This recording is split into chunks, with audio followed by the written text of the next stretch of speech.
And I think we are live. Yes. Shoot, I'm looking for a wipe thing. Hold on. Oh, I'm gonna ruin my spot. Hold on. How we doing, everybody? Welcome back to the worst streamer on the internet. We are back with more Wind Waker today. Ugh.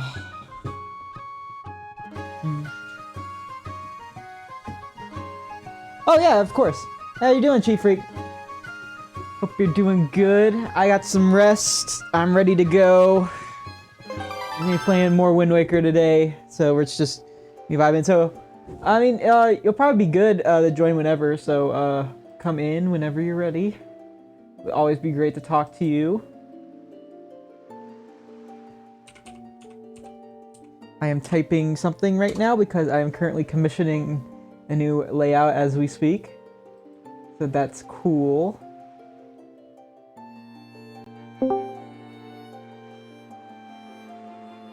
My audio seems to be just fine. Thankfully, updating the Stream Elements OBS did not fuck up anything. I'm going to be using the gamepad today for ease of access, I guess. It's gonna be weird, kind of like hard to like look at my thing while also playing because I got the mic in front of me. So we'll see how that goes. Yeah, because like my mic is blocking my entire view of this right now. Hopefully the volume is good on the game anyway. I know my volume's probably more than okay. So we just stopped at Outset Island. I believe we just got there. Yeah, definitely. Because I will need somebody to talk to because we're going to be doing a thing that takes a while. I probably will not be using gyro aiming, though. Because I can't really move my gamepad around with my mic in the way. I need to get a new mic so I can, like, have it positioned in a better way. Probably off camera, too. Like, have it not be in the camera.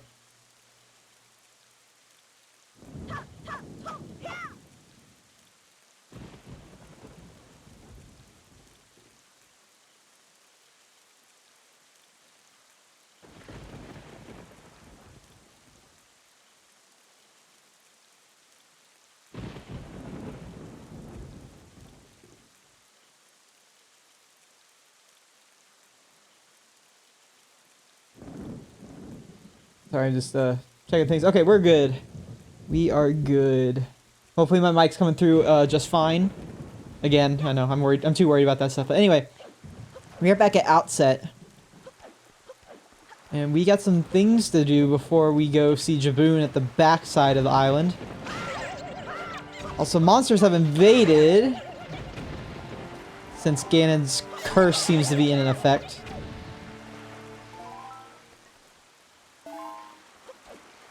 I'm surprised how well my gamepad is after all these years later, because my Wii U itself is kind of beat up from, like, taking it on vacation and such. Back when it was new. But, it's still in really good condition. Nah, I hate these guys. The mini blins. They're just everywhere. No wonder they made them like the mob of enemies in Hyrule Warriors. And thank God they don't go like that like the whole game too. I was like annoying. What are you looking at, old man? No, you're not old. So close. If I fly to the top of that hill, if only. You need that right. Yeah, we'll do that later. We don't have access to get. We can fly over there, but we can't really do anything over there right now. So what I want to do is actually go back to the forest where we rescued Tetra, and also there's like no magic over here, which is concerning. But we're okay. I'm gonna change the wind. Also, I want to open up.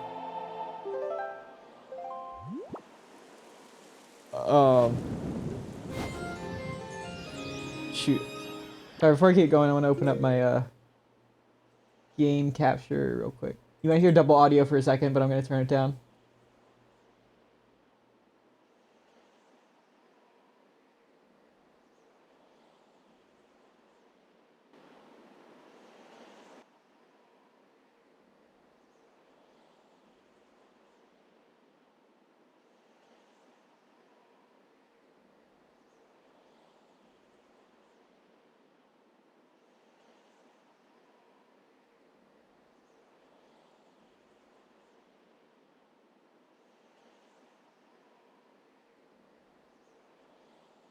Sorry, you're changing the brightness a bit. That should still look pretty good.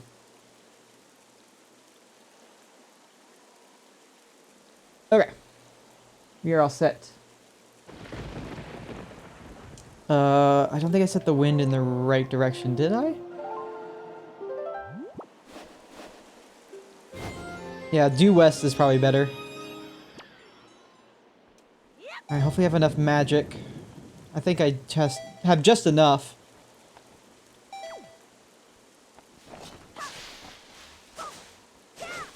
There's some more magic, thank God. Alright, we're good. Alright, so back into these woods. I don't even know if they have a name. Just the woods on outset. Oh yeah, we got these guys from the Forbidden Woods. I don't need that magic. But we saw a rock over here when we first came to rescue Tetra, and now we can actually do something about it. And you know, we have... Oh, well maybe if I look at my gamepad.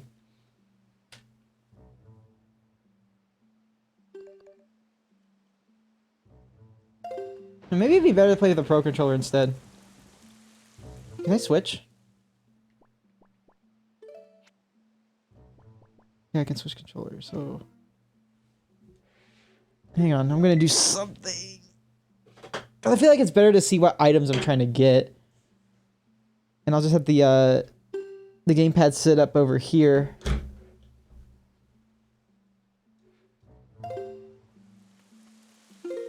Yeah, that'll work out a bit better.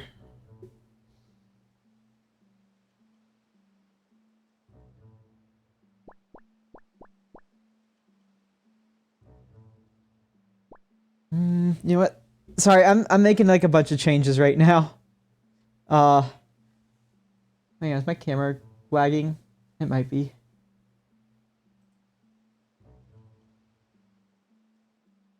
There we go. I think that might fix it. Ooh, okay.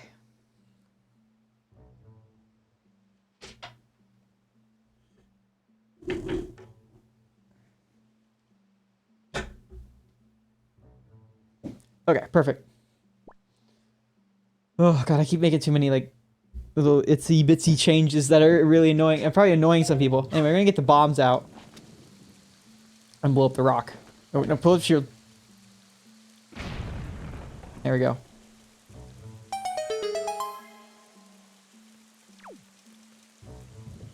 Go down here. So we need more rupees to carry. Or we need a way to carry more rupees. So we got our first fairy fountain. No song required. And Waker of the Winds, allow me to aid you in your quest. These great fairies are always, like probably the weirdest ones in the series. Because they have like freaking 4 arms and they just look weird.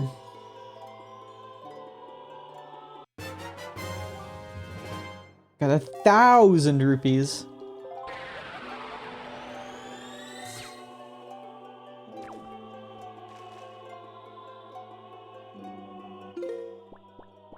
Let me see. Yeah, we could use a fairy for certain.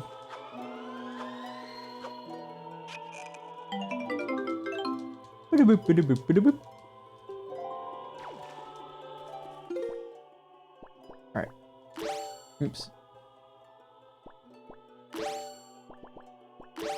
Okay, let's get out of here.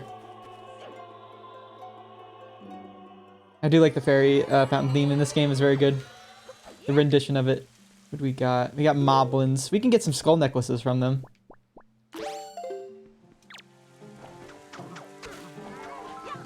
Oh.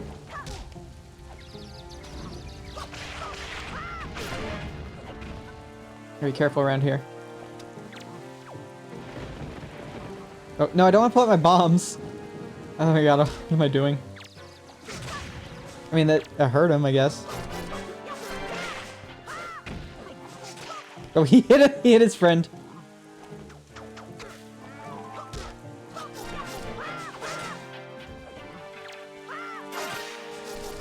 Whoa! That was weird.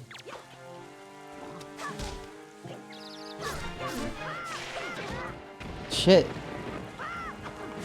Oh my god, I have to go back to the fairy fountain. Duh! Yeah, I'm gonna have to go back to the fairy fountain. Because that's the only way I'm gonna be able to heal. Shit.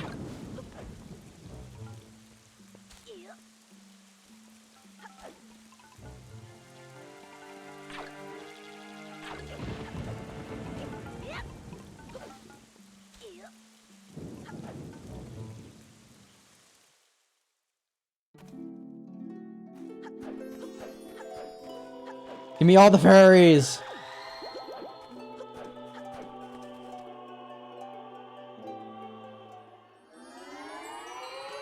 Alright. Let's do this for real this time. I guess I could... 2 free skull necklaces is...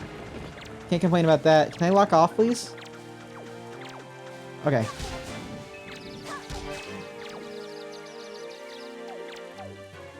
There we go. I think he hit his friend. What an idiot. Alright, let's just take a dive.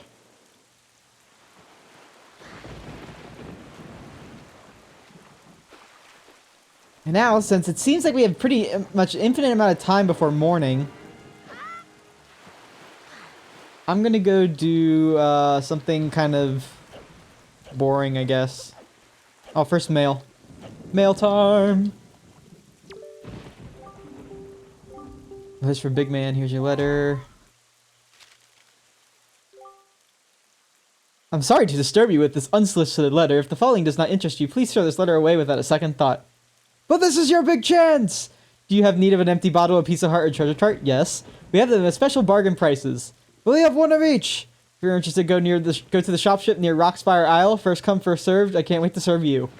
To those who took the time to read this letter, please accept my humble thanks. Assistant Manager, Rockspire Shop Ship.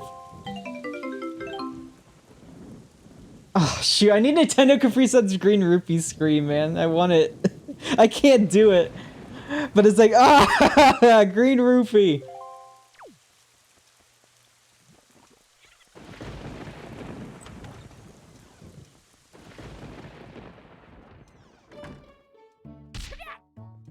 Got Orca here, practicing as always.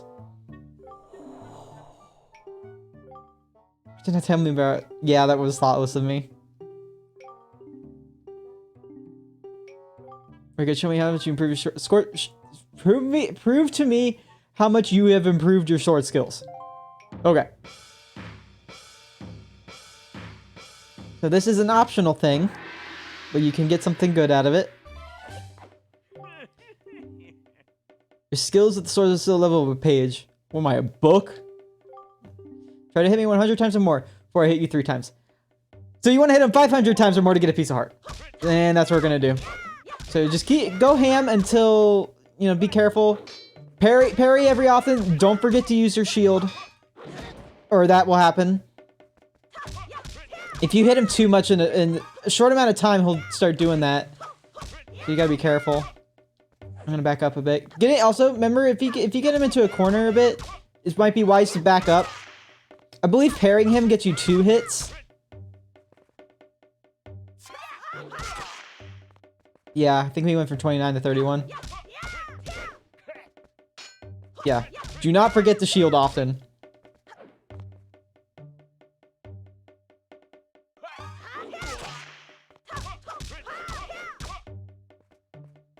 Yeah, so this is gonna take a bit. Oh, God, I have to... okay, I cannot get hit at all anymore. We didn't even hit 100.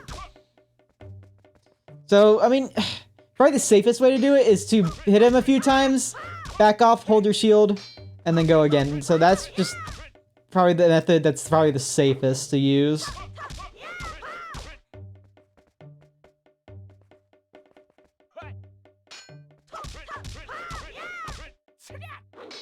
Yeah, his pattern can be a little erratic, but you can learn it pretty easily. And with how many times you have to hit him, you'll probably learn it on, Does spin attack do twice the damage? No. It's just really quick.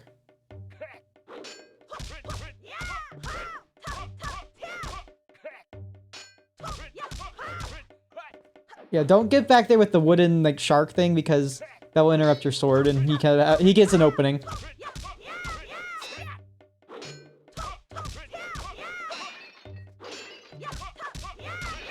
Alright, so we hit him 100 times, so 400 more times.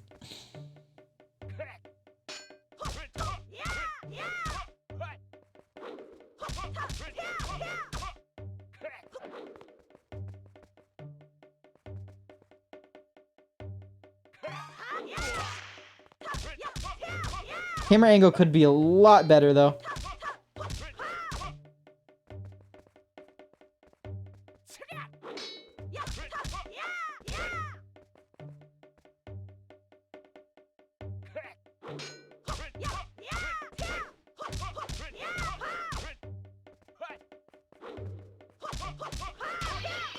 Oh, God. Frickin' wood. Stronger than my sword.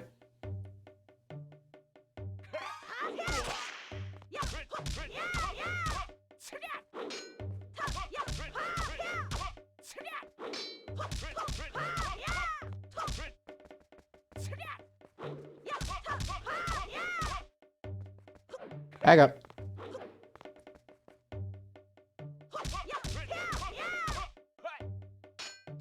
Yeah, so just basically keep doing this and you'll win.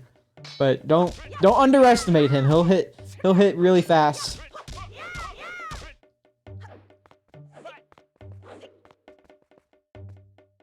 And wait for him to hit. Kind of looking at him, he does kind of look like the old man design from Zelda 1, which was probably intentional. Oh yeah, sometimes he has that little doink attack where he just taps you with his spear and you'll still get hit, which is really fast, so just watch out for that one too.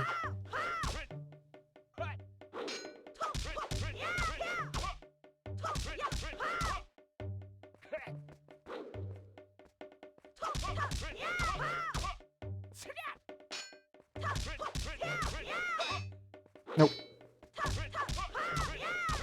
Alright, 200. We're not even halfway there.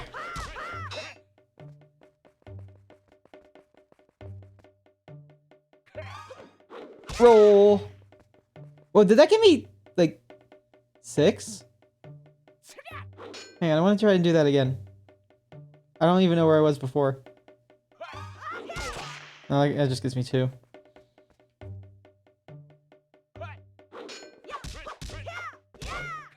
Nope! Oh, that's close. Okay, yeah, he's starting to get a little bit more, aggressive.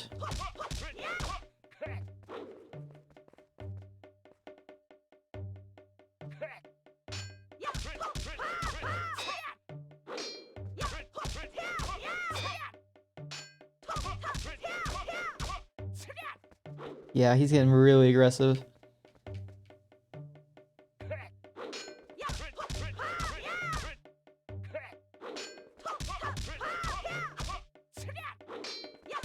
So after like a few sword strikes, you want to shield just in case.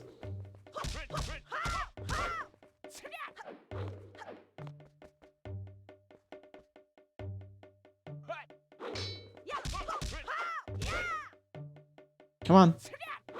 I know you want to do it.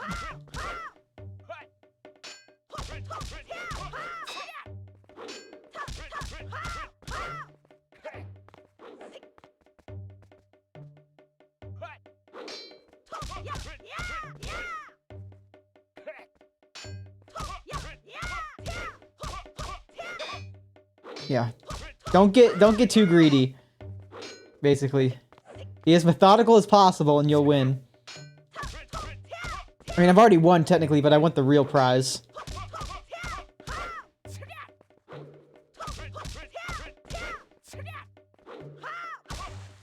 Oh, I think, yeah, I think the jump strike counts as...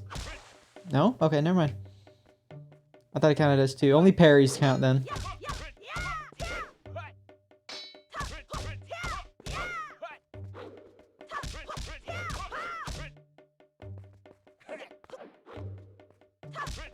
Alright, I got 300 in at least. So, I just need to go even further beyond.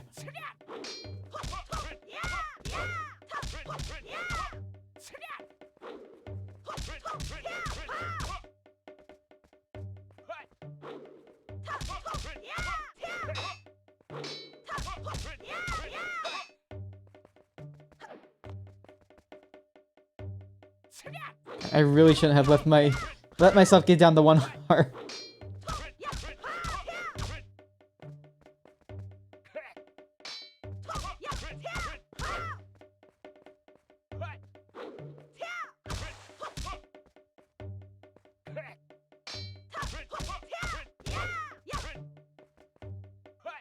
Come on.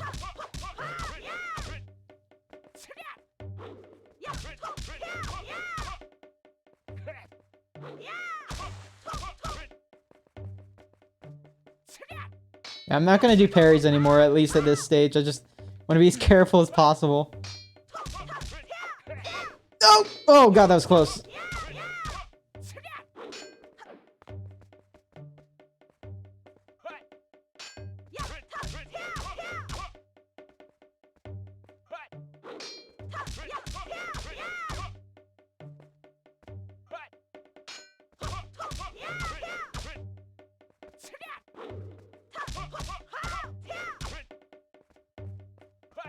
Come on.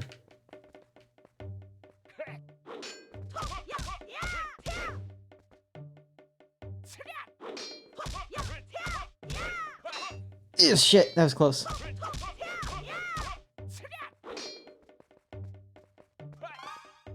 Nope. Yeah, his attack's getting a lot faster now. God, I thought he stayed mostly consistent throughout this whole thing, but I guess I forgot. Ugh. Okay, hang on. It's like my life flashed before my eyes there. Alright, we just got 99 more to go.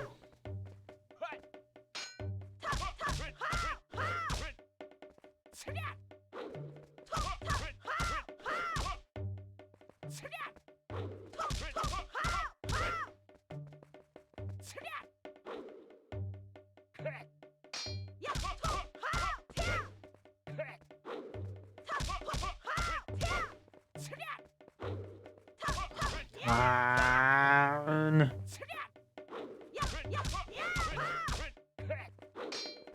Let's get out of the corner.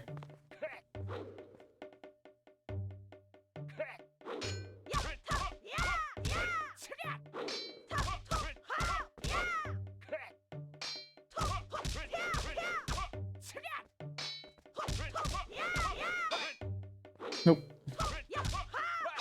Ugh, god damn. Okay. Shield is your friend.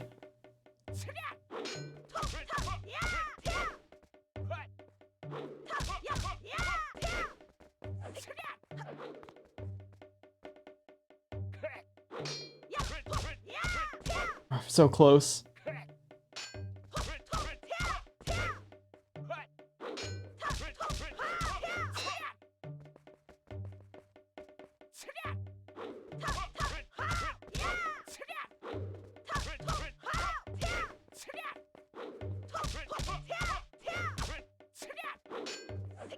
Come on. I can do this.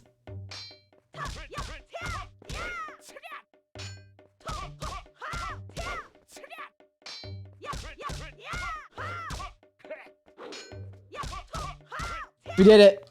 Let's go.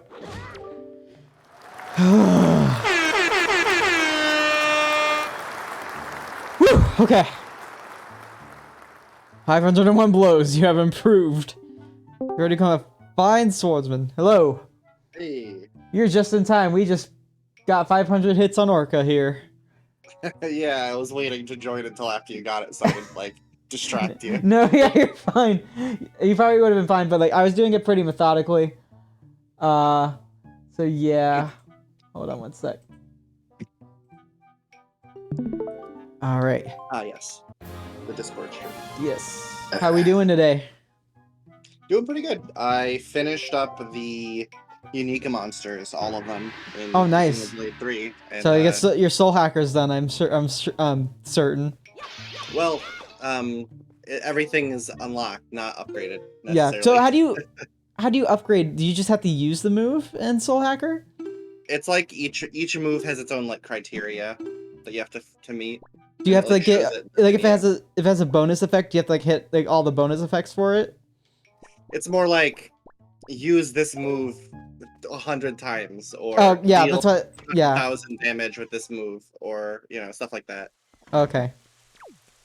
I've tried to turn lands into a agility tank with the Soul Hacker moves that I have so far, and I haven't tried it out yet, but I'm going to tonight. I see. Yeah, I've been just kind of grinding that out, and I've also been trying to get level 10 gems, and that's a lot. There's a lot of grinding involved in that. I'm sure there is, because it didn't seem. I mean, you can use it if you want to use like on your like last one that you need. You could probably just use gold Nopon coins unless there's something better to use them for. There is, unfortunately. Shit. Okay. Yeah, there's some really good accessories that are sold by the Nopon Exchange guy. Is that like, do they get new items after? No, it's just some of the accessories that are really good, like Circlet of Memory is like, it lets anybody, like, revive people. Oh yeah, I already have like. Not a healer. Yeah, I already have one of those, and I feel like that's enough for me right now. But I mean, more is always good. Just, it's just good. It's good to spend the gold Nopon coins on something where you can't get it any other way. Right. So anyway, we're gonna go see Jaboon now that I've done everything on Outset that I wanted to do. And here we are. So it's kind of like the big Octo where you're going around in the circle with like a vortex, and you have to shoot something. So now that we have the cannon, we can blow up the wall here. I'm gonna try to hit the top part of the wall, I think, first. Yeah, because you see where it goes red. You can get this done pretty fast. Actually, if you can, I think you can one cycle it.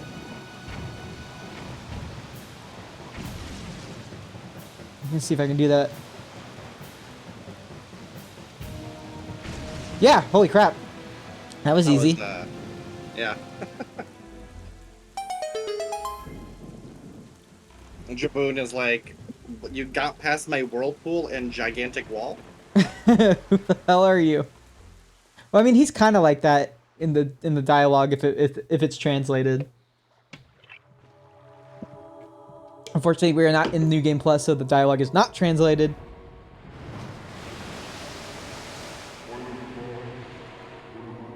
It's like, howdy do, King of Red Lions. I think that's pretty much what he says. Yeah. Man, Jabu Jabu looks really weird now. Also the music in here is the same music as inside Jabu Jabu's belly. It's the same dungeon theme. Part of me really wonders if Nintendo was going to do something really weird for this. I mean, I wouldn't be surprised before they canceled it. Yeah, I wonder if they were just going to plan to have like another inside Jabu Jabu's belly or something. I think inside Jabu Jabu's belly is probably the most memorable Zelda dungeon from the 3D series. Like, really? Just because how freaking weird it is. I mean, I guess so. It's so bizarre. It's such a bizarre like idea. Yeah. I mean, I don't think the level design's all that good, to be honest. It's not great. It's just memorable. Yeah. It's just fine, but it's just memorable because like all the weird moving, like back in 1999 or 1998. It was 98, yeah. Yeah, back then, like moving textures. I mean, just having textures was a kind of a new thing. You know what I mean? Right. Yeah. It was technically impressive back then. So yeah, I don't know. That was pretty mind blowing, I'd imagine, for people back then.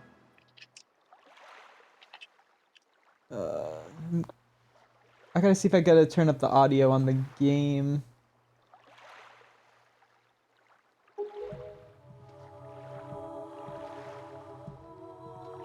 Audio balance seems okay to me. Yeah, if you're wondering. Okay. So he's basically, I think right there he's saying Ganon's probably causing the curse of the night, which will be broken. And then I believe now he's asking about the whereabouts of Zelda, and he's like, "Yeah, I know where she is."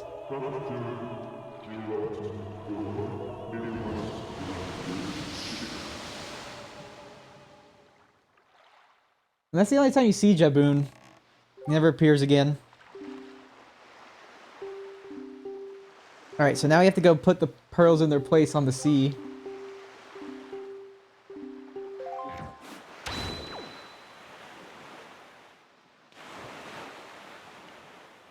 I just turned up the sound of the game. I don't know if that's gonna overlap it at all, but that's what I did. Alright, so I think I'm gonna go diagonal so I can get to Southern Triangle Island first, because that's the closest one. I remember this part.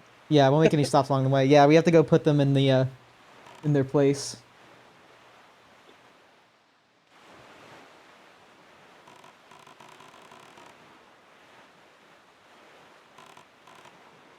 So yeah, what else have I been doing? I've just been really busy at work, and stuff. But I'm trying to commission. I've been commissioning some art, or just for my streams. Like I commission a person who does my backgrounds and stuff for a new one.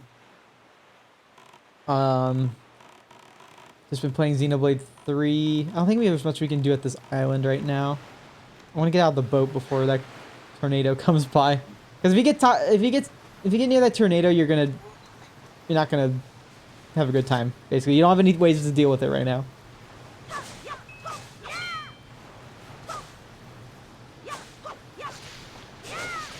Yeah.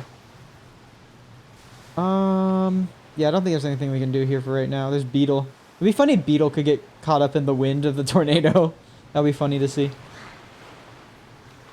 Yeah, mostly. Like I said, I don't have a job, so I don't work. But Yeah. that doesn't mean I don't do work. I've been doing a lot of cleaning of the house garage because it's well, we moved here like 13 years ago or something, and when we moved, we just had like a ton of crap, you know. Yeah. Oh no, trust me. I know about cleaning a lot. But I've been cleaning out my car and stuff, and I've been reorganizing my room a bit.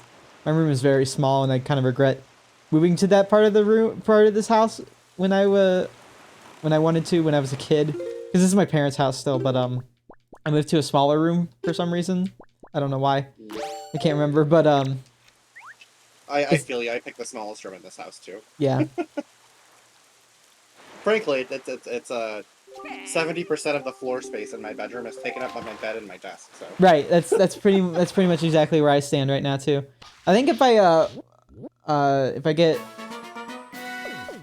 get 150, maybe it'll be before 150 followers. Maybe if I do like 135 followers, I'll do like a room tour or something. anyway, yeah, it's not that I have to. It's just that the garage has been such a mess for so long that it's kind of driving me insane. Yeah. So I've just been slowly going through each box, and it's just like I open up like a box, and I'm like, well, surely it can't be something useful because nobody's gone in there for 13 years, and it's just like it's like new old stock of like of like bathroom cleaners, and I'm just like, Mom, why do we have like 13 containers of expired bathroom cleaners? And she's just like. She just looks at me, and that's it. It's like, how the fuck do I know? So I just throw the shit away, of course. Because, yeah. But yeah, so that's what I had to. I had to go put 8 garbage bags of just trash outside. So that's what my last 35 minutes was. You know, I've been cleaning out my car. I actually just bought my, well, technically bought my car. I co-signed on it with my dad, but now I have to make actual car payments instead of lease payments now. So that's fun. Yeah, buying is actually weirdly for for a long time I would say that leasing would be better because then you don't have the liability. But Right. like the way car like the cars have gone so much like ridiculous recently that it's like it's almost worth it to just buy a car and then like sell it like immediately. Right. Yeah. Like after Like, you're done paying. well, I mean, like my car was like super, like, because it doesn't even have 20,000 miles on it right now. And it's like from 2019, so it's like super valuable right now. But I think it's just better if it's not, you know, if it doesn't have any issues. I think that buying it's probably the best option right now, for Yeah, me. probably. Also, we got more Well, bombs, by the way. not only that, but I guarantee you, if you went to go lease again, you'd be paying probably just as much as a car payment for buying it is going to be anyway. Oh yeah, for So, sure. Yeah. like, leases are ridiculous right now. We weren't gonna let the car dealer Yeah. we weren't gonna let the dealership like say it's like, hey, you want to lease a new car. We're gonna be like, no. Yeah. I mean, Good decision. new cars are nice, but no. Yeah, the main thing is just like you're probably locked into whatever your lease rate was for this car, right? Yeah. Until now. Now you're gonna buy it, right? Yeah, we bought it already. Yeah. Yeah, that's good. That makes sense. And the payments on it was roughly, it's a little bit more than what I'm originally paying for the lease, but it's not drastic. Yeah, that's good. Yeah, I think my mom is gonna do the same thing with her car. Soon. Oh shit! I got hit by a Because, cannon.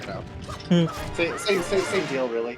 Yeah. Just buying a car makes more sense right now because trying to lease another new car is just gonna it's gonna cost way more for the monthly lease bill anyway. So it's Right. like, at that point, you may as well just be buying a car instead. At least then you could sell it after it's Exactly. after you own it, right? Yep. Now we can actually start doing stuff with these lookout towers.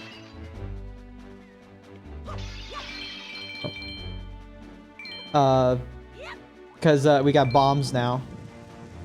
So what I think what they want you to do is to use the boat cannon to aim at these, but what I like to do is just drop bombs on top of it because the blast will go through the floor and destroy the cannons. Same thing. I did the same thing, man. Yeah.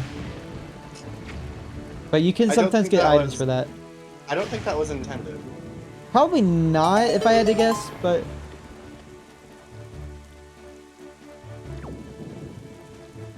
hopefully I hope the wind's set right. I don't feel like playing the Wind Waker right now. Close enough. As long as we don't get, Oh! I think the cannon destroyed itself. Actually, it aimed too high and it blew up part of the wall. Oh god. Oh god! Yes! He's stuck in the air! I love that. We got a treasure chart. Oh god, I think his foot's gonna connect with my face here in a second. Almost. Okay. I think the cannon killed him too. Yeah, these cannons sure are... They're very friendly fire. Oops.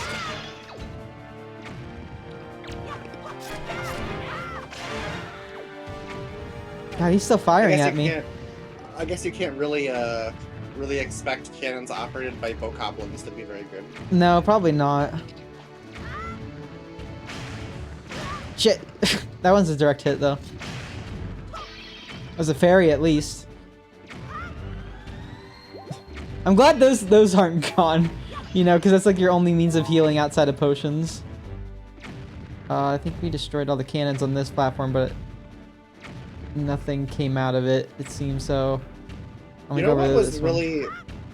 That's one of the things about Skyward Sword, by the way, that I thought was super weird, is like how ridiculously like overcomplicated they made the inventory system, and like you had like a check girl you can talk to like check in different items and stuff. It's Some like people, a there's lot of just people, like so much there, and it's so useless. yeah, it's like, I don't know why they made the like the upgrade system like only have 8 slots. It's like that. I don't know what the point of it was, except just to limit you, but like, because doesn't, I mean, I could get why you want to switch your shield out maybe. I like the different shields, but then once you have like the goddess shield from the sacred shield upgrade, then you're like all set. You don't need to get a new one.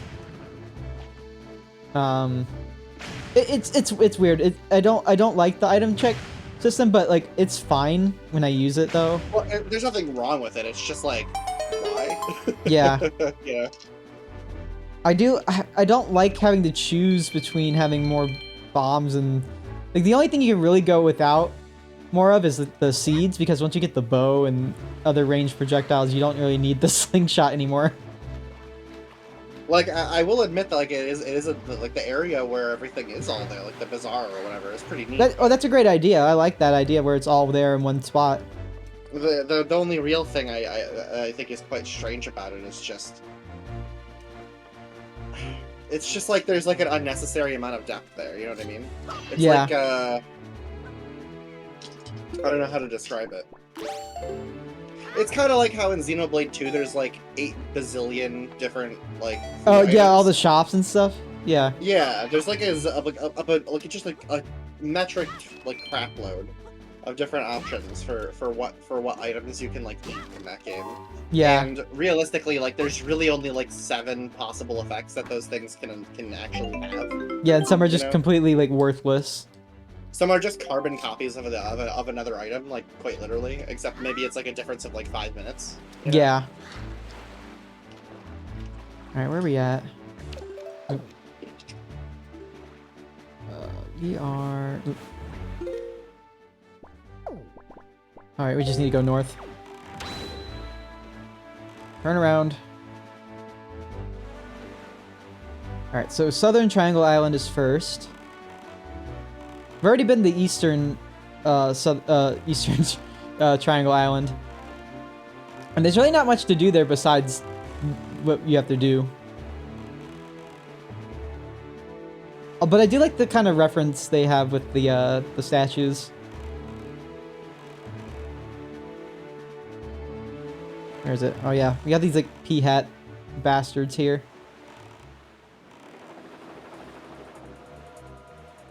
I think these are supposed to be like the larger pea hats, like from Ocarina of Time. And like the smaller pea hats are like the ones they spit out in Ocarina of Time as well. Remember there's let themselves go. Yeah, I know. Oh my god, Boomerang, go! Oh wow, that Boomerang really went after him. They're scary though, like they're big. I like how that rupee is like just flipping out over me. I think, you know what, I think, yeah, I went over towards the boat. I think what it wants you to do is to like use items from the boat to kill them, and then the rupees will automatically fly in there. Yeah. So this one, I like the reference with this one. So it's the blue pearl, and the statue has a mouth. And I don't know if you've noticed this, playing this game. This one has a mouth and it's blue. So let's go over to the next one. Which way do I want to go? I think I want to... Yeah, we'll stop at Bomb Island, cause ow, jerk. Because now we can do stuff at Bomb Island.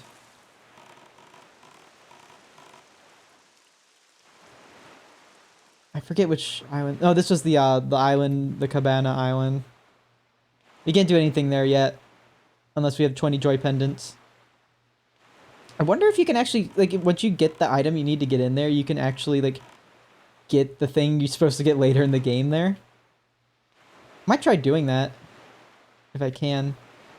I wonder if, I want to see how early I can get all the Triforce charts and shards before, like, most of the temples and stuff.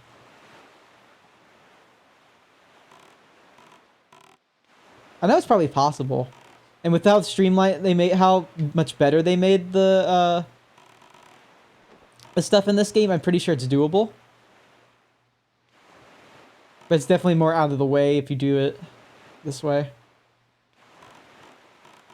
I don't know. I think I remember the first time I played Wind Waker, I would just spend hours sailing around, Yeah. trying to find stuff, figure out what's going on. You know. Oh shoot, I think I. But you can only really have that experience once, because once you have an approximate idea of where everything is, it's like out. Yeah. You know? How many? I want to see how many joy pendants I have. I have 25. I want to get 40 though, because 40 gets you a bonus thingy. Dude, he did like a freaking Marvel vs. Capcom like air dash with his kick.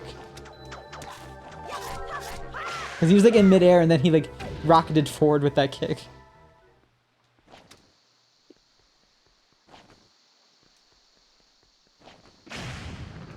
I don't know if I'll get anything for doing this, but we'll see.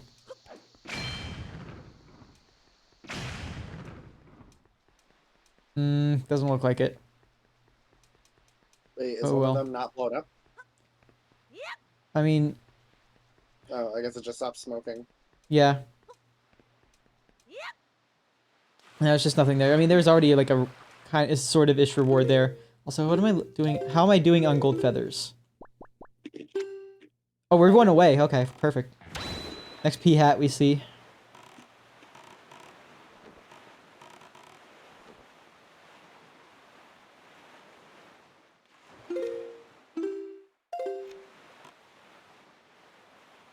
All right, here Wind we Waker are. is quite interesting, isn't it? Like the only Zelda game that just has a metric crapload of test rooms left over in the game. I believe like, so. I think I read that before on like Yeah, Cutting this Room game 4 this or game has a whatever. lot of test rooms in it for sure. I know Mario Sunshine does too. So like both of these games around the time they kind of left the test rooms in by accident. That's all the evidence you need of Nintendo actually rushing things for once. Yeah. I actually watched this video on is if you know Good Vibes Gaming. They do. Yeah, John on there, he did a video on why Nintendo doesn't make the games you want. And he pretty much went into detail about how their whole R&D development teams are structured. And how they dissolved and regrouped over the years, and which ones make this and which ones make that, you know? Makes sense. Yeah. Well, I think with games like F-Zero, they need to outsource anyway. Yeah, so like pretty much every game that doesn't have like a dedicated internal team for it already, it needs to be outsourced for a third party. I think in some cases that works out really good, like Metroid Dread, for example, with Mercury's team. That's the thing, is because Sakamoto wanted to make Dread within the 15 years of it being rumored and stuff like that, but he just could not. They could not find a team that would have time to work on it until he found Mercury's team. So that's why it took so long. So I guess what Nintendo is saying is that if you want a new F-Zero, then you need to make it yourself. Yeah. Make it yourself and get us to license it. Yeah, that's pretty much what going on, unfortunately. I mean, I'll be real with you. I really wish they would just like work with Sega to like re-release GX, because I'll be honest with you. I don't think that they can make a better F-Zero than GX. I don't think it's possible, genuinely. Like yeah, like I know I heard GX is just. It just needs online play. I mean, it just really just need online play, and it needs to have like rollback netcode and stuff for that too, because of how twitchy and fast everything is. Yeah, but, it's just with the state of F-Zero being how it is now, it's just like how much are they going to get in return for that, you know? Even though there's devoted people to it. I mean, realistically, they could probably just like, as long as somebody has the source code kicking around somewhere, it wouldn't be that big of a deal, I don't think, aside from getting the initial porting work done. But like, aside from that, Nintendo already does GameCube ports, kind of. Like, yeah. Super Mario Sunshine, for example, it's emulation, but yeah, I wish they looked more into that, because the Mario Sunshine emulation was not bad. I mean, obviously it could be improved. But the occasional crash here and there isn't something you can really do too much with. Yeah. But I think they could, if they made it universal for their GameCube game ports, I think they could really go far with that, especially if they made it for Nintendo Switch Online. Yeah, I don't know what they'll do with it. It's certainly it's definitely something that's worth a thought, though, at the very least. Yeah. I wish Nintendo would do more with their legacy content in general, because there's just so many good classics, you know? Yeah. I think if you ask me what like predictions for NSO in the future, I would guess at least that the next thing we're gonna get is Game Boy Advance, probably. Possibly, yeah. Maybe it'll just be all Game Boy Switch Online. Like it'll just be like one app for all the different Game Boy stuff. Yeah. Um, I just hope that comes with a Mother 3 localization. I would like that, but I wouldn't hold your breath. No, I mean, dude, Mother 3 fans have never held their breath for anything. Ever. we're used to it. I guess at this point you could say that if Mother fans in general have been holding their breath, then everybody's dead already. I mean, yeah, we're all dead inside after 15 years, you know? I mean, realistically, I don't know why. I feel like Nintendo I feel like they could just contact the people who made the fan translation and just let them handle it, really. Like, I don't understand. The fan translation is good, so... Right, it's perfectly good, and it's like... I think it probably just has something to do with... I don't know. I don't think anybody knows for sure. I don't know. There's also the whole... I don't know if Nintendo and Shigesato Itoi have, like, a particularly great working relationship still. I mean, I think they do. I think that they're not... I don't think that they dislike working together or anything. I think it's more just, like... I think Itoi's just... really... Yeah, they haven't I think really Itoi's just perfectly fine running his merch business and stuff, so... Right. I mean, I think he did comment when Beginnings and Earthbound were re-released this year. So I think he knew that it was going to happen, and he's happy that they did it. But it's definitely something kind of like. Well, I also definitely think that that thing really just bounced out of there. Yeah. Like, oh, that bastard. Okay. I hate these guys sometimes. I think Itoi himself like maintains certain creative rights to the Mother series. Oh yeah, he does. Because Nintendo probably wouldn't have to put his name on things like Smash otherwise, you know? Yeah. Oh, I didn't want to kill him, but...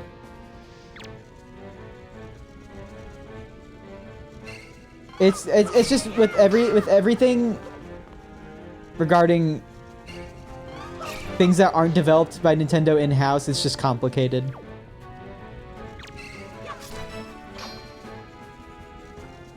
Because their research and development departments have really changed over the last 15 years. Well, bear in mind, I mean, what has Nintendo themselves actually made, like, entirely themselves, aside from just Zelda Breath of the Wild and Mario Odyssey? Let's see. I'm trying to remember which. Animal Crossing had some involvement, but I know Monolith Soft worked with them on that. So well, they have two. They have a team. That's one of their research. That's one of their R&D teams. It's the Animal Crossing and Splatoon people. That's one of their divisions. And I guess they do Splatoon, right? Yes. That's why. That's probably why we don't. It's probably why we don't get any more updates for Animal Crossing. Is because they just went to work on Splatoon 3. Part of me wonders if we're gonna see like a new Leaf sort of deal. Like there'll be like an update later down the road. Like a super late generation refresh of Animal Crossing. Or I mean, I'd like that. I think most people would. Yeah, I mean, Splatoon 3 is like done now. Like the game is done. It's almost out. Yeah. Yeah. So. Well, and they're going to be updating it for the next 2 years. Either that, or Nintendo is just going to eat the Splatoon 3 team to work on Breath of the Wild 2 for an eternity. I think it's amazing that Monolith Soft manages to get as much done as they do. It's like I know it's crazy, especially like I had to think. Absolute unit, really. I had to think about it because I'm pretty confident that Xenoblade 3 was in development during COVID, and it's amazing how they got it. It seems like they've were pretty confident working on it during that time. I had to imagine it was in development or around 2020, 2021. I mean, obviously, you know, but like just during that time. I mean, for all we know, it could have been done for a while. Honestly, I mean, it seems like Nintendo was just kind the of like, game's we need to fill a slot. And originally, Splatoon 3 was going to come out in July, and then they swapped positions. Probably, yeah. Because Splatoon 3 wasn't ready, so they swapped Xenoblade 3 into July because it was already done. Yeah. Well, I'm pretty sure. Can you believe that there's an alternate reality where we're all playing Splatoon 3 right now, and yeah. we have to wait for Xenoblade? Yeah, God exactly. Damn. Yeah. But Monolith Soft is just they're like an asset team pretty much, where they're their own studio, fully owned by Nintendo, but they're used for development assistance because they're just very good at that. Really good. Yeah. They're just really good at that stuff. Alright, here's the second statue, and this one has pointy ears, and it's yellow. Hopefully you know where this is going.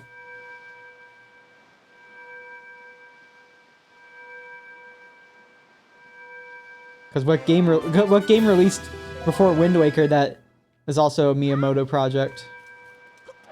Even though this game, I remember seeing Miyamoto said this game was cringe when they showed it to him in development, or something to the effect of that. Anyway.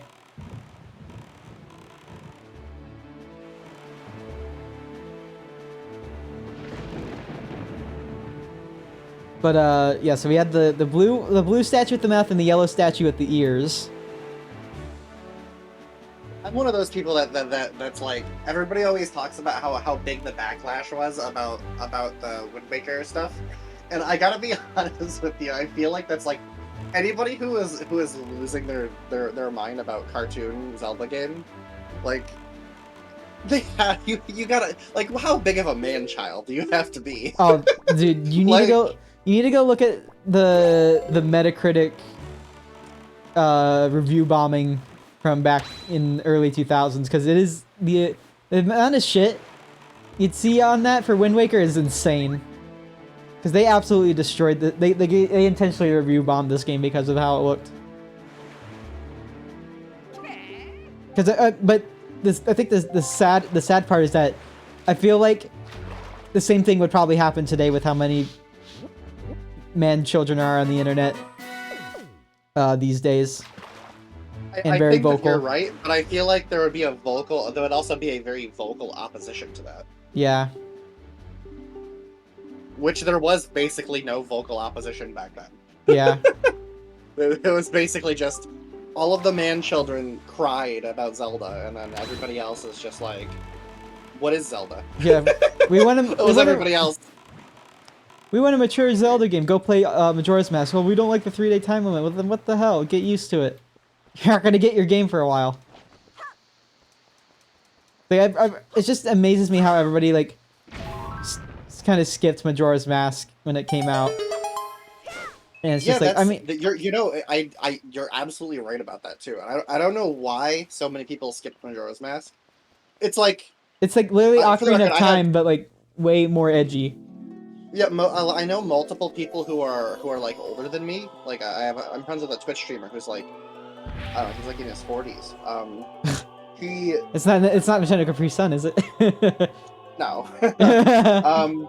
No, but I talked about Wind Waker, and he said he was one of the people that didn't like the art style. And then I was like, well, what about Majora's Mask? He's like, I don't like the 3-day time limit. And I was like, are you like?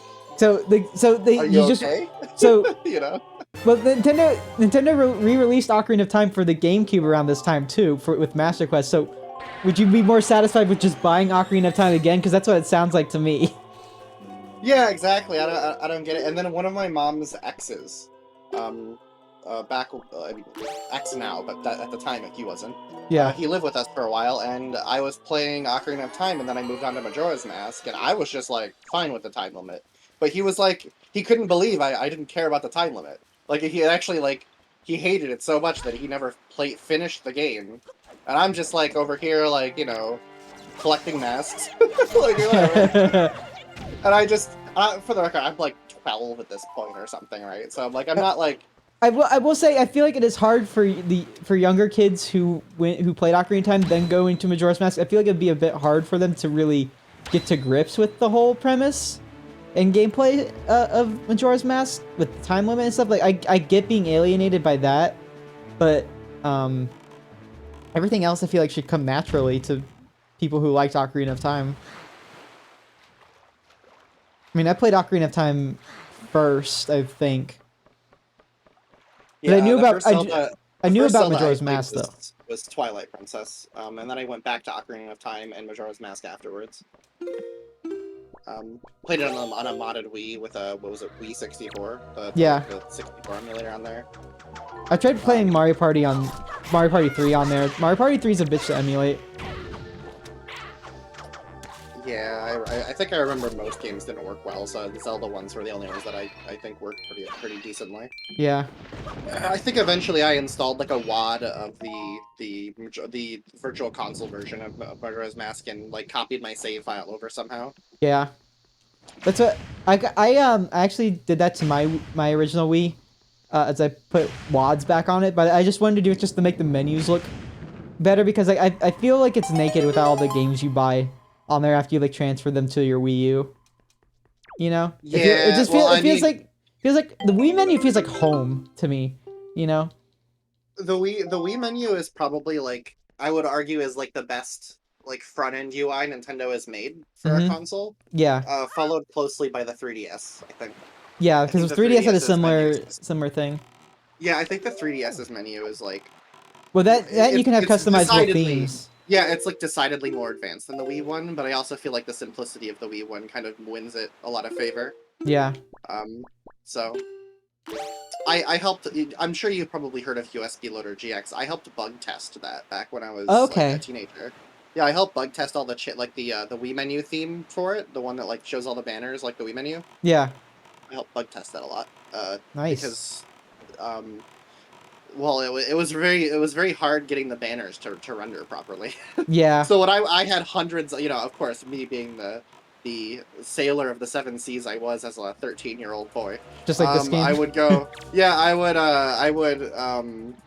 had like I had hundreds of Wii games on an external drive, right? So I would plug the external drive in, and I would go menu by menu and figure out which banners were crashing the front end, and I would report them all, and then, you know, I would even like copy the cache copy of the banner to like Google Drive or whatever to send to the developer so you could fix the rendering for it.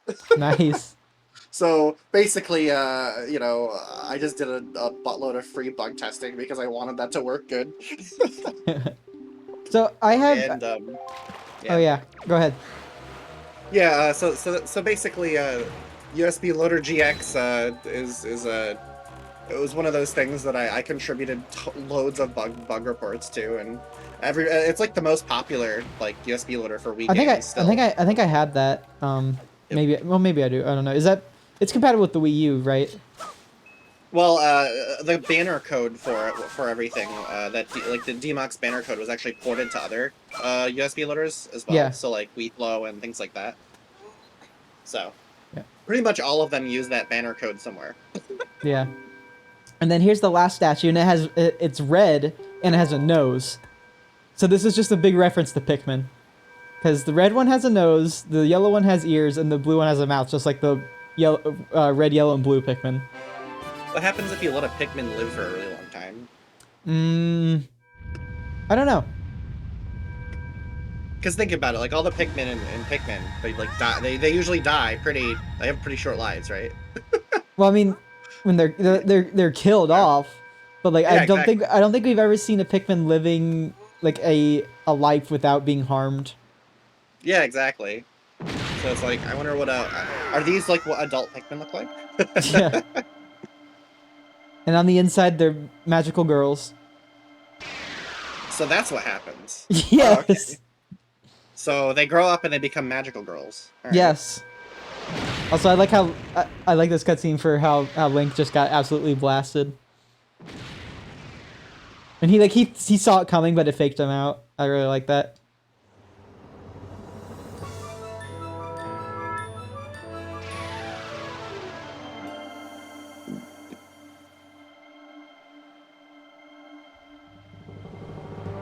This is one of the coolest things in the game.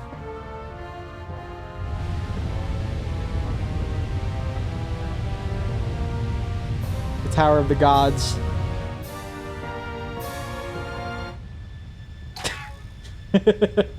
That never gets old, seeing that. It's like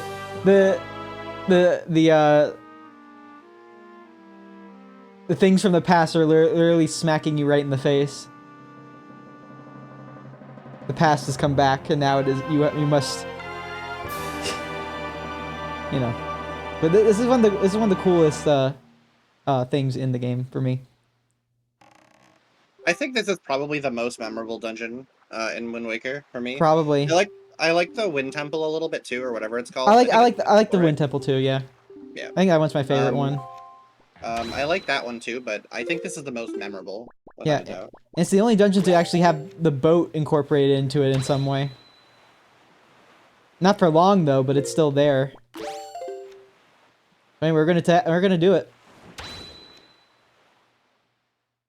Also, I remember seeing people theorize like this place is very similar, like design-wise, to a Sheikah shrine.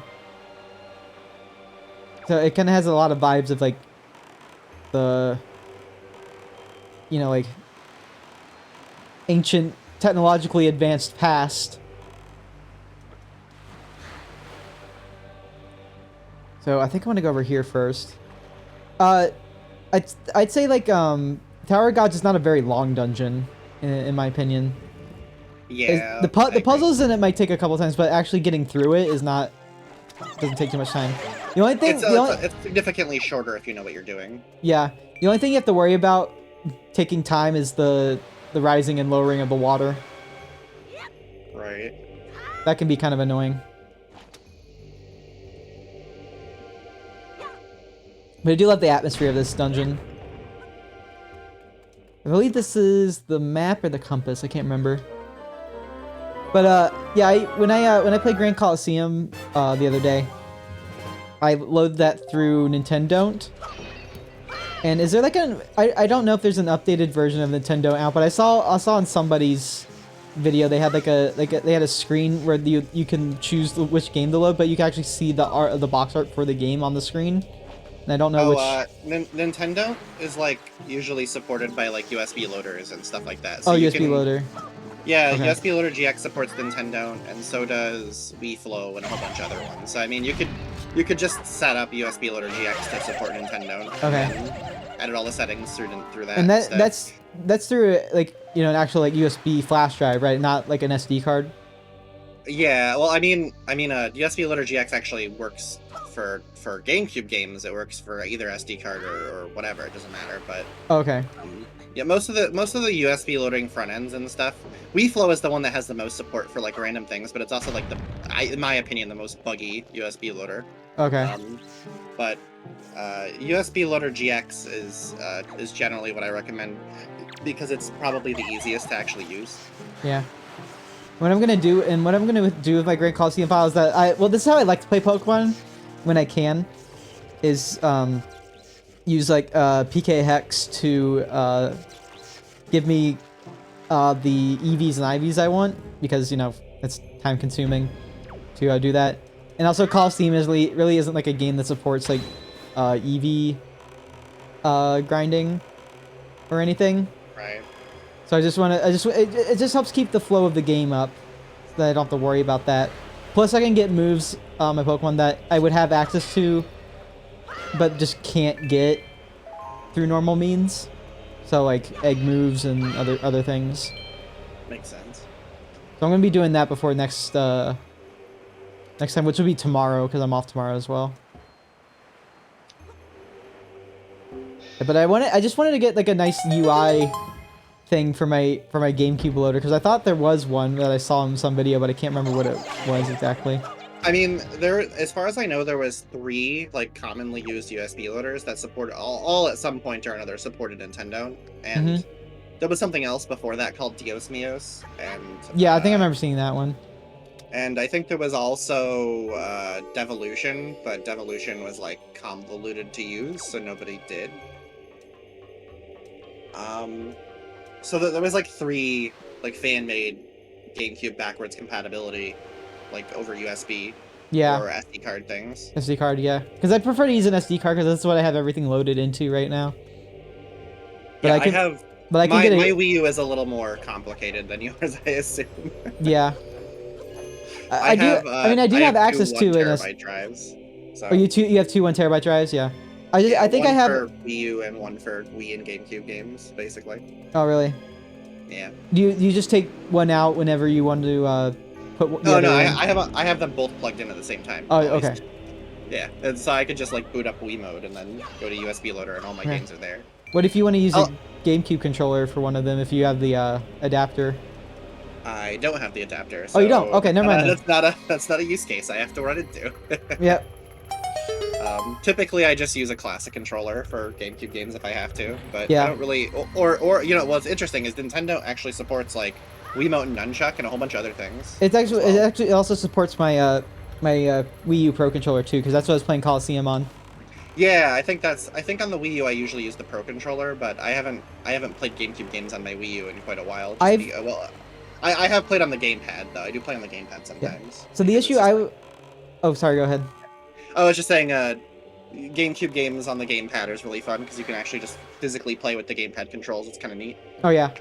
So what I was gonna say was I have an issue with the GameCube controller adapter because it works with it, but the problem I have is that whenever I plug it in and plug my controller in, it always acts like I'm moving in a certain direction, you know, without me actually touching it, you know, and like even unplugging it and plugging it back in doesn't do anything. It still has an input put in for some reason. So that's why I stick with the Pro controller because I don't have that issue. Weird. Yeah, I've never heard of that problem before. Yeah. Granted, I don't have a. I probably should just pick up a GameCube adapter at some point just so I'd have one. I don't think they're that Probably expensive. I think I anymore. could get like one of the Mayflash ones for relatively. Oh yeah, you can cheap, get like a but- you can get a third party one. I have the first party one. I remember the one that was actually back when I got my Wii U before Smash Ultimate. The Smash 4? The Wii one, yeah, the Smash 4 one was ridiculously expensive. Oh yeah, that The one was. official one. Yeah, that I one don't was know hard to what's going on find. with that. I don't know. I don't know what was going on with that. That was, jeez.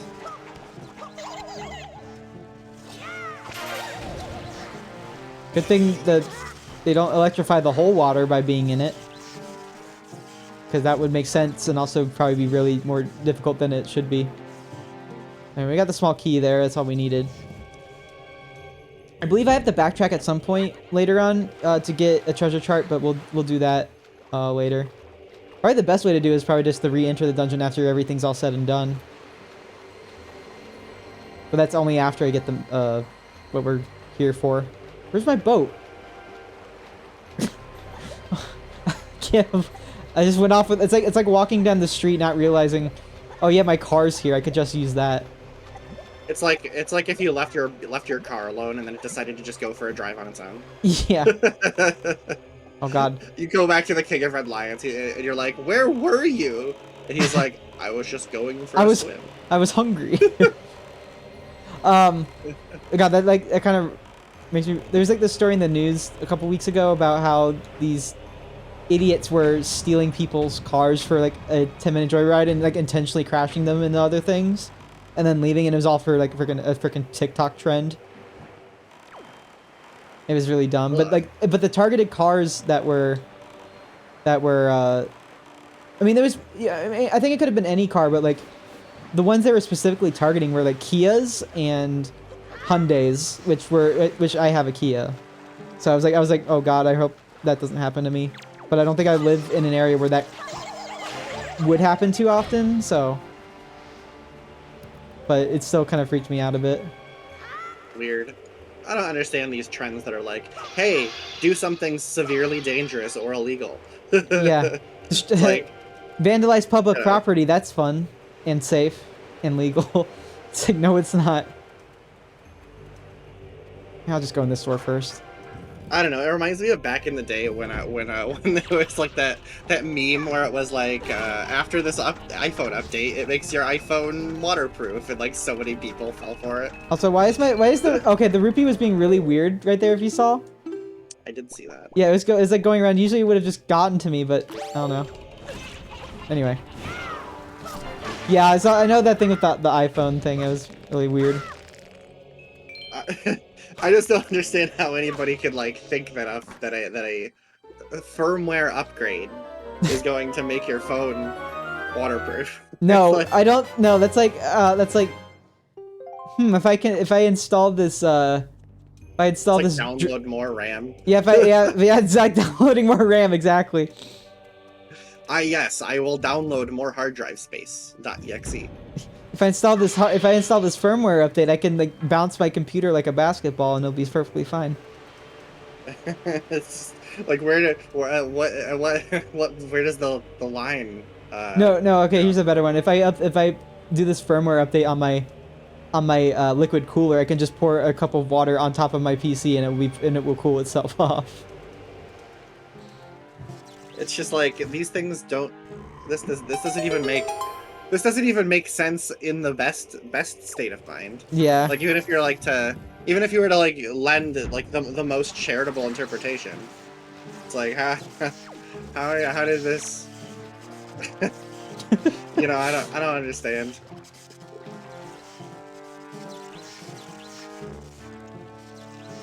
All right. On water. Yeah, that's probably the worst part of the dungeon is just waiting for the water. One of my favorite things to do in Twilight Princess was to go to the Cave of Ordeals and get the green potion by mixing the worms together.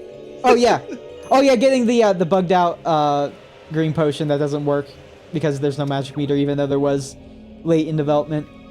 That is kind of funny to me how that's left in the game.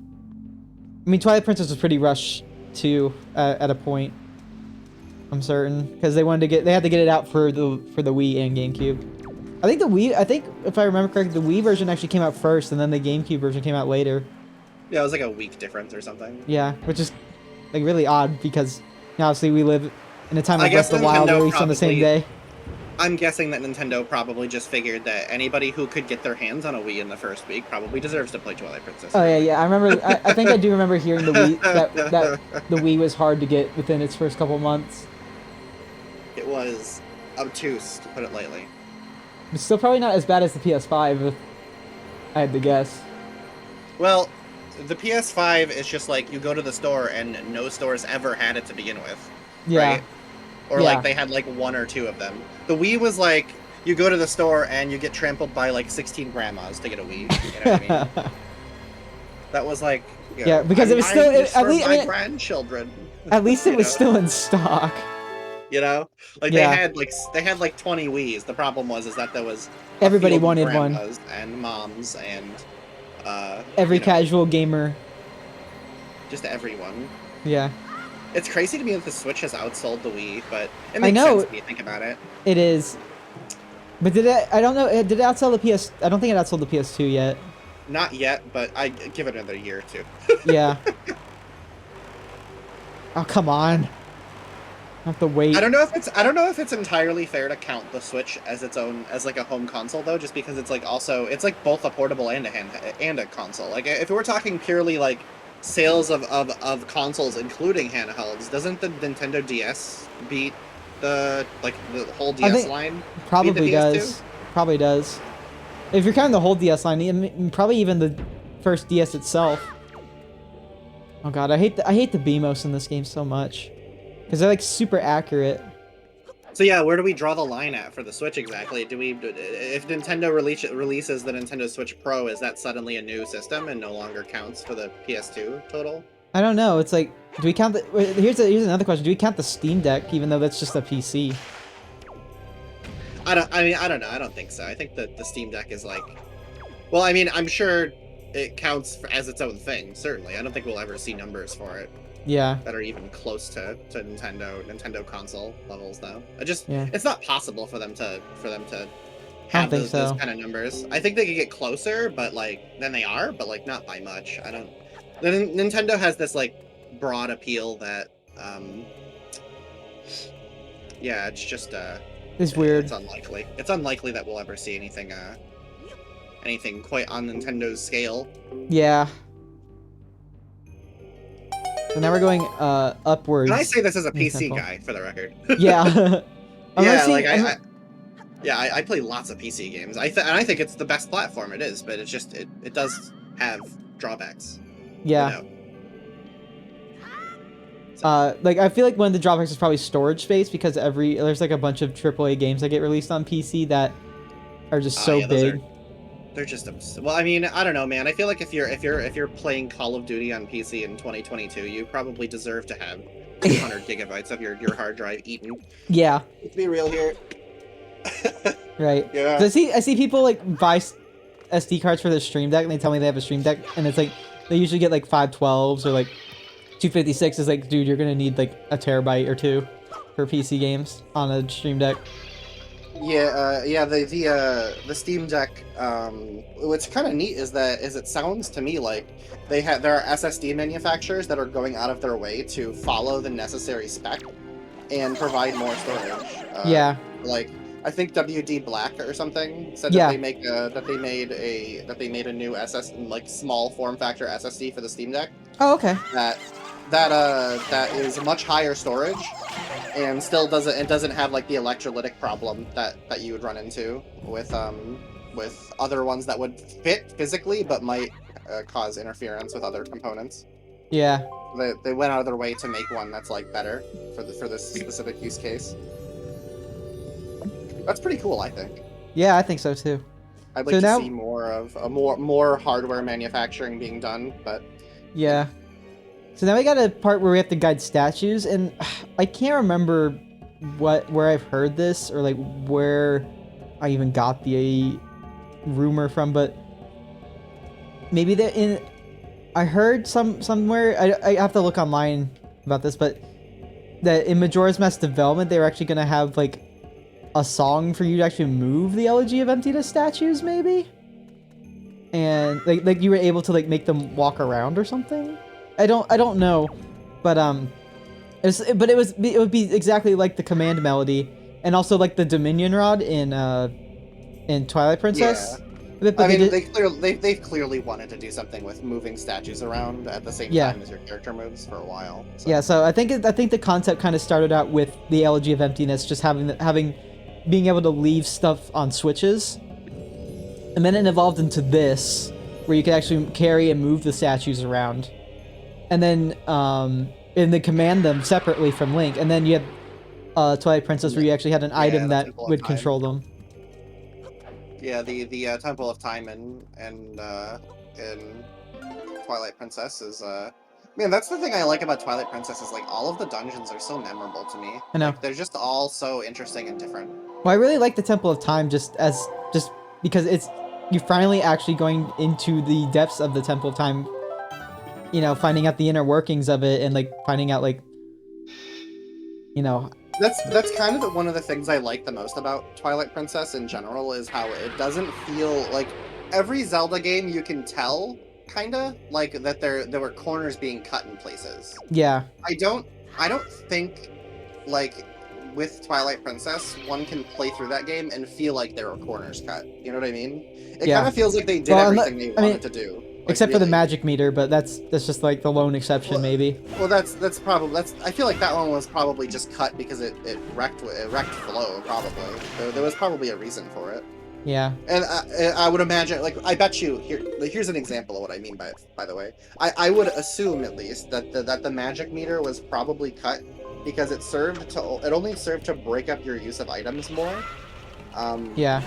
And when a lot of the items are like so dungeon gimmicky, like you would probably just be running out of magic a lot. Is all. Probably. I don't even know if they were planning. They probably cut it and then just for the only thing that they replaced it with is like the lamp oil. I bet. Yeah. But part of me wonders if they were planning on having fire and ice arrows though too. Yeah, maybe. Well, I don't know. Bomb arrows kind of do everything you need to do though. Except for freeze, but you don't really need to freeze anything. Let's be real here. Ice arrows were never useful in Ocarina of Time. No, they were only marginally useful in Majora's Mask. Yeah. Well, I liked what they did with them in Majora's Mask. I think that's a cool idea. Oh, you know what? I forgot. I need to leave Link here and then use the command melody.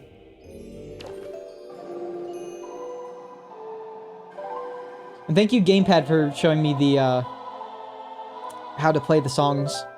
Very convenient. camera just freaks out. Yeah. So actually, there's one of my favorite little glitches to do in this game is I think it's in like the next statue room on the other side of the place, but there's like a laser barrier, and you can turn it off, and then with the statue, and then you can have Link move into where the lasers are supposed to be, and then you move the statue off of the command melody, and then the lasers go on, and then it just makes this awful sound of Link getting the lasers hitting him, and it keeps like repeating and like playing over itself, where it's just like it hurts, but it's kind of funny to me for some reason. I don't know if they fixed it in this version. Like, I know you can still leave Link inside the lasers, but I don't know if it makes that awful sound anymore. I remember doing that in the original. Anyway, we got a mini boss here. I think it's one of the... Twilight Princess also kind of does this with the same enemy in a very, you know, ancient Hylian dungeon. We have a Dark Nut. Oh yeah, that's the other thing.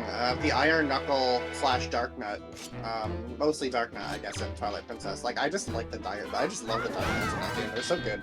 Yeah. They're like the most fun that gameplay style of Zelda has ever done. I feel like they block a little too much.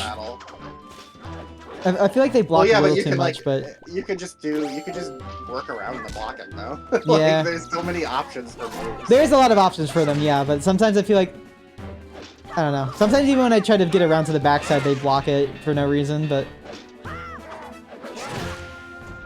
I do like the Dark Nuts in this game, though. They're kind of cool. And I can't remember if these ones are actually Dark Nuts or Iron Knuckles. They might be both in this game, but... So much of the combat in Ocarina of Time and Majora's Mask and Wind Waker and Twilight Princess, for the record, like all these games have this problem. A lot of it's really stop and go. You know what I mean? Like right. It's like you can't attack. Oh, there's my opening. Oh, okay, you can't attack anymore.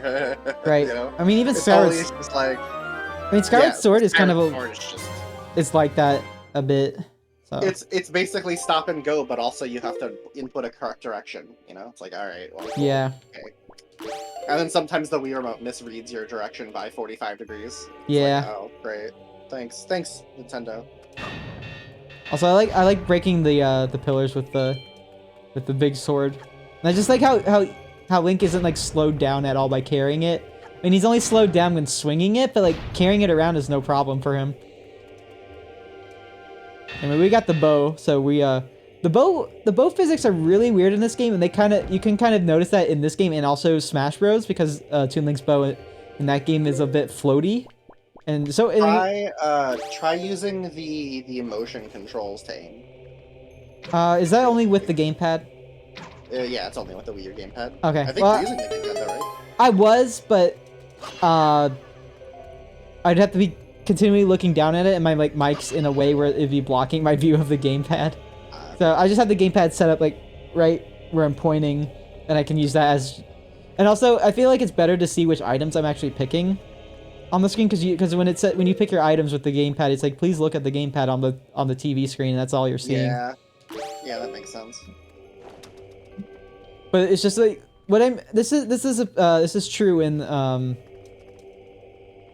I always hated how awkward it is to aim at these things right here that you're trying to do right now. Right. That was like one of the things that really always annoyed me about Wind Waker, about this dungeon in particular, because they're like always at a weird angle, you know. It's like you have to stand in a very specific spot in order to actually, get it. Some weird armo. We said some weird armos here. They come alive, and you have to shoot them with an arrow to stop them and hit them in the back.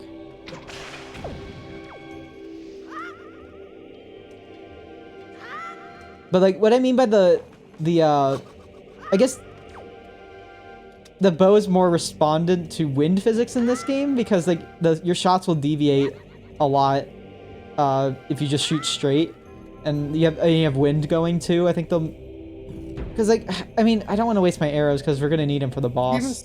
Seems like an unnecessary amount of detail for them to add, but I understand it is the Wind Waker. I guess they wanted to your arrows have a bit of a curve to them, which is weird. And they're not as You know what's instant. really funny about that, actually, is that you know how in Smash Brothers you can play as Toon Link or you can play as regular Link? Right. Regular Link has the curving arrows, and Toon Link has arrows that shoot straight. Well, It's Toon Link, like, but they're just more floaty and slow, though, because of that. Which is yeah, it's just a weird. Link's arrows kind of respond more to physics more than Toon Link's does.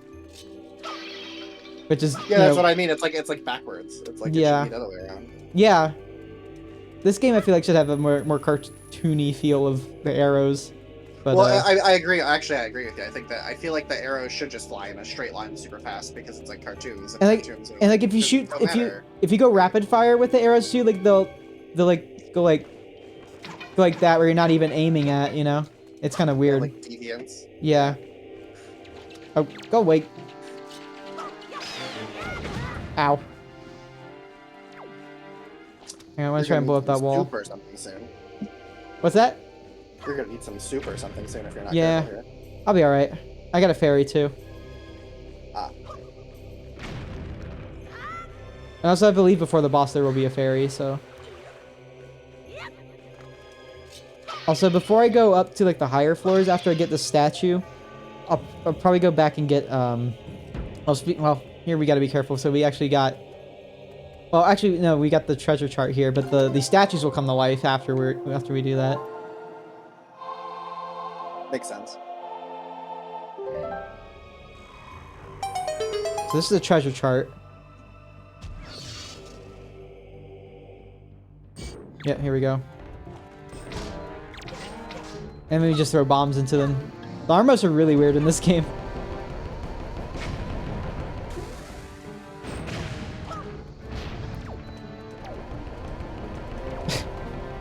I like the I know they're kind of like the Armos in Ocarina of Time where you hit them in the back and they just freak out and then explode, but it's just weird because you throw a bomb in their mouth and then they're like, oh shit, oh shit. Well, I wasn't expecting to eat explosions. This is a critical design flaw. I like these, by the way. Those little orbs that drop stuff after you kill enemies. I think those are really cool. Yeah, because you I never brought them back either, but they're super cool. Yeah, like you get more than what you would put in fighting for it, so it's kind of cool. Yeah, definitely. I actually think that those are one of the coolest things about this game, and I would love to see those return at some point. Yeah. I think it'd be cool for Breath of the Wild considering the amount of collectibles and stuff like that. You could get extra... You're always running out of arrows in Breath of the Wild. Yeah. I always keep a stock of annoying. like 500 arrows because like I know I'm gonna need them. Also, Well, I need yeah, a same key. here, but you know, when your goal is to kill Lionels by bonking them to death with boxes, I guess it doesn't really matter so much. Yeah. Can I shoot this thing from this angle? I think I can. Maybe? There we go.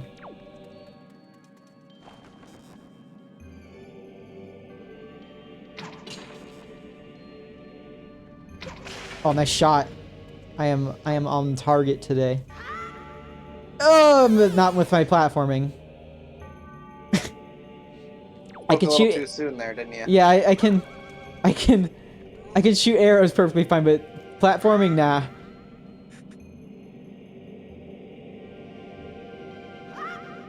Let's see what's in these pots. I don't even think they're... That's just bombs, I think. Yeah. Probably a case where there would have been like a useful heart there, but you're playing hero mode, so no heart for you. Yep. I don't like how these switches are taking up space on the platform, but...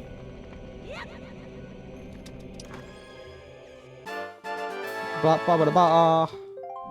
I think Zelda games have a difficult time with making resources valuable. Yeah, I know. I think Breath of the Wild did make that in a way, but only because they were limited. But up to a point. But then, like, who wants to grind for like 3 hours to get enough dragon scale or whatever to like upgrade your fancy amiibo armor number 46, right? Like, I do. Like, God, I really wish I had all the amiibos that the game supported because I really want. I want the Fierce Deity outfit. But even then, that's random. Even if you get the parts for it when you use the amiibo too, which I kind of don't like. Yeah, I have one of those. N2 Elite like disc fake amiibo spoofers. Oh, I need to get one of those. You think you could link one to me, actually? I don't even know if they still make them. I'm pretty sure the Oh. company that made them went dead. Really? They were Oh, funded by. Do you know the Team Executor? no. The ones they did they do the Switch mod chips and stuff. Or at least they Oh, used to. okay. Well, then Um, I can kind of guess why there they was a may not be whole around. there was a whole lawsuit and stuff. Anyway, N2 Elite was funded by Team Executor, so Okay, that makes sense. But I think that's probably why they're probably not around then. But dang, yeah. okay. I still want the Young Link amiibo just because. But What you can do instead, though, if you ever want to like make you can make your own amiibo with a phone that has NFC. really? It's actually it's very easy. You just buy NTAG 215s off of like AliExpress or Amazon, and then Okay. you can flash amiibo to them, and they become an amiibo. You'll need to get as many tags as you need amiibo though. So like, Okay. if say you wanted to like make 10 Zelda amiibo or whatever, you need 10 tags because once you Damn. write them as one amiibo, you can't change what amiibo it is after that. Yeah. All right, come over here, you bat.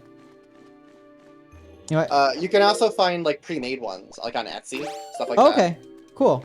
Yeah, so if you ever Maybe that'll wanna, probably be better, actually. yeah, they like usually those ones are like professionally printed and stuff too, so it's pretty neat. Yeah. That's like the cheap way to go. The N2 Elite was expensive, and the only reason I bought it is because, well, I wanted to, I just wanted to have like an amiibo flash cart. You know what I mean?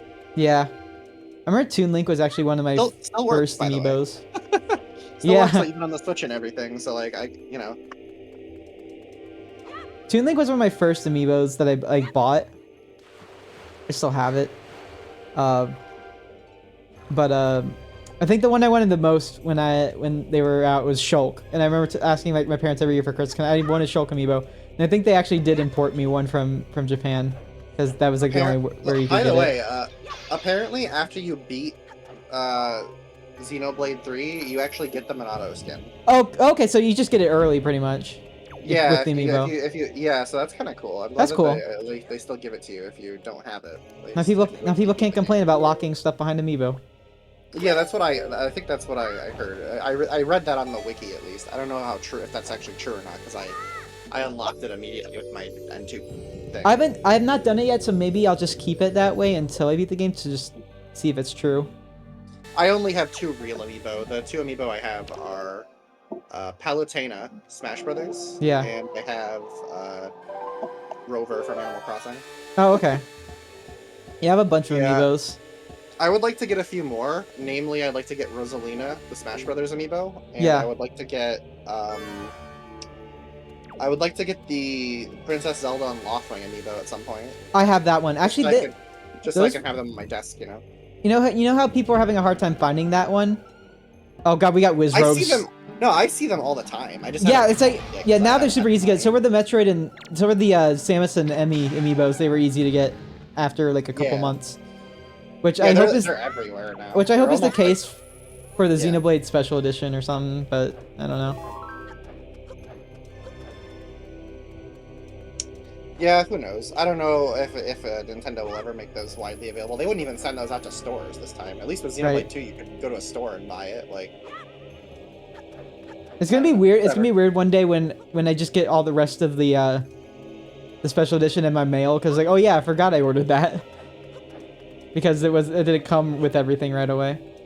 Right. Huh. Oh come on. No, climb the ladder. Sometimes the inputs can be weird depending on the camera angle because they'll start thinking like, oh, you're going down instead of up or something like that. Alright, so we're almost done with this temple. This one definitely takes longer than the Forbidden Forest does. Oh, for sure. Yeah. Oh yeah, this one can't be done in 30 minutes. Not without glitches at the very least. Yeah, without glitches and stuff. What if you could just warp up to the bell on top of it? Was anybody? I'll be honest with you, I wouldn't doubt if that's the case. I haven't seen anybody do this dungeon in a while in a speedrun, so. Yeah.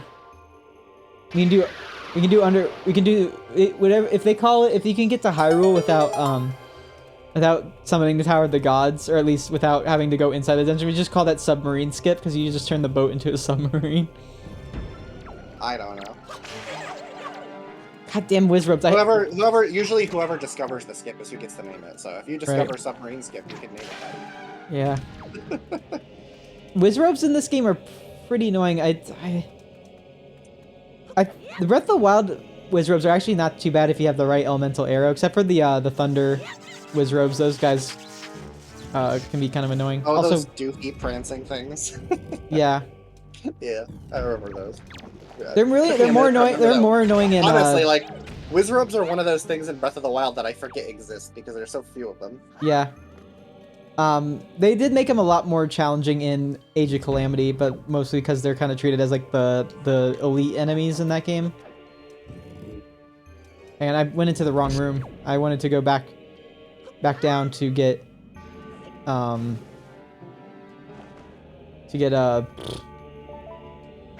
treasure chart. This mouse is gonna... Okay. I know it'll probably be faster just to come back into the temple when everything's all done, but I just want to get it now. Just so I don't have to come back in here. I do feel like the treasure charts are a bit like... They take too many steps just to get one item. Especially when most of them are just... Well, that's kind of what I was saying earlier about how Zelda games seem to struggle to make things worth enough to like you know, they struggle with value in objects. Like it'd be one thing if you collected like multiple treasure charts and then put them all together and then you got a whole item out of it or something, right? Yeah. Like what if that was how you had to get your bow? But that's But that's just like kind of like getting like a piece of heart. It's just trying to get like a heart upgrade in Breath of the Wild where you have to get 4 of those orbs. Yeah. And that's kind of like, I actually think that kind of sucks. A little bit. I was hoping for, I think that, like, I don't know. I mean, I don't know. I guess it's like, I feel like the way that they decided to go about, like, items in Breath of the Wild with, like, giving you all the runes at the start of the game and that's everything, basically. Yeah. I mean, that's cool, but I guess I would have preferred if we got more runes, and, like, those runes were not necessary to complete dungeons, but, like, there were certain areas of the dungeon you couldn't get to without those runes, so, like, you know, technically you could skip that item if you wanted to, but there would be, like, extra content for if you didn't, stuff like that, you know? Yeah. I feel like that would have been a better way of going about it, but who knows, hopefully Breath next of the time. Wild 2 might... Yeah, maybe Breath of the Wild 2 will have more runes or something. Yeah. It's kind of a shame I had to use my part of my elixir soup in this dungeon because the double damage really doesn't have any benefit in this dungeon when a lot of things die in one hit anyway, and also the boss, you don't use the sword on it at all. Right. Which is kind of odd for a test to claim the item to defeat Ganon. It doesn't involve the sword at all when the thing you get is a sword, so it's kind of like, I don't know what this proves. Because don't you want the person to be handling a sword to be good at handling a sword?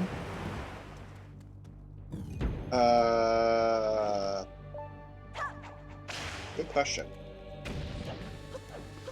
Yeah, it is kind of weird. It's basically just like shoot with bow, right? And throw bomb. Yeah. I mean, using the bow in the dungeon, that makes sense because you get it in this dungeon, and also that's a weapon they kind of want you to use to prove yourself. But like, I don't know. Anyway, we're gonna go up to the next set, which is pretty much just the last stretch of the dungeon.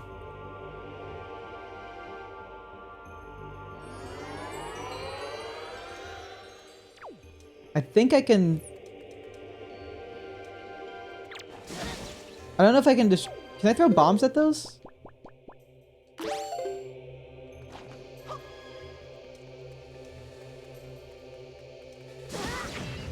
No, that's not going to do anything. I just have to watch out for them, that's all. I hope I get a restock of arrows soon, but I know the You pretty much can't run out of arrows during the boss fight because the boss will just give you 10 more. Which is kind of funny, but it kind of makes me wonder if you like run out of arrows in Bongo Bongo, what happens? Because I don't think there's any pots in that boss room. And I know for like stuff for like Odalwa and Majora's Mask, the grass and pots respawn in that dungeon. So you can't really run out of arrows there. Oh, shoot. Ah! I forgot they came to life. Betrayal! You helped me and now you want to kill me.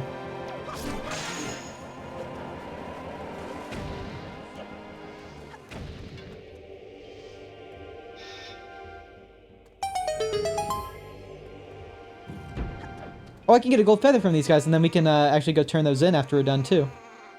Hurry, that works out. You guys make the most... A lot of the enemies in this game make really annoying sounds. Come on.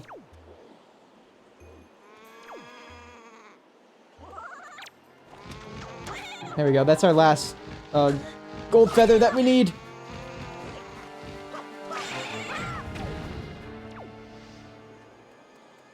Here's the one we can use arrows on.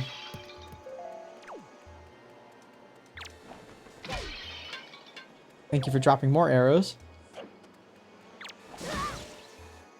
I'm gonna skip you.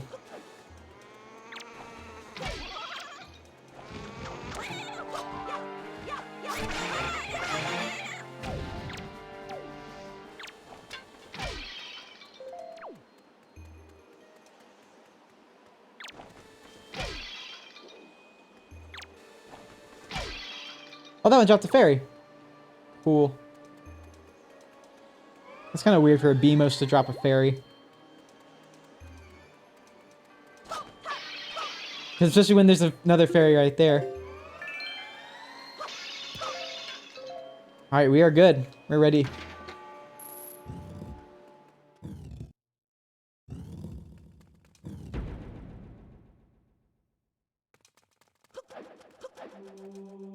This kind of reminds me of like a shrine. Like there's walls in a shrine in Breath of the Wild. Imagine that they probably were like thinking of this when they started doing like some of the art design for Breath of the Wild shrines. Well, this game was pretty much in development around the same time as the start of the development of Breath of the Wild. I think this game. I think they used like this lighting. I mean, just Wind Waker in general. I feel like there was a lot of. Well, I think this game's. I think back at what they did. I mean, like I mean HD. Sorry, I think I meant to say that. Right. But like, I'm pretty sure they were testing out this art style again to find a good lighting engine, and then they decided to just go ahead and remake Wind Waker. So I think that's what I think they said something like that during the presentation where they talked about why they were doing a Wind Waker HD. Yeah, because they were not something Nintendo was particularly known for doing either. Like, yeah. So. Well, I don't think they were really planning on making Wind Waker HD, but when they just decided to use the character models to test like their engine and stuff like that, they were like, oh, we can probably just do this. Well, it certainly did make them a quick buck on the Wii U. Yeah. And it definitely kept the you know, the ridiculous amount of Zelda fans asking for where Zelda is on the Wii U busy for at least a little bit. Yeah.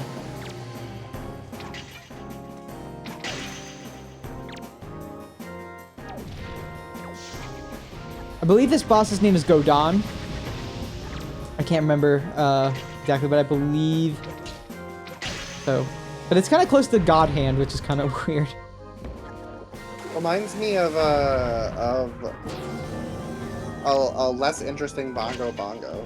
Oh yeah, this is definitely like this is Nintendo's bread and butter. A boss with a giant head and 2 hands that you have to shoot the hands. That's their staple boss design. And I ran out of arrows, but thankfully. Also reminds me of Kirby Superstar, the rock guy. Oh, the rock guy. You mean Mario? Yeah, there's like Kirby Superstar and Superstar Ultra. Oh yeah, yeah, Wham Bam Rock. Wham Bam Rock. There you go. That's the name. The Rock. Yeah. But that's pretty much the beta for Master and Crazy Hand. Yeah, pretty much. Because that was Sakurai. Did you see, oh, by the way, did you see Sakurai started a YouTube channel? I did see that. I haven't watched the videos on there They're yet. really good videos. Like, I love his, well, I mean, obviously you have to read the subs for it, but, what he talks about is very interesting.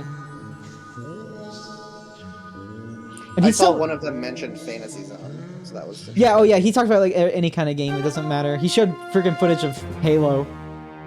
And I know that probably pissed a lot of people off. I was like, why do you put Master Chief in? I don't know, who cares?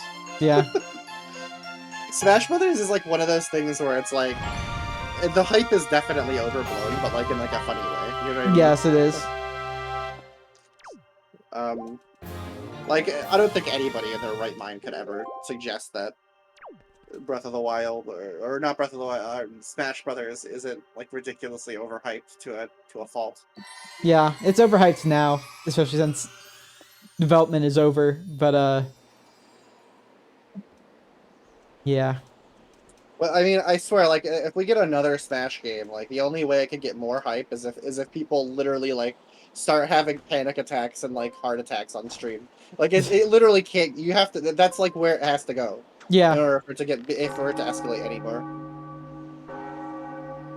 So, I'll be right back, I have to take care of something. Okay.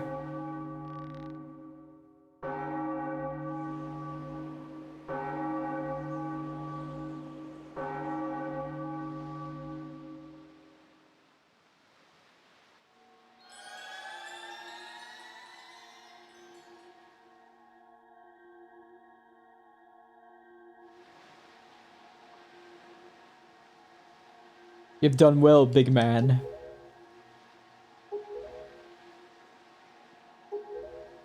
The trials have only just begun. I am ready.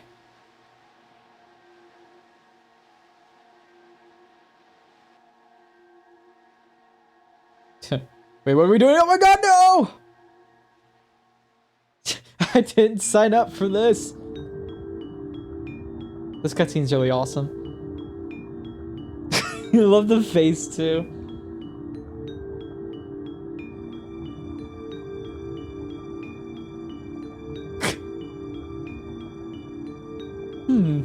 Okay, I love that face. He's like, alright. I see what this is.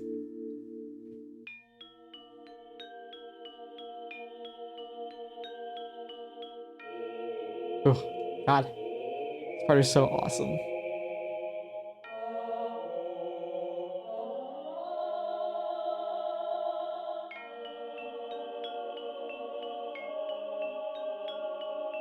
And back. We just entered a mysterious castle that was under the sea.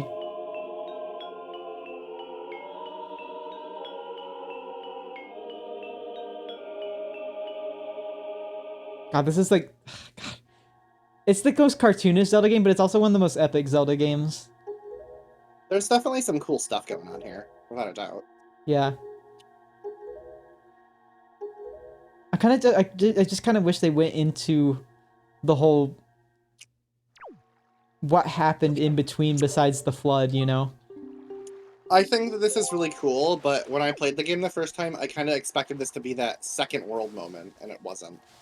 I think originally it was supposed to be, but... Like, I wanted to explore Hyrule. I didn't want to just, Yeah. like, see a tiny little sliver of it and then be like, oh. Right. And that's You know? probably where the cut content comes in with that, because I'm pretty sure that it was supposed to be like that, because I remember in the Hyrule story there was concept drawing of, like, Link catching on this big fish hook by some guy fishing, and that's how you get... That was, like, theorized how you would get above and below the sea, is by... Link would literally be like the hooky from SpongeBob. he read the hooks all the way up. It's pretty good. And then and then you'll be vacuum packed into a can of tuna with nothing but the smell of mayonnaise. I feel like it could have went in multiple directions, but yeah, I thought this was gonna be like this is the second world moment. You know what I mean? Kind of like how in Ocarina of Time you had like the past and the future. Yeah, and then yeah, for sure. I feel like they were doing that originally, but obviously time constraints. That's just the answer for everything in this game, unfortunately. But I'm just I'm one of those people where it's like it still holds up even with that with all of the potential it had. Yeah. Oh god, I forgot this next part. Oh shit. You Okay. know, the funny Okay. thing is, the first thing I did as soon as everything started moving again was go around and kill everything. Well, that I was like, actually I you're gotta kill all the moblins and the dark nuts. well That was actually the you first thing I did. I know yeah, you have to, you but have still, to. it's like All right, time for barrier skip. No, I'm just kidding. I don't know how to do before I barrier. did that. But what I mean is, I did that before I even knew I had to. Yeah. All right, it's time for barrier skip, everybody. Oh wait, I don't know how to do barrier skip. Never mind. Just walk into it. Yeah. Uh, Well, I try. Well, I've done all I could do. So how does do you know how barrier skip works on like a very ground level? Something to do with floating point math Okay. and And is it getting it does it very have to do specific. with with your positioning at all? Yeah, it's like floating point math on your positioning or something. You have to like get exactly lined up right, and it like for some reason, Yeah. due to the way the rounding works or whatever, it lets you through. Yeah. And it has to be like at a specific angle. Mhm.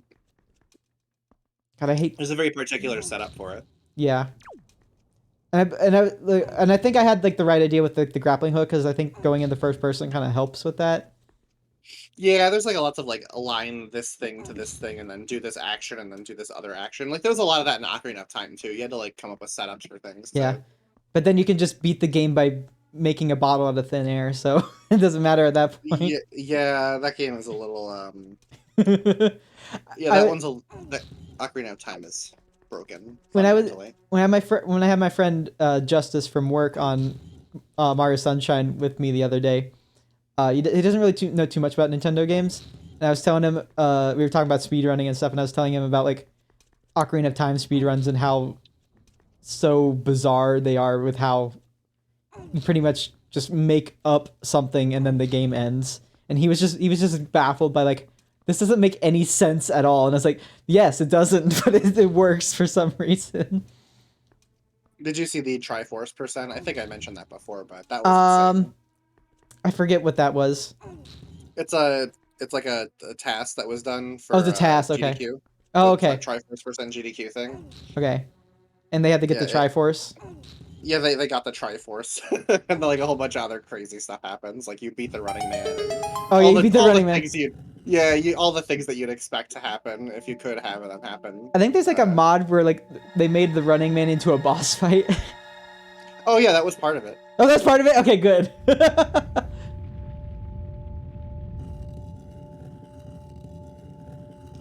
And I wonder with this statue here, um, is this what adult Toon Link would have looked like?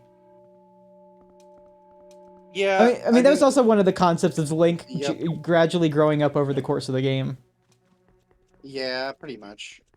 There's like so many things that I wish, like that's the kind of stuff that I really wish they would have did. Honestly, Yeah, that would have I been mean, really neat. this game is very much like what could have been, but not in like a Sonic 06 way. It's more like what could have been in a Super Mario Sunshine kind of way. Yeah, Basically, everything of that era was like that, though. yeah. There's so many unfulfilled things from the early 2000s.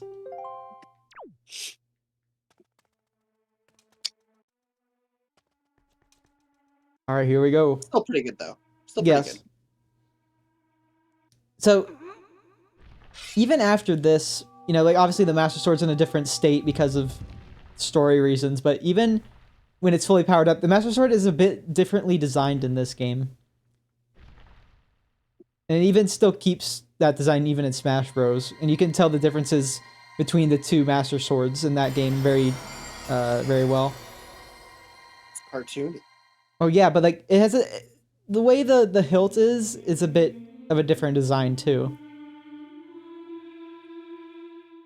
Also, I love this Hyrule Castle remix from Link to the Past.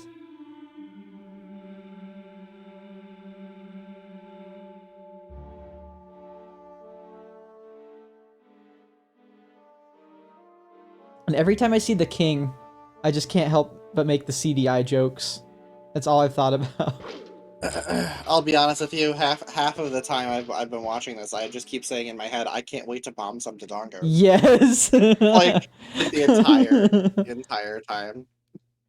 That reminds me of back when I was a kid and I was watching YouTube and I would watch like what was it? Attacking Toucans, and Attacking Josh Toucans, yes. Jefferson, Yes. and Donna Bells, and Yes. They're all so good. They're still around. They do some stuff.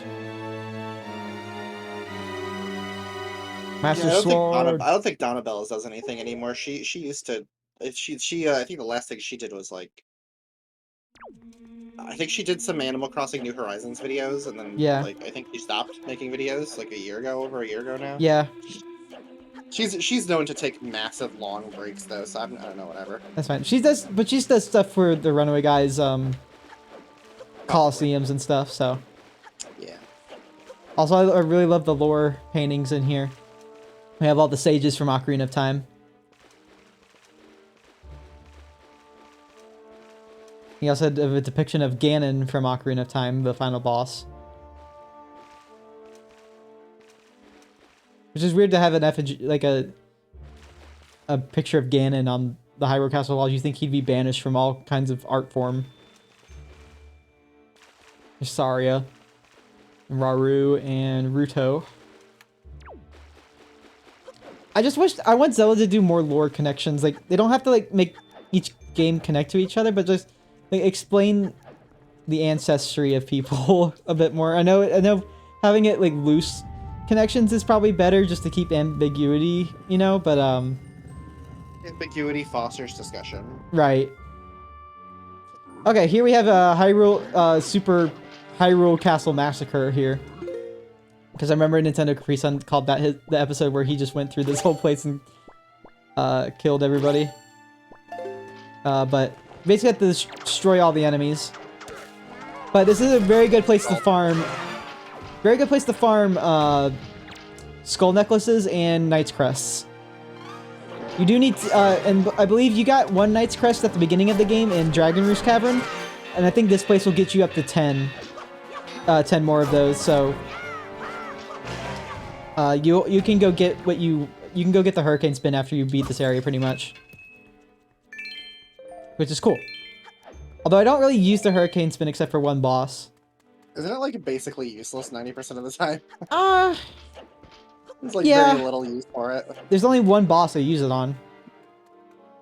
And that's the Earth Temple boss.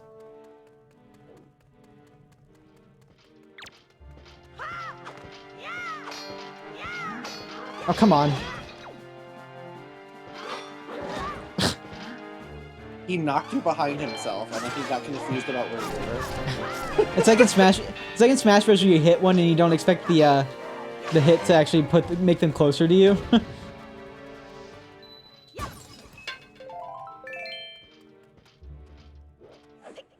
come on.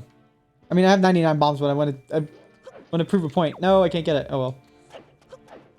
Hello, can I steal your necklace, please? Thank you. Also, Boomerang is your best friend in hero mode, probably, because it stuns a lot of enemies. Have you noticed in Xenoblade Chronicles 3 that sometimes items, like, spawn on walls? Yeah, I've noticed that. You could usually just collect them by walking under them anyway, but it is kind of strange, isn't it? Yeah, but once you get your item collection range up, it doesn't really matter anymore. Right, well, of course, but still. I just thought that was a kind of a strange thing to do. It's probably a weird, like, pathing issue. There's like a spot. Also, did you see that there's a spot in Colony Iota where you can walk in a circle and it changes the weather? I did not know that. Yeah. That probably is not intentional. Yeah, I think there's like a biome boundary or something there. Yeah. Well, because like, they're right. It's it. Colony. That's the one near. That's in the Forest region, right? Yeah. That's where Alexandria is, right? Yeah. Yeah. So I believe like right around there, it has the. There's like a split between it being the desert area and then like the droopy. The woods area that's like Satoral Marsh and Makana's sword or Makana's arm. Yeah, stuff like that. God, I cried when I heard that music. By the way. It was the freaking Machina Village theme. Yeah, definitely a lot going on there. I think one of my favorite areas is the low Mactha Wildwood. I haven't been to the lower part yet. I tried going there, but the enemies are too tough at the Yeah, moment. they're all like really strong, but like as soon as you're like level, what are we, like level 60 something? Yeah, I'm about Like level 60. once you're like level 60-ish, maybe a little bit higher, realistically you can kind of kill anything that's like 6, 7, 8 levels above you as long as you're Yeah. like paying attention to what your class Probably not a setup is unique like. monster that's a couple levels higher than you, but most regular enemies probably. Oh no, you could definitely kill unique monsters that are higher than you as long as you have the right party setup. Yeah. By a lot too. Like not even by a little, like by a lot. Right. I think the biggest unique monster kill I got, like in terms of level difference, was like 14 levels or something. I was like very woefully underpowered, and everybody kept dying. But I had this one accessory that made my all my arts recharge every time I would revive someone as a healer. So I was just playing as a healer, and I'd keep reviving people, and then I would just spam arts afterwards. That'll probably help a lot. Yeah, it just worked out well. So I ended up killing it anyway, even though I was like woefully underpowered for it. And then of course, you know, the super bosses. Speaking of, I did beat all the super bosses as well. Yeah, I remember seeing that. Yeah, and I really liked the final super boss. It's the first time in the series where they actually call in the game they call it a super boss. The super boss. Yeah, I think I saw that screenshot. Yeah. So that's pretty neat. God, everybody's coming over here to kick my ass. I wonder why.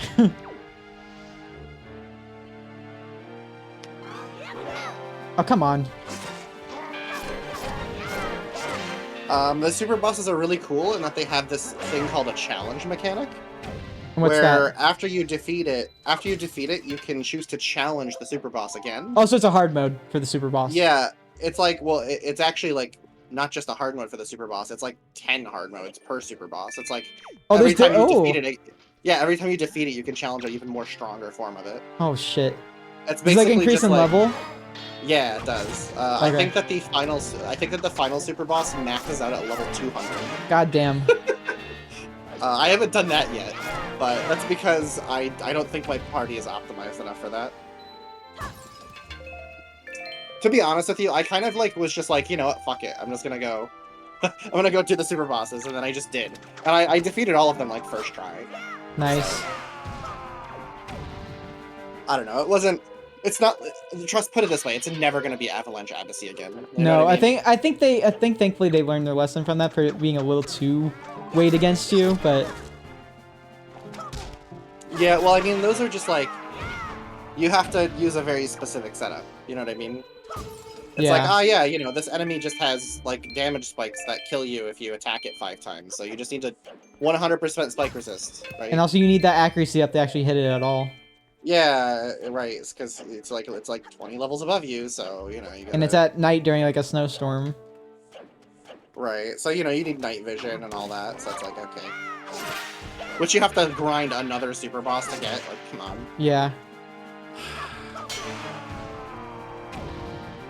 Thankfully, two super bosses and 3 super bosses seem better designed. Oh yeah, definitely. There was like, for the record, being level 200 makes it tied. It makes the final super boss here, tied with that one level 200. What is it? The ball guy in during the there's like a Giga Rosa in the world tree. Oh yeah, I remember that. I remember doing that one. Yeah. Challenge battle mode. There's one enemy in there that spawns that's like one of those little guys that like to blow up. But it's level 200 and has like 35 million HP and infinite defense. Yeah. But you can use like Telos to like bypass its infinite defense. Oh yeah, you can bypass defense that way, yeah. She annuls defense, right? So yeah. So you can still kill it actually if you seal self-destruct on it. And it's like technically the highest level thing you can kill ever. It's 99. It's 101 levels above you. Yeah, I remember seeing that back in because I did that challenge because I forget if it was part of somebody's affinity chart. I mean, mostly Shulk and Fiora just want you to do all of the different ones, I think. Yeah. In that game. Yep. Yeah. Man. And we can't go back to Hyrule for a bit. But, yeah, we're heading toward Forsaken Fortress now. But first order of business is ease of access to places. And so we need a warp song, and I know we're just where to go to get that. Except not that way, it's the other way.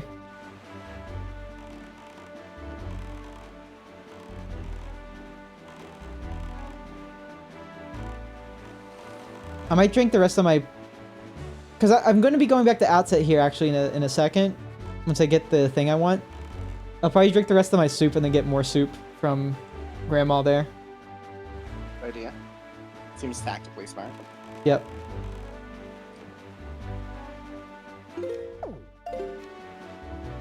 Because I believe the closest cyclone is at Northern Triangle Island? Yep.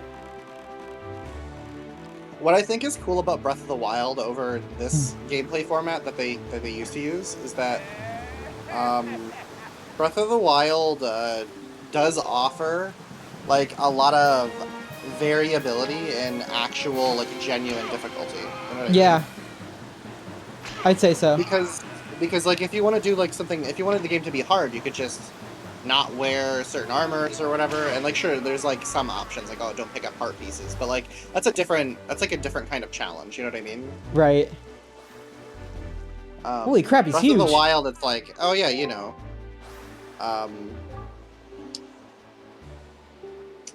let me think here. Breath of the Wild, it's like if you want to skip like a Ganon, you have to go fight multiple Ganons in a row at the end, you know, so it's like, oh. Yeah. It's kind of neat. There's like a lot of different ways you can go about completing that game. I think it's kind of cool. Yeah, there is. I like it a lot. I like these two guys here. We met his brother earlier, but I like frickin' Thunderous and Tornadus here. Because that's pretty much what they are, based off the same thing. Do you remember hearing that the Wind Waker was originally not supposed to be a Wind Waker? It was originally supposed to be like a, what do you call it? Shamisen? Or yeah. no, it wasn't Shamisen. It was something like a completely made up like mechanical instrument. It's like a electronic thing. Yeah. Actually, I'm gonna go back to Outset. Yeah, I remember seeing that in the Wind Waker video. That was also the one where they said Miyamoto cringed at the art style of this game, and I'm like, oh my god. Just so weird, because I feel like he would be the one to come up with the art style for this game. Theremin, that's the word.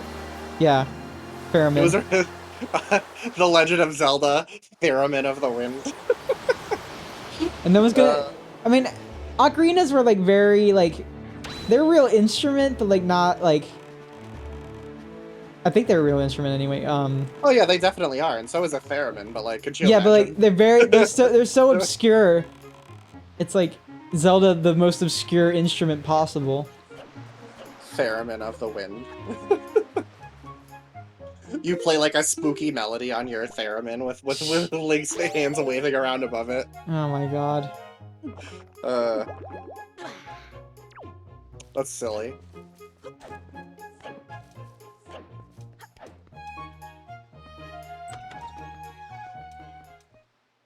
That's just hilarious. Can we get more soup, please? For all intents and purposes, the Wind Waker is quite similar. It's not even really an instrument, it's just a conduction rod. Yeah, but most people, like, know what that is, you know? But it still involves waving your hand around above something. Yeah. In the air. I will say the most disappointing thing in, like, Hyrule Warriors is the Wind Waker weapon, because the Wind Waker is a weapon for Zelda in that game. But I think it's probably the worst weapon to play. It's not fun to play at all, unfortunately, and I go out of my way to make sure I don't have to use it. Yeah, at some point I don't know. Hyrule Warriors is just one of those things where I have mixed feelings on it in general. It's just like, it's fine, but it's just like more. If I wanted to play like a hack and slash, I feel like I'd play a different one. You know? Yeah. Like it's not anything, you know,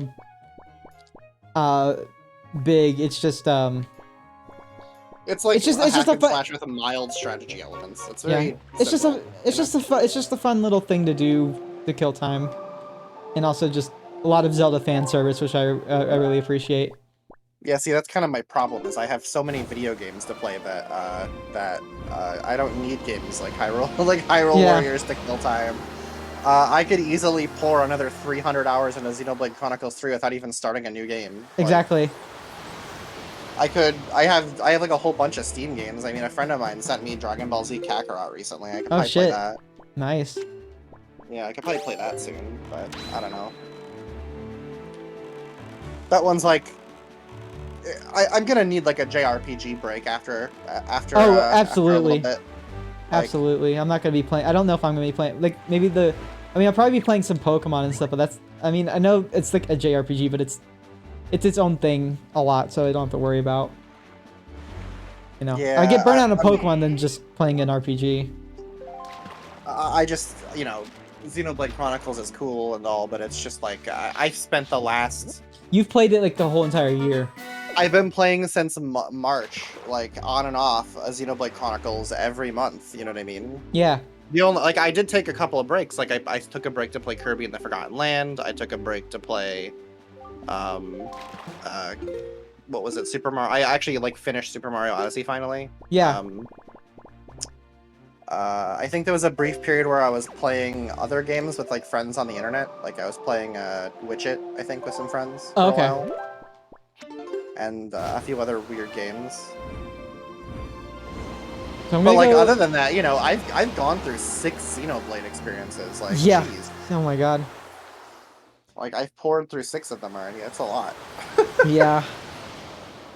So what I'm gonna do now is turn in my gold feathers here at Dragon Roost. I can also get well, I'm kind of close to the cap, I guess. I need to go get more rupees to hold. But there's a 100 rupee here. I might try and get that on the way out. Cause I don't think a lot of people know about it. A 100 rupee chest. And it's kind of convoluted to get to. And then I forget where else I want to go. I know I want to go to Windfall before I head out to Forsaken Fortress. But I think we'll at least get the Forsaken Fortress done today. So that'll be 2 temples technically, even though we've already been to Forsaken Fortress once. I believe it's this guy I want to talk to. Oop. I know you, yeah, you're adventure guy. I'm adventure guy. Yeah, so he wants the gold feathers for his girlfriend. And he wants 20 of them, I'm pretty sure. I have 20 of those? Yes.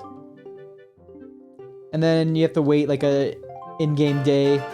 Oh, you get 100 rupees from this guy, and then you'll get a letter in the mail the next day for a piece of heart. I guess I could show this off because it's not going to take too long. But I'm going to head back to Dragon Roost Cavern. Because now we have something... I mean, it's not required at all, and it doesn't really do anything. But there is a treasure chest that you can get now that wasn't there before in Dragon Roost Cavern. And I think I know where it is. Also, the lava cooldown here. So now that Xenoblade 3 is out and it's no longer like the thing, like what's your next like biggest game Probably to like Splatoon. look forward to? Probably Splatoon 3. Alright, fair enough. I don't know, it's like I said, Splatoon doesn't really interest me too much, because it's just like, I don't know, I'm not really into like online multiplayer games too much. Right. So I mean, I'll probably play it for like a couple months and then put it down for a while, if I had to guess. Which I don't mind, you know, those games can be good. But yeah, and then, so my months are actually pretty well set, because in October we have Mario plus Rabbids Sparks of Hope, which I'm interested in playing, because I really like the original from 2017. That was actually a really good game that's underrated. It's a really good strategy game. isn't it just XCOM but Mario? Well, yeah, but I like the mechanics of the game Okay. though, and like the whole thing. It's really fun. Interesting. Yeah, I don't know. I'll be honest with you. I was just like, Rabbids, Mario, weird. Yeah, Pass. but yeah, it's a better game than it has any right to be.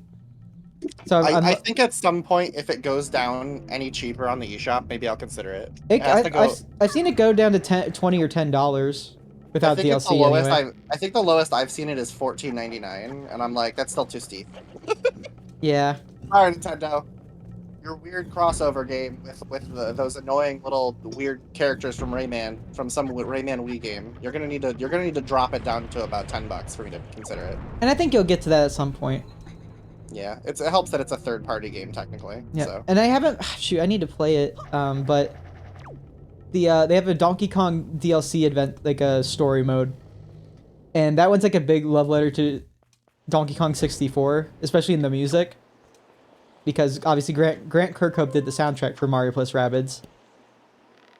And he also What did a weird game to put all this effort into. I know. And you know Feels what like a waste. the weird thing is? Well, I mean, it seems like a waste, but it's actually a pretty good time. But so they got Grant Kirkhope back for the second game here, but they're also getting Yoko Shimomura as well, you know, the Mario RPG composer in Kingdom Hearts. Good lord. The music's really good though, like It's just like, why can't they just get these people to do things for games that aren't Mario Rabbids? I know. I Like, like come that on. too, but for what we have here, it's not bad. Well, it exists. I'll give it that. But like, even if some people are going to appreciate it, there's just gonna be that audience that I does know, not and never will ever. I get that. But you know, if it's still an enjoyable game despite that, I think that's really good. I mean, I agree. I just think that it's like weird. It I don't is know. weird.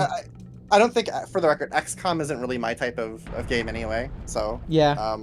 Well, that I mean, kind of strategy, that sort of strategy stuff isn't really my thing. Yeah. I'm not like big into Fire Emblem even either. Oh yeah, So. yeah, because like I mean, I knew it was mostly based off XCOM, but like it reminded me a lot of Fire Emblem though.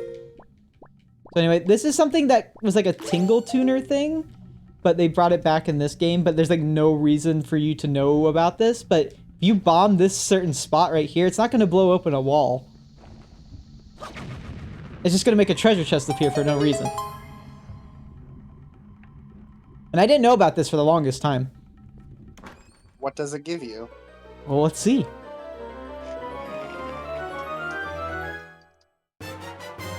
It gives you a Tingle statue. Wow. And it's automatically sent to Tingle Island.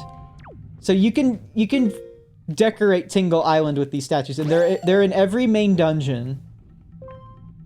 What a odd thing, but I mean, it was a Tingle Tuner thing. I think it was a Tingle Tuner tune, yes. So I actually did play with the Tingle Tuner quite yeah, a bit. I believe you could actually get Link to like actually float on air with it, couldn't you? Yeah. Did you know that Nintendo, when used on a real Wii, not on a Wii U, but on a real Wii, if you plug a GameCube controller into the Wii, it actually does work with the Nintendo does work with the link cable. Oh, cool. Yeah. So theoretically, you could use that to trade Pokemon with Coliseum and XD. Yeah, definitely. Awesome. Yeah, it's pretty neat. I'm glad that it works because What? But then that makes me wonder if you have a ROM hack for Coliseum, like the one I was playing, or XD, if you could actually trade Pokemon between the GBA games and that. I wonder if somebody's tested that. Unless the game itself like was, well, put it this way, I feel like trying to put things that don't exist in Gen 3 into a Gen 3 game might be a bad idea. Oh, that's true. I mean, Yeah, but I'm also thinking like the worst. I don't think it would stop you. Yeah. If that's what you're wondering. Yeah. I think the worst thing that could. Well, like, it depends because when I put a ROM hack file like that into like PK Hex, all the moves like that don't exist in Gen 3 come up as like moves that like they maybe the actual moves they maybe put over the new moves or like or under it basically. You know what I mean? Like they replace one move that doesn't exist in the game anymore with a new move. It's complicated, but like I think that's what it comes out to. Yeah, I wouldn't recommend doing that. But No, I wouldn't. Yeah. not with a. It seems like a just asking for trouble, really. Yeah, but I feel like the worst. I mean, obviously, you'll probably like corrupt your game and stuff. You probably have to start a new file. But I think like the worst that could probably happen would be like having the question mark Pokemon placeholder thing. If you ever saw like the bad egg videos from Gen 3. Yeah, pretty much. It would just like break some Pokemon on your save file or whatever, probably. At worst. Unless they had the maybe like the same move set like completely or something. I mean, well, there's also ability, but how does Pokemon on Game Boy Advance handle invalid moves? I forget.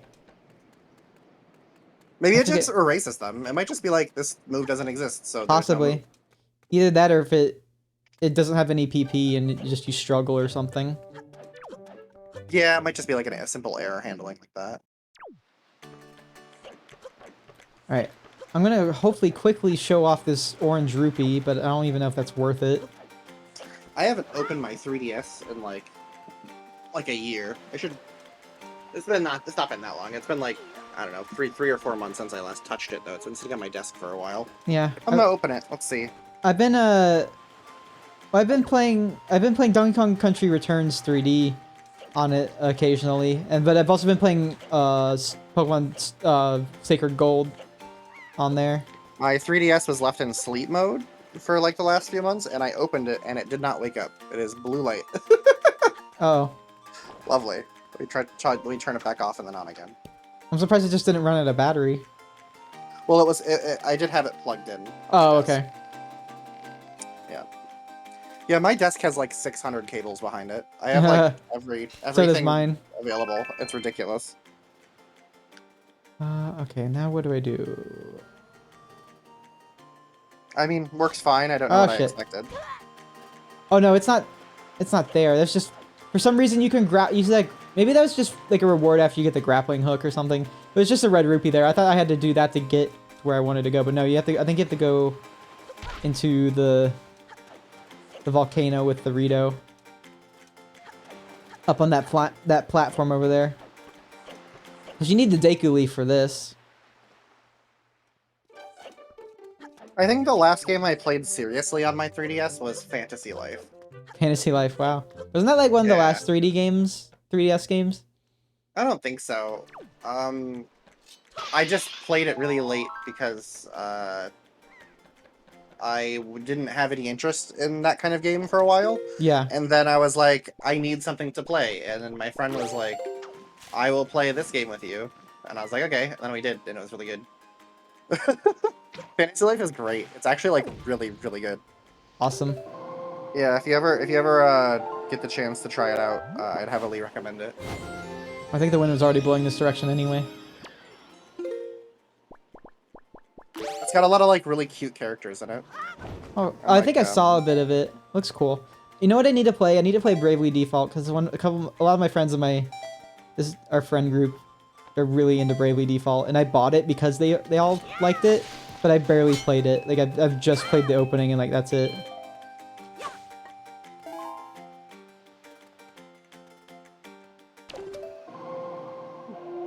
Excuse me. I just need to play Bravely Default, basically. What does the friend list say? My friend list has... I have a lot of old people that I haven't talked to in like years. I have 41 people on my 3DS friends list, and of those 41 people, I'm the only one online.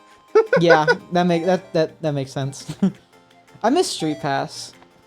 I mean, I know it's still active, but like nobody uses it anymore. Oh no, I don't think I'm gonna have enough magic. I really wish someone would make a piece of dedicated hardware for like a Raspberry Pi that like does the Street Pass relay thing. Yeah.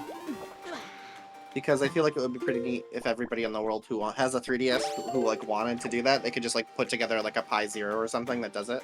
Yeah. Oh. Be a fun little DIY project. Man, I have so many games on this thing, man. I messed up.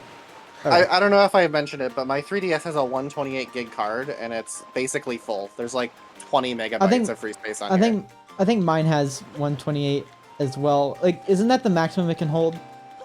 You could put more, but any more than that, and you start having problems with the OS slowdown. Okay, that's what I thought. Yeah.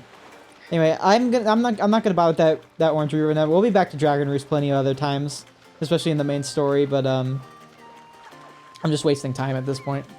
And we could go be doing other things. Yeah, pretty much all of the 3DS games that are worth a while I have on here. It's kind of absurd actually.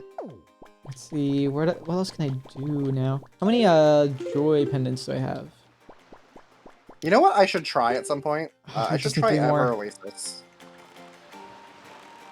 Oh yeah, I have that on here. I should try Ever Oasis. I heard that was good. Actually, there's a thing we can get.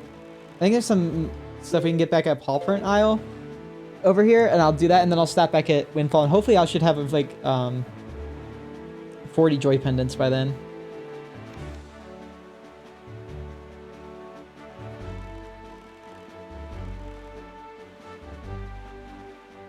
I have Dragon Quest on here. I have another Dragon Quest 11? on here. I have. Is it Dragon Quest 11? On the 3DS? Yeah. I have. Let's see. Dragon Quest 7, Fragments of the Forgotten Past. Okay. I have Dragon Quest 8, Journey of the Cursed King. Oh yeah, I forgot that was a 3DS port too. I have those on here. That's what I have. Oh, because I think Dragon Quest 11 was also released on 3DS. I have Dragon Ball Fusions. God. I haven't played that game much, but it was very goofy what little I played of it, and I was like, oh, that's interesting. It's it's so weird, that game. I don't know if you've ever seen it, but I've seen it, but it's weird. it's just felt like one of those very like not a remarkable Dragon Ball game. it's just super weird. That's all there is to say about it. It's like an alternate reality fever dream, Dragon Ball. It's very much like this is not canon whatsoever. It's like a negative amounts of canon. Negative canon. I have the Denpa Men, all 3 of those games on here. What else do I got in here? Metroid Samus Returns, that's a good one. That's a great game. I need to play it again. I have the other Metroid game. Oh, Federation Force. Yeah, I played it with friends one time and it was pretty fun, but never again. Yeah, so. Probably not. Mighty Gunvolt Burst, Minecraft Nintendo 3DS Edition, which is hard to play, but actually like genuinely crazy impressive. That's just amazing how they could do that. I mean, I know it could run on freaking phones older than that, but the 3DS is like weaker than most phones, though. In fairness, even phones from back in a lot weaker. Yeah, wow. Yeah, it's this is like sub 1 gigahertz territory for CPU power. Shit. So it's pretty impressive that they managed to get that in here. And that could run on the original, and that's not. It's gonna only run on the original. It can run on the original 3DS, not just the new 3DS. No, that's a new 3DS only port. That's what I thought, because there's no way. Yeah.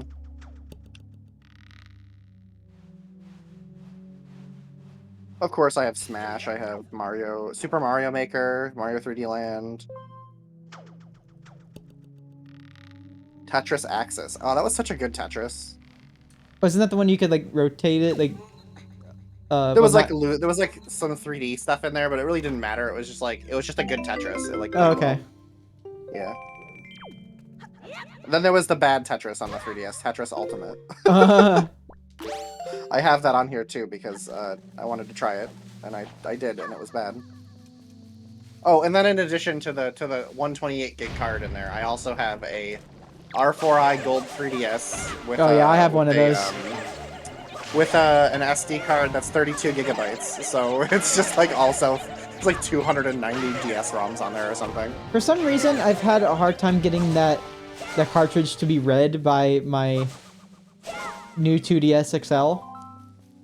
And then sometimes when I accidentally hit, like I might like move my 3DS and like hit it against something by accident.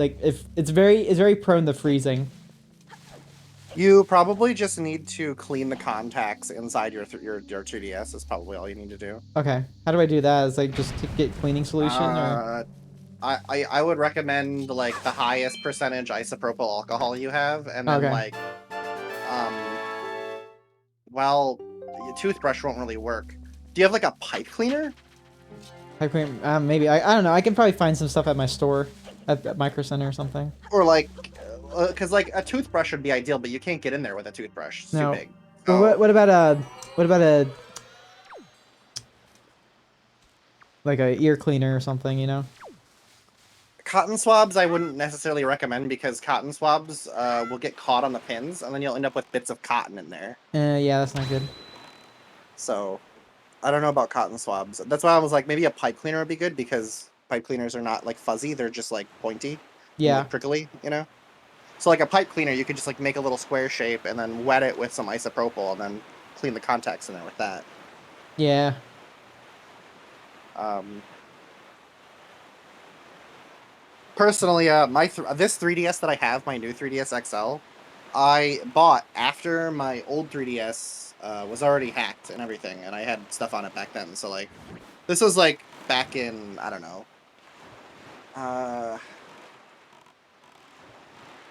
Basically, I got this one because that one's the left stick on it got all messed up from Smash Brothers, essentially.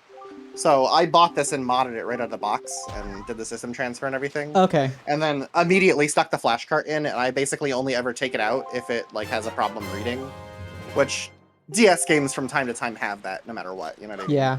So usually just reseating the cartridge fixes it.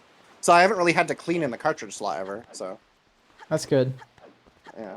I'm trying to think about what I can do on Windfall Island right now. I probably want to make it daytime. Because I was thinking about going back to Forest Haven and getting a Firefly for the color pictograph box, but I might do that later. There'd be a goofy thing you can do on the 3DS, What's that? where you can install a custom version of the DS mode Yeah. that runs the top screen and widescreen, so you can use DS action replay codes to play various DS games in widescreen. Oh my god. So it's like it looks weird, but it works. It's kind of strange playing a DS game in widescreen on the 3DS. Kind of a weird thing to be able to do. Looks like the last thing I played on my flash cart was Kirby Superstar Ultra. Oh, Good nice. choice, me. Good game. Wait, why did I get a red rupee? Did I only give her one? I guess, yeah, I only gave her one.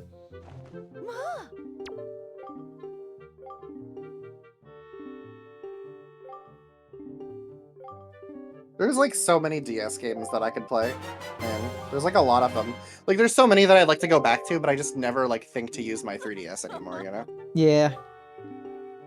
Alright, so now we own the cabana, so now we can get that Triforce piece in there. But for some reason the lady's cabana has freaking redeads under it, so I don't know what the hell's going on there. And they're probably the scariest redeads in the series, if you ask me.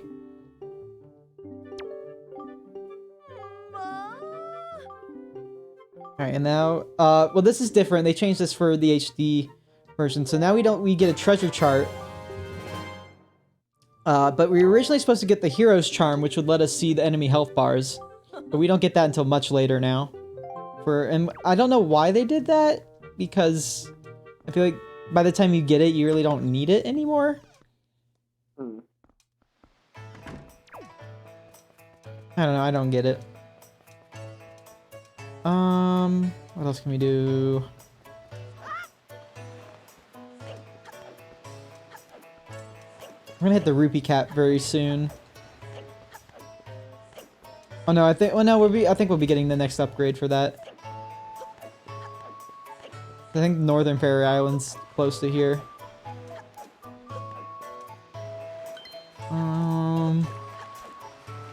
I guess I can do the pictograph stuff.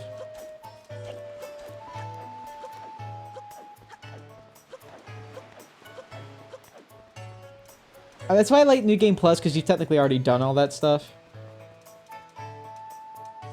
With the pictograph, but I don't know. Jay Falco, what's up?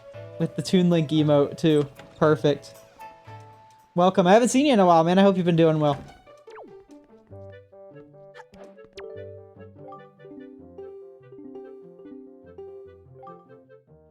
Yes, we will become a photograph assistant. We'll do that. And we're playing as Big Man right now. Big man. Just like Splatoon. Big Man is a treasure.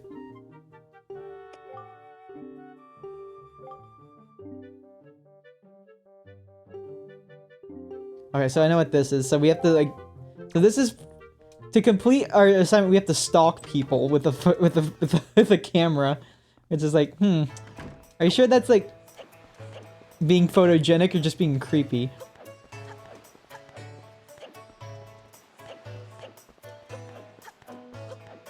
The developer of Terraria said on Twitter, "It gets chaotic when you are minding your own business in base and your buddy starves to death and takes out 3 people with his tombstone." This is interesting. Yeah. I didn't know that they added a hunger mechanic. Now I'm very interested. Oh, Blue Bomber's here too. Hi. Hey. How are we doing, guys? Doing pretty well. I'm actually gonna start replay this game on Thursday. Oh yeah, definitely. It's been a while since I replayed this game too. I mean, low-key watching you play this has made me want to try to like replay this at some point, but yeah, like this I is said, my Xenoblade 3, so right. This is my first Zelda as well, so I obviously like it a lot. Questions: are you gonna play Twilight Princess after you're done with this? Probably not immediately after. I'll probably give it a couple months, but I will get to it at some point. Nice. So I'm like waiting. Twilight Princess. It's fun. I feel like Yeah. this game controls a bit better than Twilight Princess, because I feel like Twilight Princess is really stiff compared to this game. But that's just me. Blue Bomber, you just trying to relax? Yeah. Yeah, it just feels nice to not have to worry about work for a while. Where is this guy? Oh yeah, here he comes. I see him coming down the stairs right now. I think the last time I fully completed this game is about it's about like 2016. So that, yeah, it's been a while.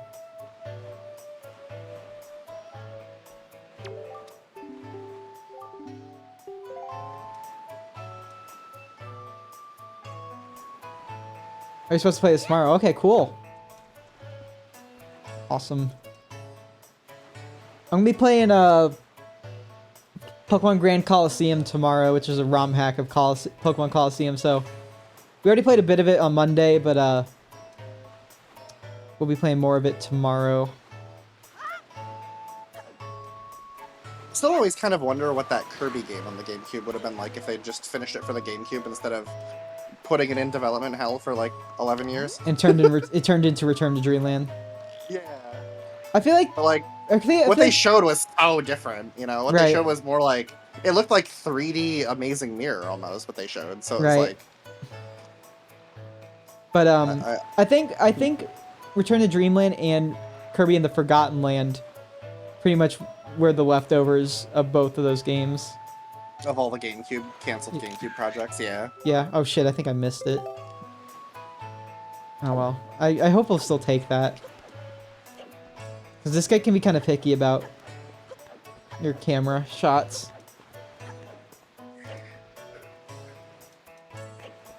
Probably more ways than one. Yeah, no, it's like you both planned to come in here at the same time, or like you raided but you didn't. It's kind of funny. Oh god, I hope he takes this photograph. Look at this photograph. Like literally, look at this photograph. Ah, shit. I knew you were a piece of shit anyway. Anyway, I can just try again.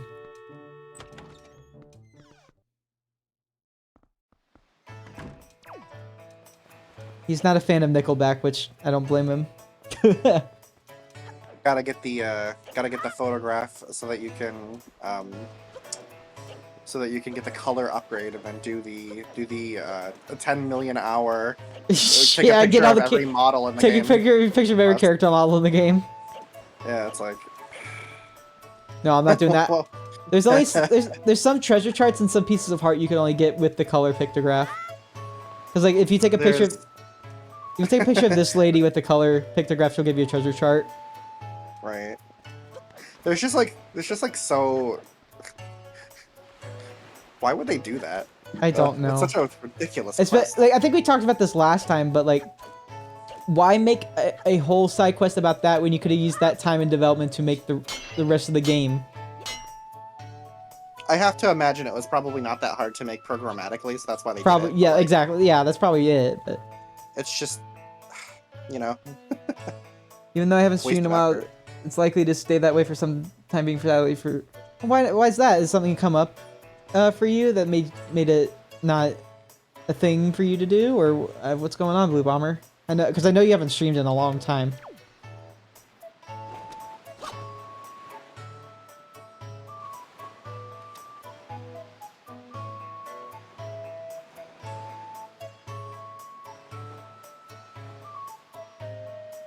Here he comes again. Once in a while you may stream, but yeah. Well, why is that? Yeah, I feel like it's very more than that. I feel like you have the, you know. Oh, okay. It's complicated, yeah, I figured. But that's okay. There's no shame in that. I have a passing interest in streaming, but I don't know. I haven't really like committed to doing it very much ever. You know. Yeah. I have the stuff for it. Like I have a capture device and all that. It's just, you know, it's like a whole thing. I just want to do it so I can get better at doing stuff like this, because it's kind of what I want to do. So, I have motivation and personal drive for it. Neat. Well, anyway, I'll be right back. Okay.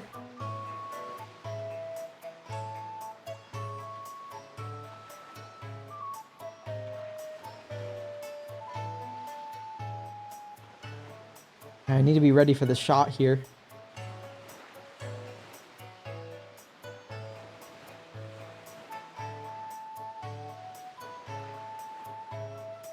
There we go. Perfect. That's what I need.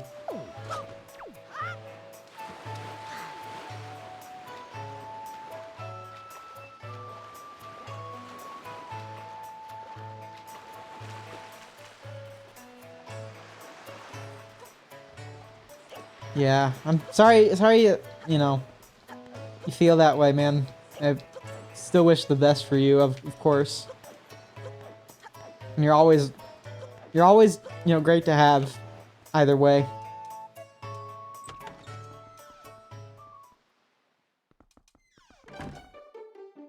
Yeah, I just stream whenever I can, which is usually my off days. There we go. He took it. Alright, what's the next one? There's too many Carolee resident. Oh, okay. I know where he is.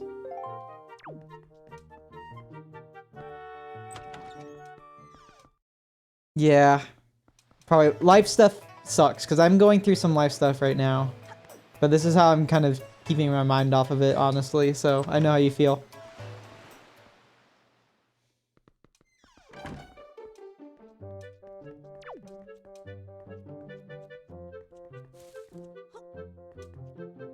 Yeah, do what works best for everybody. For you. Hopefully he takes that. You have to scare him by throwing something at him.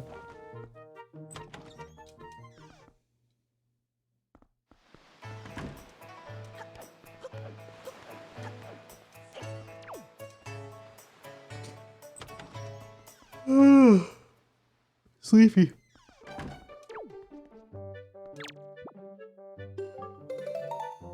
There we go. Took it. Nice. Thank you, Blue Bomber.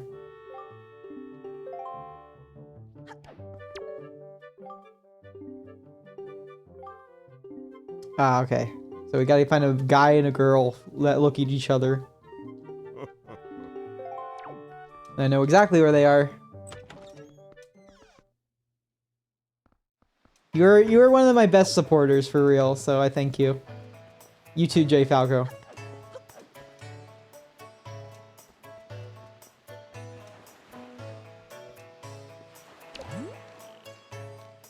There should be a guy walking around here at some point too. Nah, I don't want to talk to you.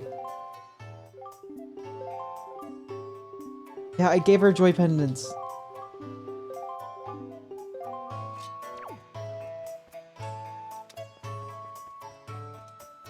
Where's this assholes walking around?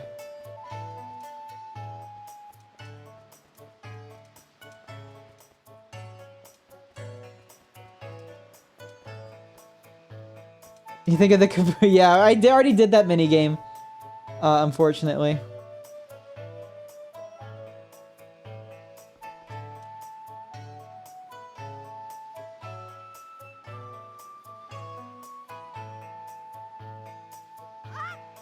But yeah, I think of that mini game too.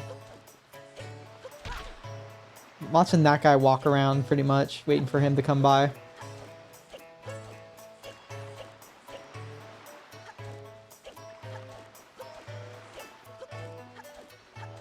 Takes a sweet ass time. I love Windfall Island song, yeah. It's like Kakariko Village, but a bit more to it.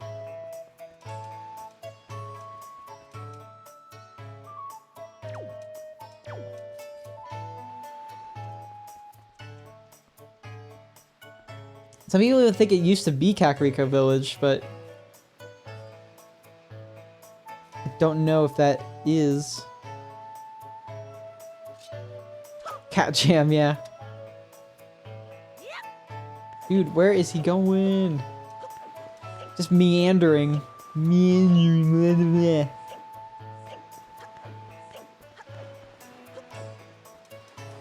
I will finish the stream by doing Forsaken Fortress and shit.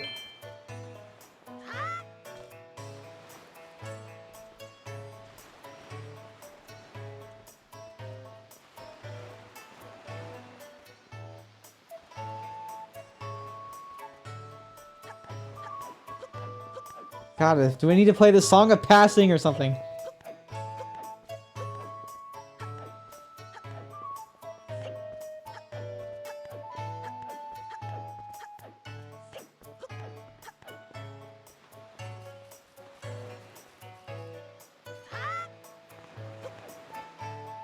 Where did he go? Oh, here he comes. Shit, shit, shit.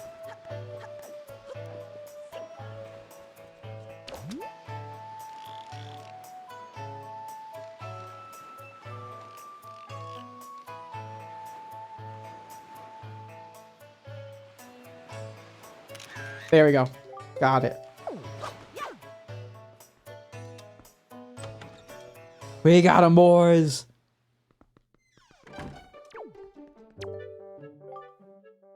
Oh, hang on. There we go.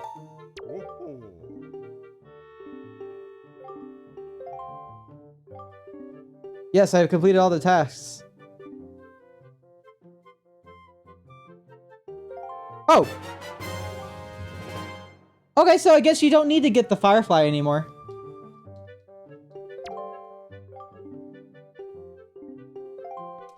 Okay. That's cool. I remember it being different, but okay.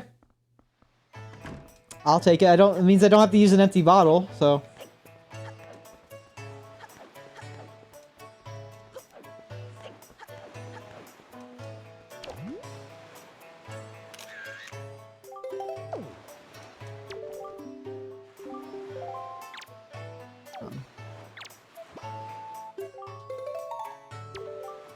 Yep, and they give me your treasure chart. Yay, free stuff.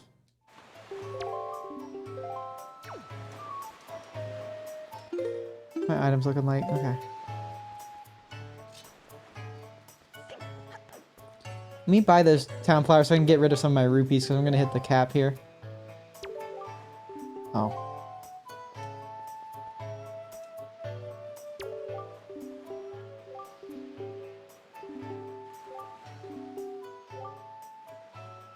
I mean, I guess I could do the trading quest too.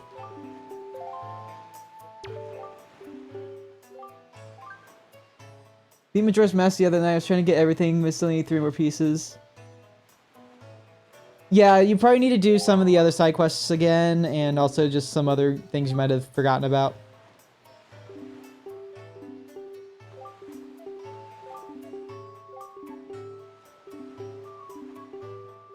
Yeah, I'll probably do that while I'm doing the game, so...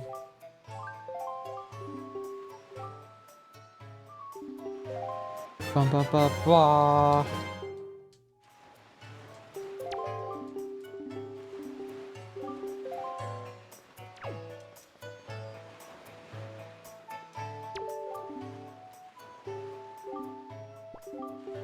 And rupees.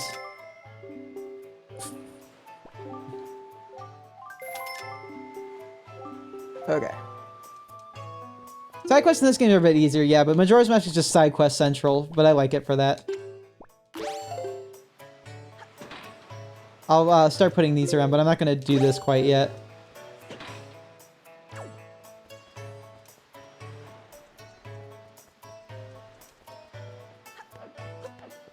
Also gonna do... Oh, hang on.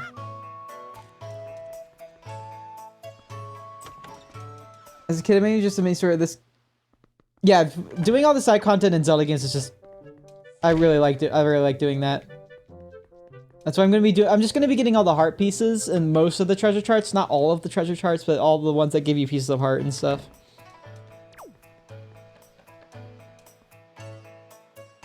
Or just anything major, really.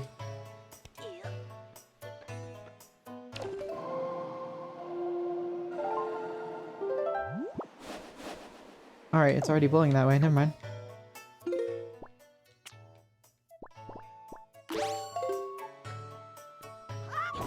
Whoa. I think I'm gonna be wasting some money here. Can't remember.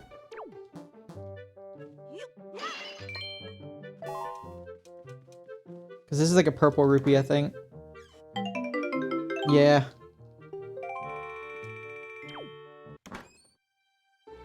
And there's a lot of stuff to do in this game, which I really like. The treasure chart. Just need my pictograph box out.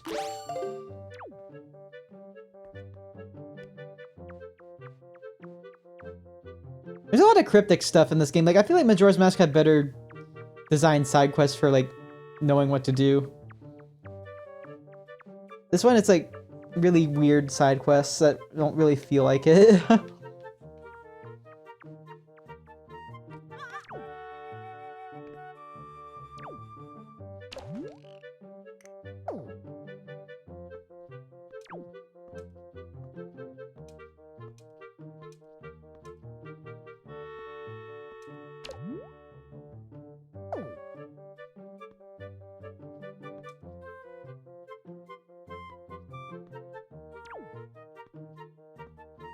Yeah, getting all the pose. I've never gotten all the pose, actually. That's one thing I've never done in Twilight Princess. Might do it when I play it.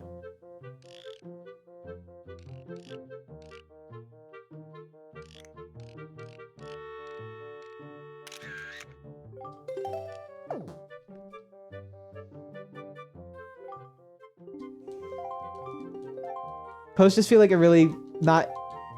I feel like gold sculptures are better designed than frickin' the pose were. 60? I think there's only 60 in the game. There's not 100. There's only 60. So you got them all if you got 60.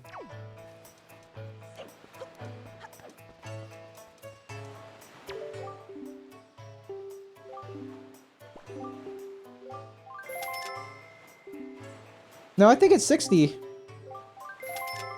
Or did they add more in HD?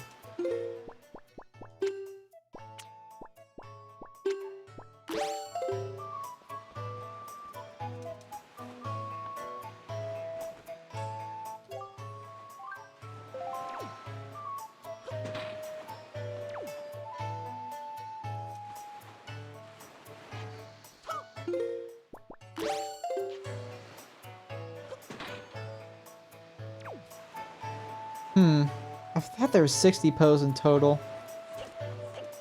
I can't remember.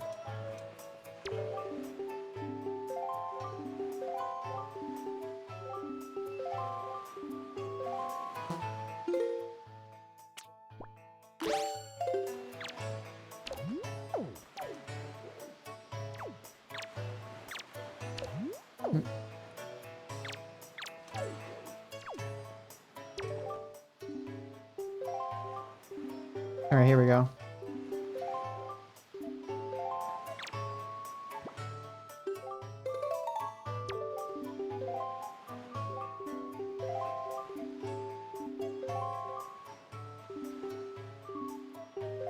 Ocarina, you'll hear one in every dungeon, yeah.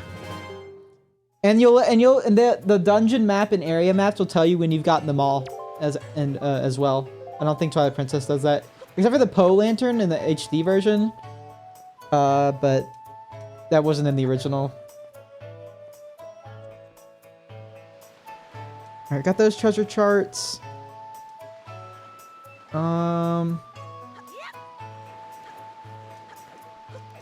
I think what else I need to do.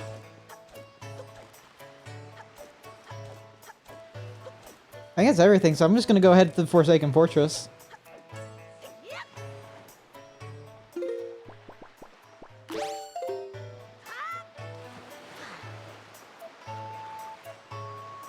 We go northwest.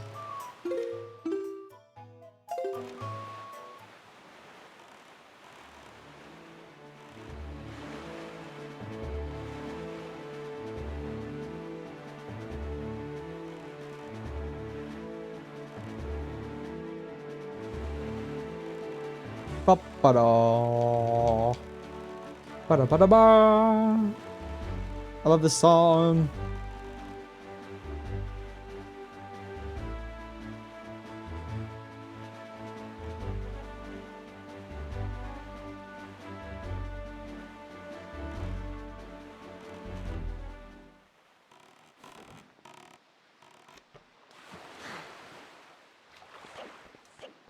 And here we have a, I guess you could have came to this very aisle way before. 'Cause it's wide open right now. What are you looking at? Oh, the submarine. Okay.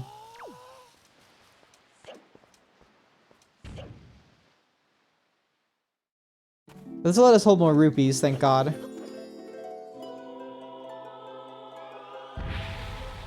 And these upgrades are required to beat the game too. At least I don't know about in this version, and you'll probably only need the first wallet upgrade. Anyway, it's complicated.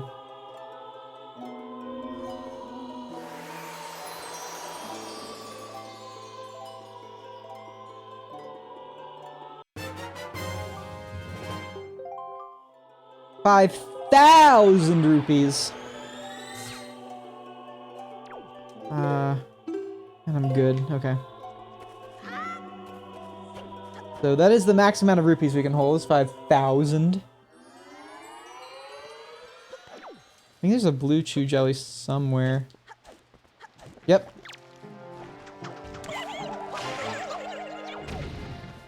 Oh, we're gonna need him. Because, we don't have a way to restore hearts without fairies or potions. Alright, let's go to that submarine.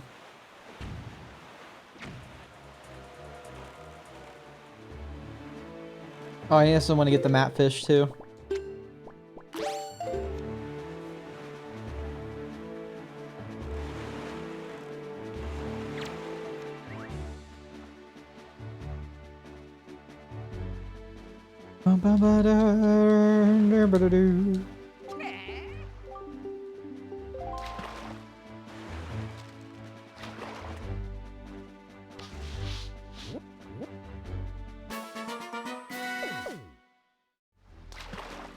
This is the northern fairy island. Oh yeah, he's got magic armor, which I wish kind of worked the way it did in the original. Instead of using rupees, you use magic. So.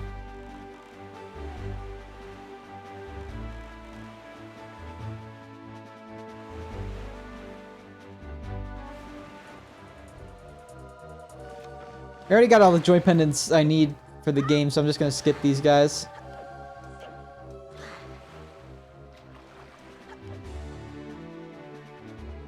Go inside the submarine. I don't even think I need to beat all these guys.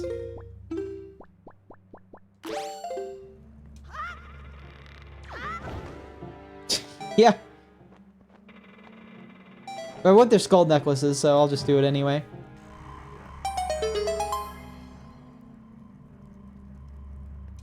Gotta see how many I have. I don't know if I have too many now.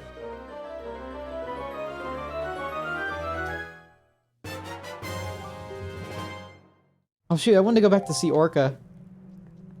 I didn't get to, I'll have to do that later.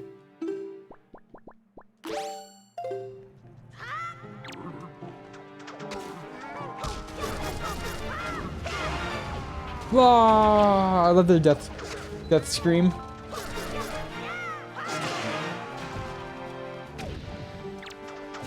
Oh shit.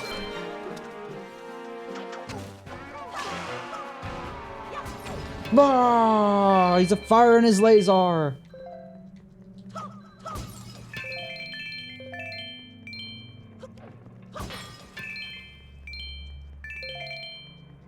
many skull necklaces do I have?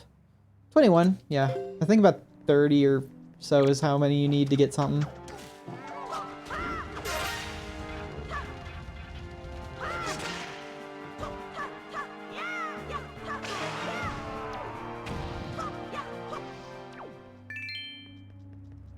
Alright, we're done here. Pretty easy.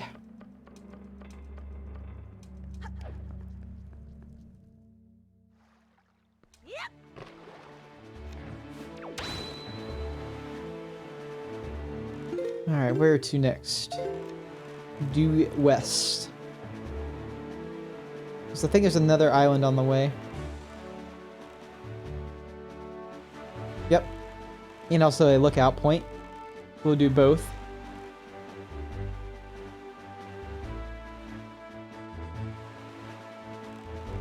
Oh, that's a treasure chart treasure. I might as well pick that up. Oh god, bombs. Put away! Ah!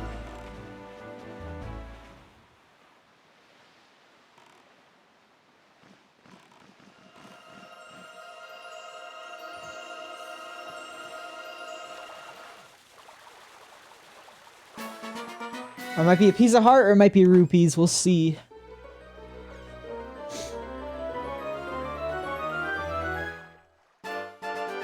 That's a silver rupee. Silver rupee.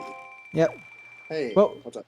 Hey, what's going on? We did get the max wallet upgrade of 5,000, so we are good to pretty much pick up any rupees we want for a while. Yeah, that's one thing that it's like. You kind of need to. The limits were always so bad in the original versions of these games. Well, you kind of needed to for Tingle in this game. Mr. 398 rupees of fun. Right.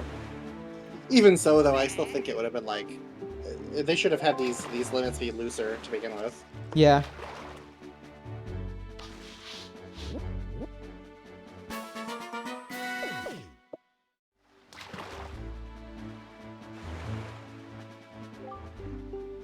In any case, I'm probably going to have to get off because I have a couple of things in real life that need to be taken care of. That's so. fine. Yeah, I appreciate you hanging out with me today. It was fun. Yeah. Yeah, I always enjoy coming on and hanging out while you're playing games, especially ones I'm familiar with, because it's like I actually have things I can talk about. For sure. But, you know, anyway, I'll talk to you later. Sure. Yeah, have a good, See you later. Good rest of the stream, man. All right, thanks. Oh, there's a Korok in the tree. I found him. For Breath of the Wild, you piece of shit. Uh-oh. I sense danger.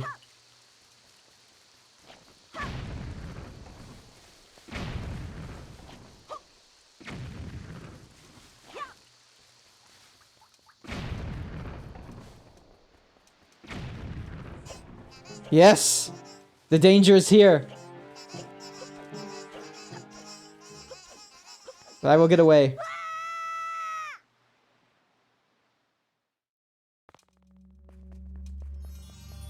Ah, it's just a room full of these enemies.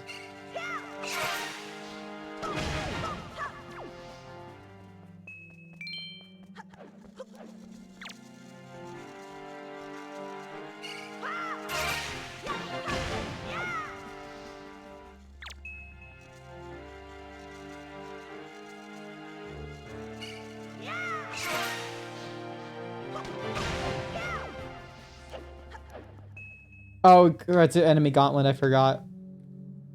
Damn. Oh well. We test out a new Master Sword with it. Our power did go up, so it takes a lot less. It takes a less amount of time to kill enemies.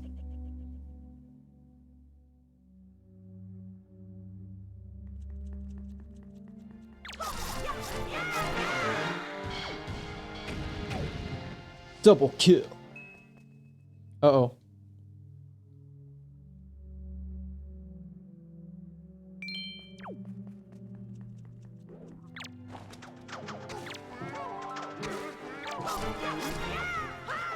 Ow! God, I did 2 hearts. Oop. He's like, no, I don't want the bomb. Oh, God! I killed him so bad he flew in the wall! Oh no, I destroyed his whole career.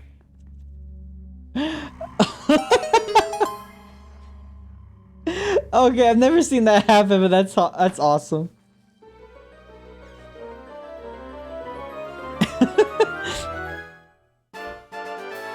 See ya.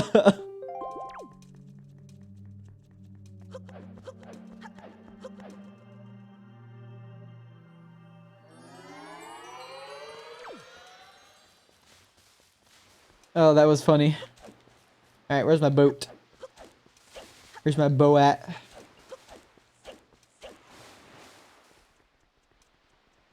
Where are you?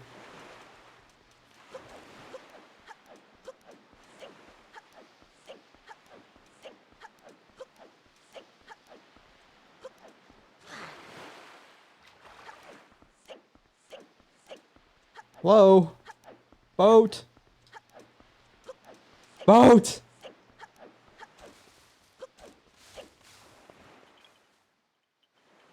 Oh, there you are. Jesus Christ.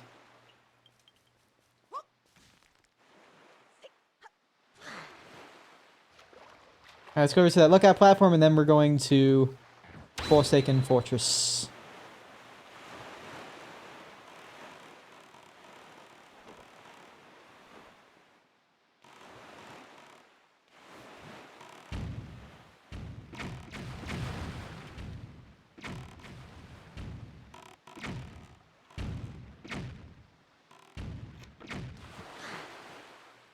Come on. Come on. Get up there. There we go.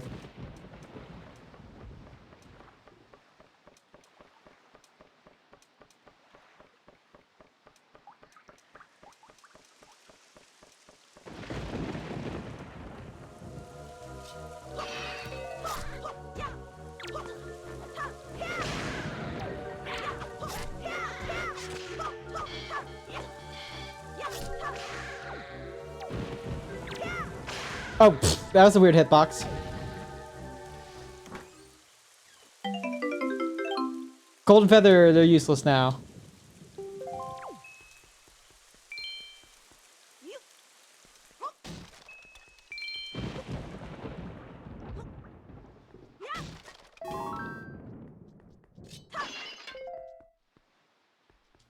Alright, lay these bombs down.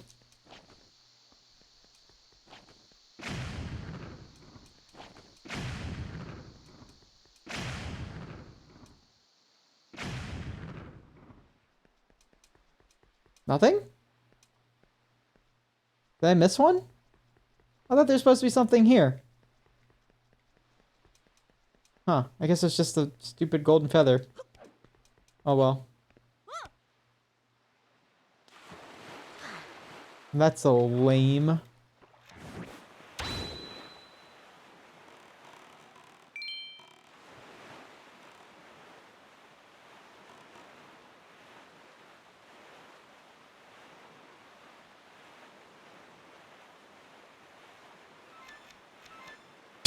Oh my god, I like that the sun came up as soon as we were getting to Forsaken Fortress. And now it's gonna go back again. Or is it? Nope, yeah, here we go.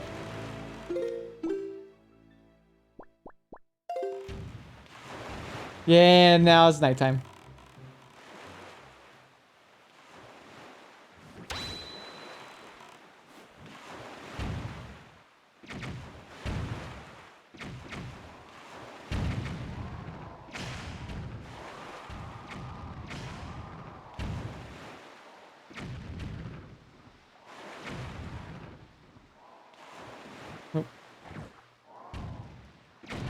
Here we go. Gotta slow down.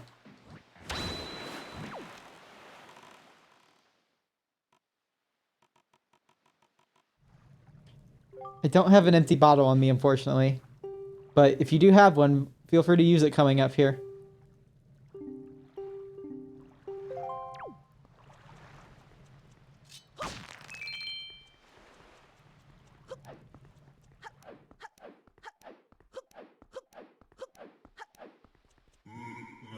I love this fight.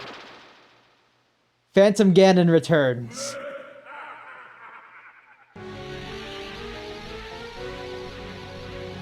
And I love how this is the, I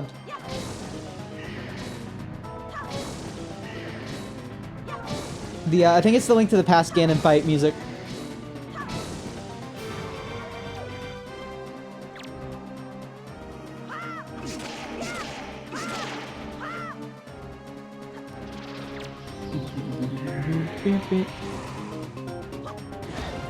Yeah, I love this remix of the Link to the Past song.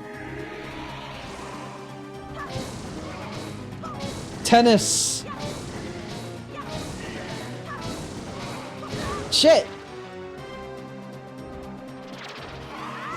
Oh, nice! I forgot I could do that. But also I did that.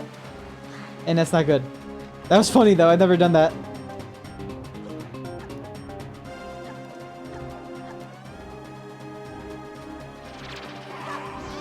Oh, what the hell? Oh my god! He does so much damage! And I did it again.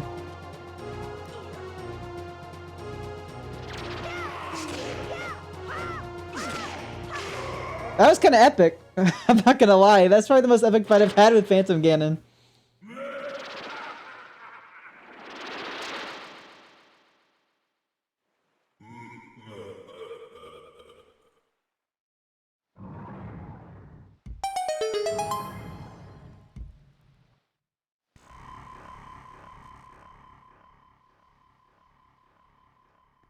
We get one of the best items in the game, except, I mean, it's not useful, but it's cool. The Skull Hammer. No.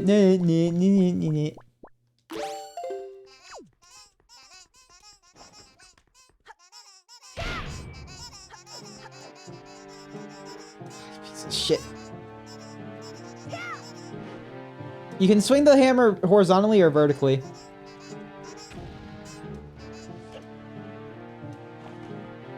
So anyway, we don't need to take out all the searchlights anymore, so we just... I think I got everything here, mostly.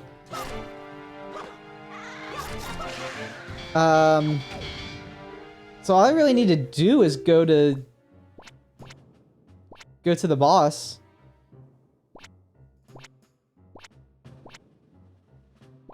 Yeah, that's all I need to do. What did I miss on the first floor? Probably some rupees, but I don't really care.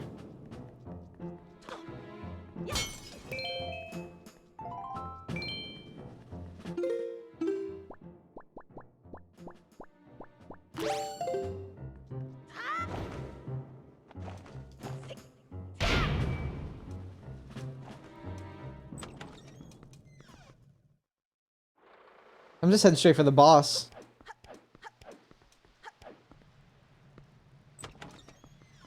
Forgot how short this place was without all the items. Where am I at now? Okay.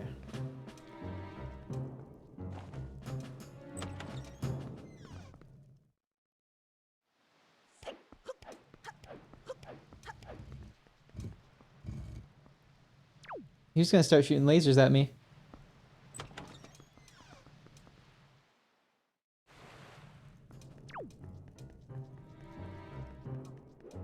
We don't need to be worried about being caught anymore. Oh no! Oh no, I forgot. There's freaking floor masters in here. I thought they didn't show up until the Earth Temple.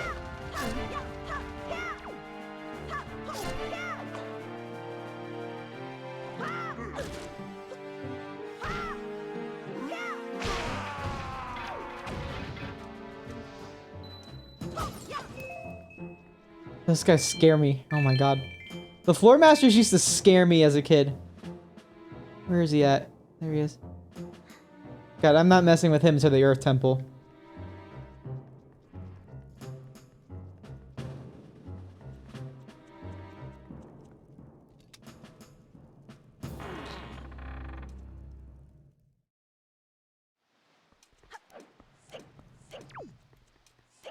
Oh no.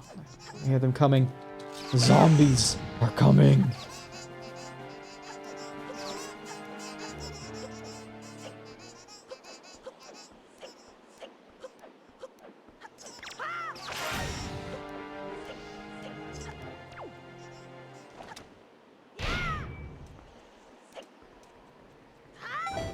Uh-oh.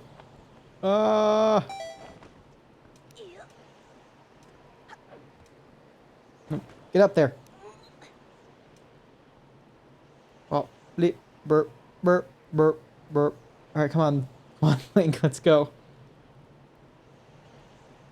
I'm gonna change the wind direction later so I can skip it.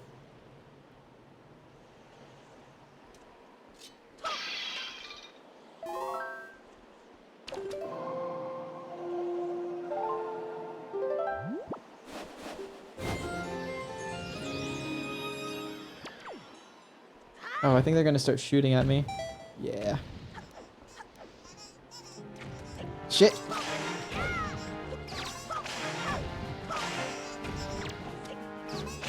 I like how they got flat.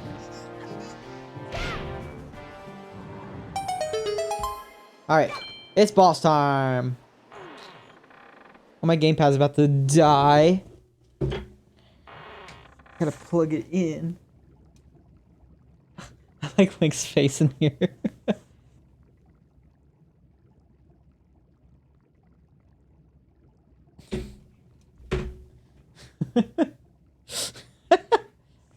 Also, was the Master Sword vibrating? That I don't know what that implies. Is that Phi?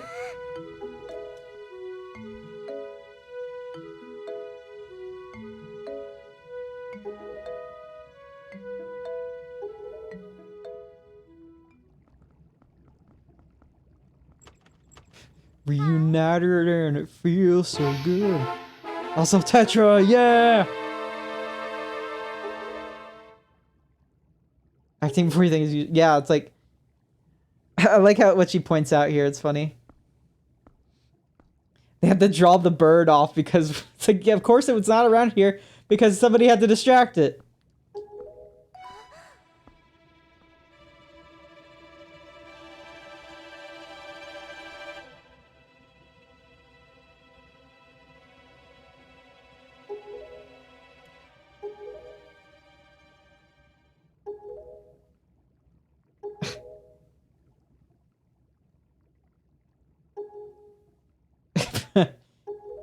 God, ransom money.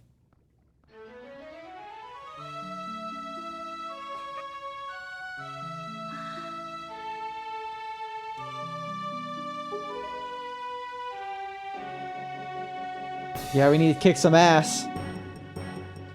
I love this song. It's so good.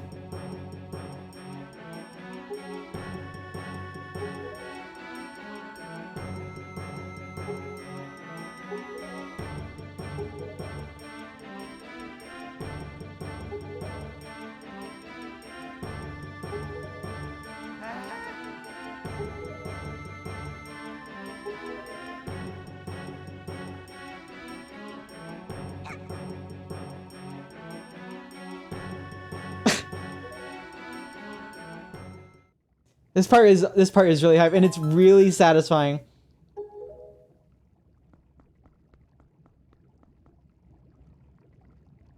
It's so epic.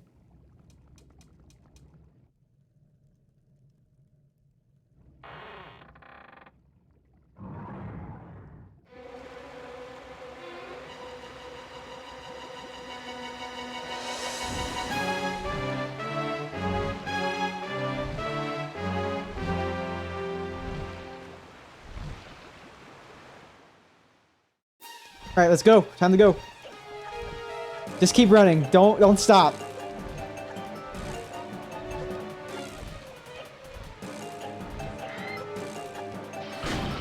Don't bother with the enemies. Oh god, I've never had that happen before. Oh no, I have to freaking... I've never had to do this before, I just kept going. But I misjumped there.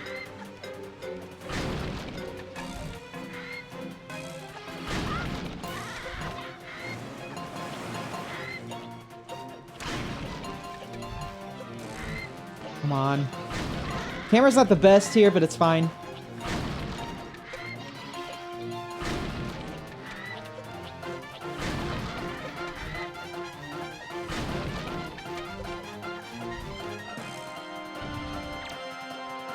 Die, monster!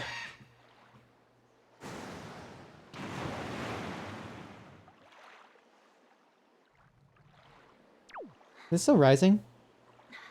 Oh, I can't really see, but anyway.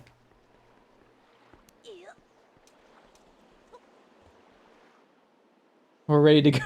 We're ready to kick some ass.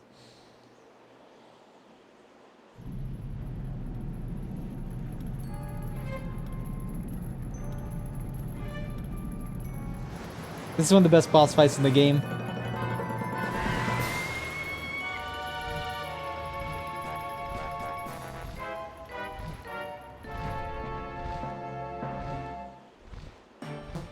Alright.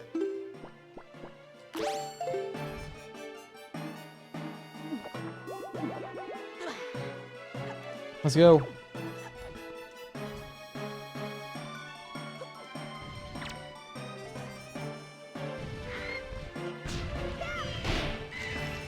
I like doing jump attacks with the hammer. I know it doesn't really matter too much, but that's what I like to do. It's just epic.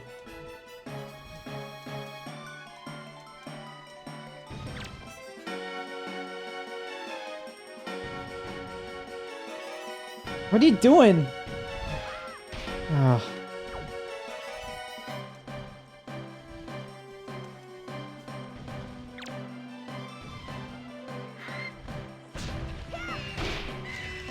I think 3 hits of that will break his mask. He's kind enough to just give it to me. No, it's 4 hits. Okay.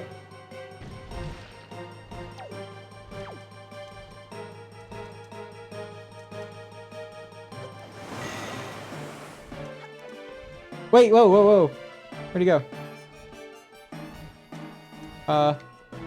Sometimes he crashes right into that part of the area there, and actually there's an animation for it, but it didn't play.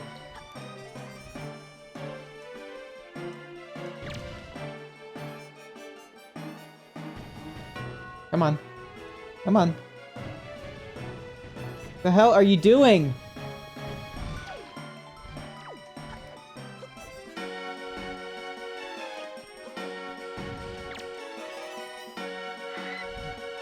Oh shit.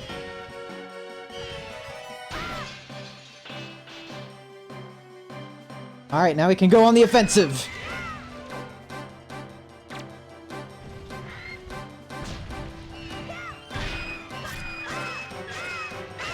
Oh, I one-cycled him, okay. Nice. Got the hit with the hammer and just kept spin attacking him.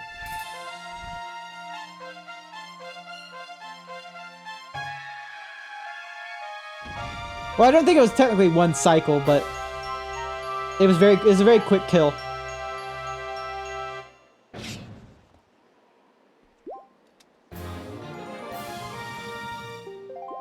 Well, we have 9 hearts now, I believe. 1, 2, 3, 6, 7, 8, 9, yeah.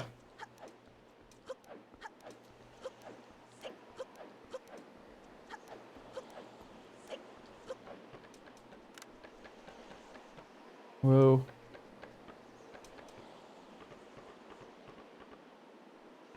Creepy. I am in this game 20. Yeah, it's 20 heart containers.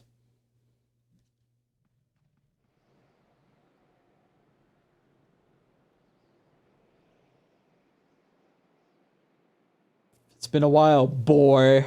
Who are you, Kratos?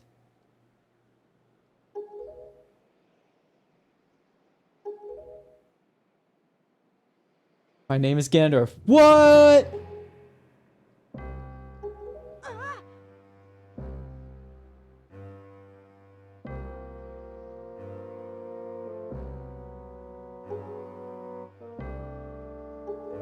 Uh-oh. We fucked up. Now you fucked up. Now you fucked up.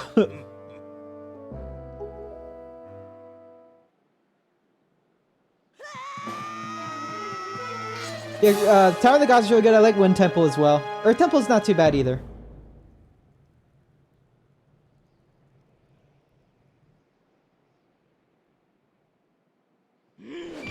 Ganon, bitch slap. Oh, God. I really like Ganon's swords in this game.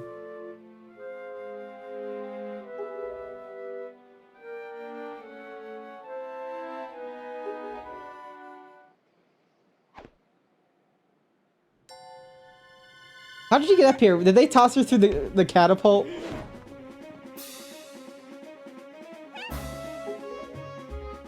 Oh god, Ganon side B!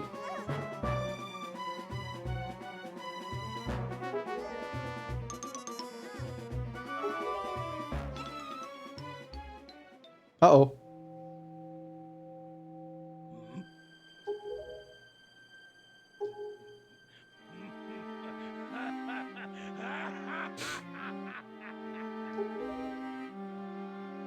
Oh shit.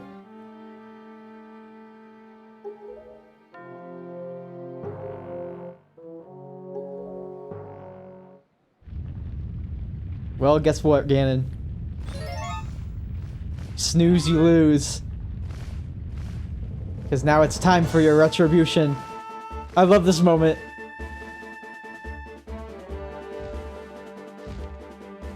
Hello, Mario. Hello, Mario.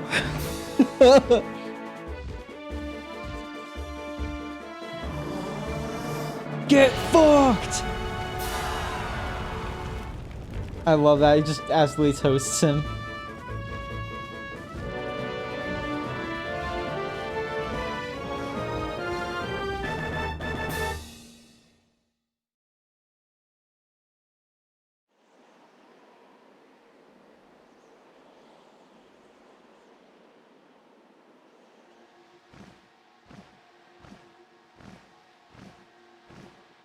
Yeah, Ganon got roasted.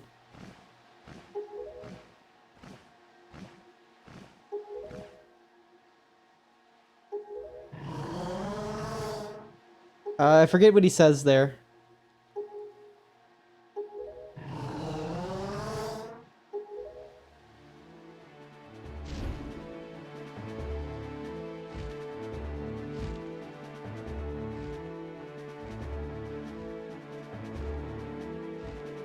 This tail is still a grapple point.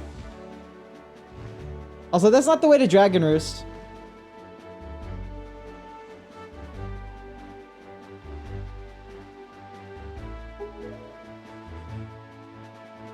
Dragon Roost is like behind the tower.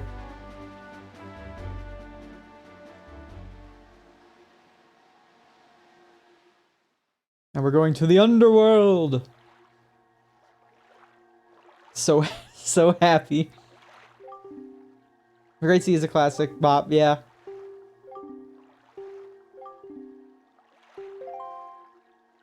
I'm exposed there.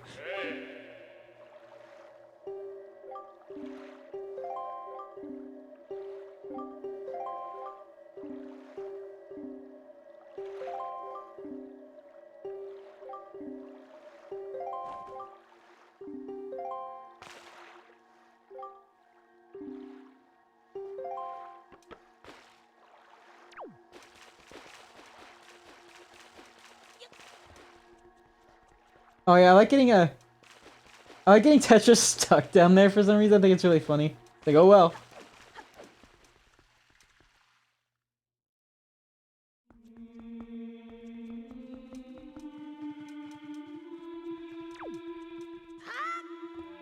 Where is she? Oh.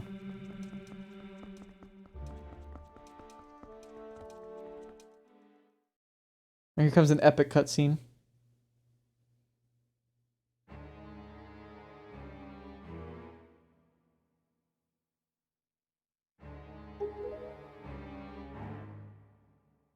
So I like this lore implication is that these were like pieces of a gossip stone that was carved out and used as like a walkie-talkie.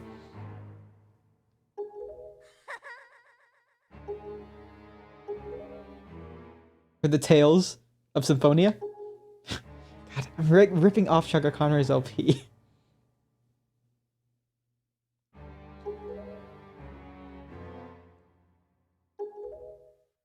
This is Hyrule. The king? Yeah, no, that's how I first got into this game. So he's the king of Red Lions.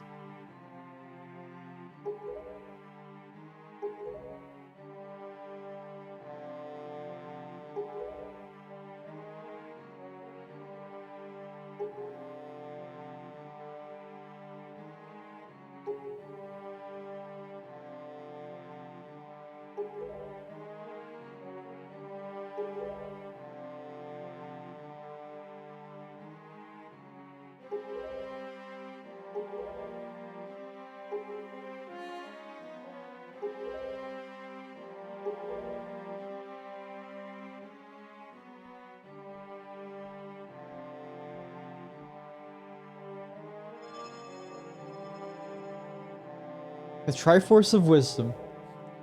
The Triforce of Wisdom promises the king will safely die. That's my favorite YouTube proof quotes.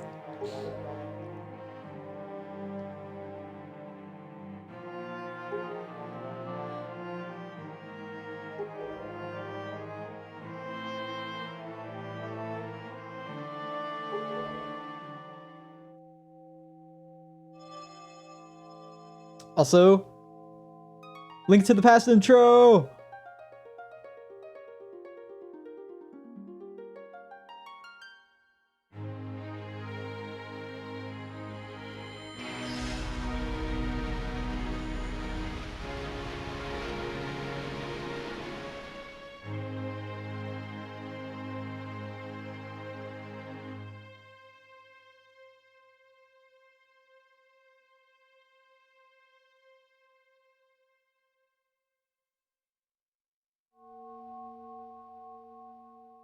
Yeah, Link to the Past is great.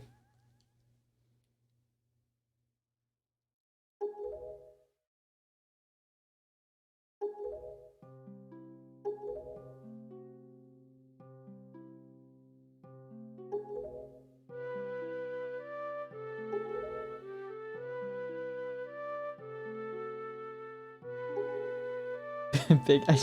I just love it every time they call him Big Man.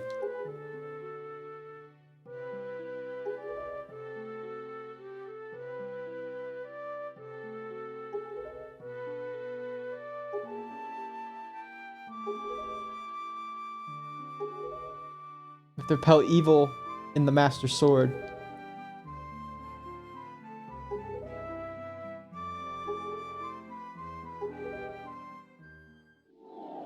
Oh god, he's a ghost!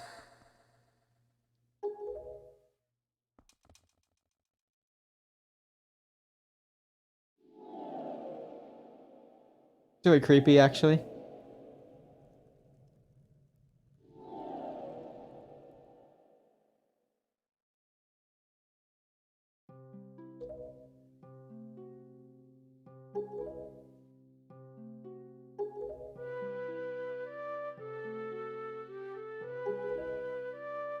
He's like, nah, it's alright.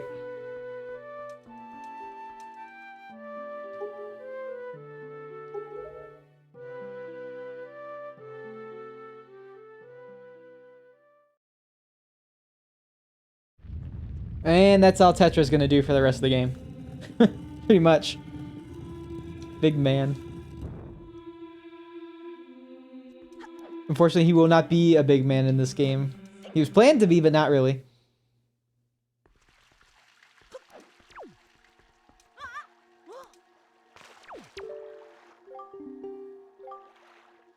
Something has happened to the sages that infused the blade with the god's power. Well, this is a new concept that they didn't have to do this back when they made the Master Sword, but okay.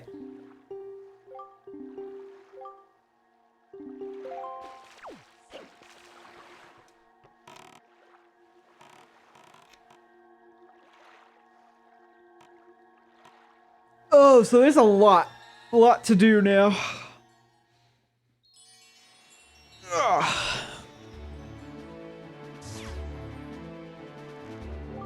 The Legend Hero Time, once long ago, defeated Ganon to brought peace to the Kingdom of Hyrule. Your peace knows Travis' courage, and the hero of time is called to embark on another journey and left the land of Hyrule. How would they know about Majora's Mask?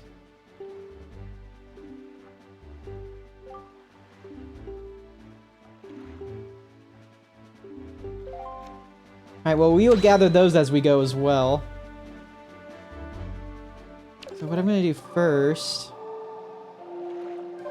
Might as well get this out of the way. Go to the Mother and Child Islands. And this is... You have to get this song in order to get there, so this song is required to beat the game, and so is this.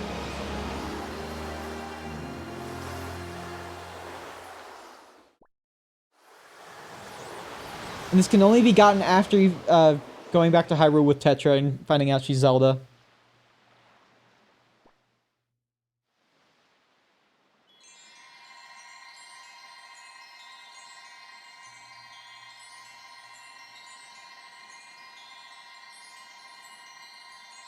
Oh, slow down.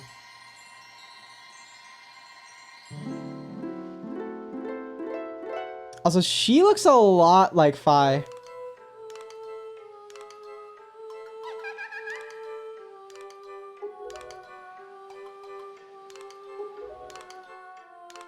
The queen of the fairy world.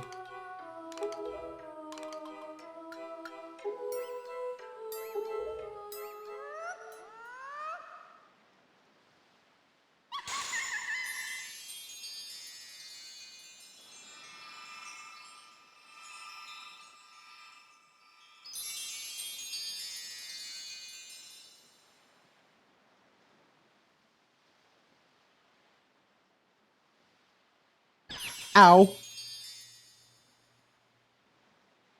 Ow, that hurt too. Yay, fire and ice arrows!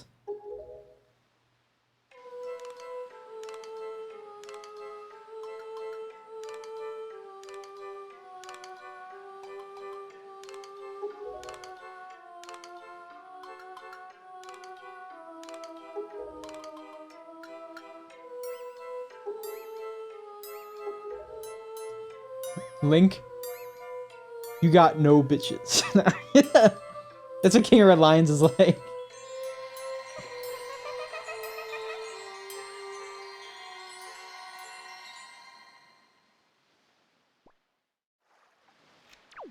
Alright, the only way to get out of here is blowing everything up. No.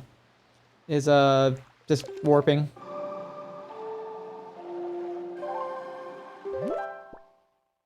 So, I guess we'll stop by Fire Island first, and then I'll go to Outset, and then we will go to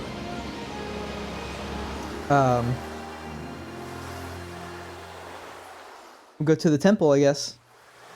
I mean, there's a bunch of stuff I'm gonna do. Actually, there's a fight I want to do here soon. Actually, somebody's playing the harp.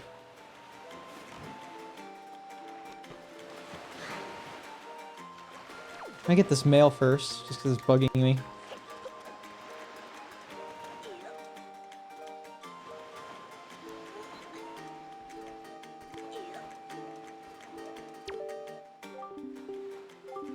I think it's from Errol, if I had to remember. Oh, cash on. No, no, it's from Tingle, that bastard. 201 rupees, fuck you. My money. Just where to find the Triforce charts and shit.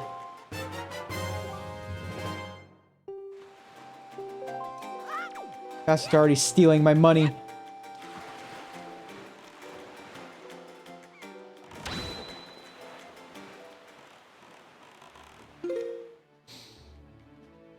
Also, we can get some arrow upgrades too, but I'll do that a little later.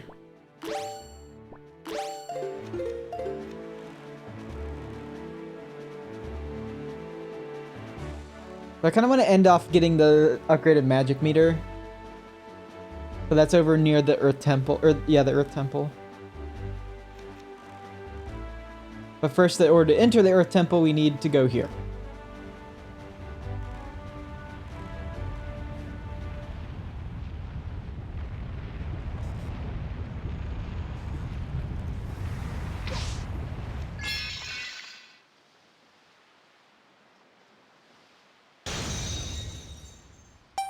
Wow, that's pretty. There is a time limit, but it really should not take you more than a minute to get up there. 5 minutes is really generous.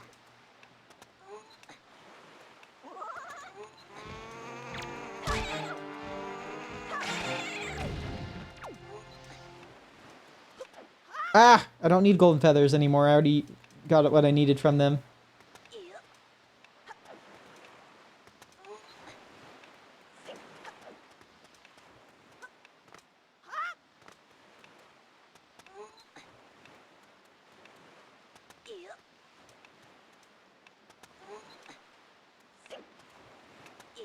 Oh god.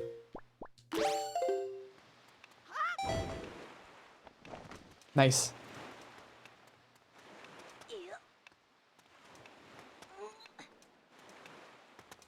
And yeah, it took me less than a minute even with messing up.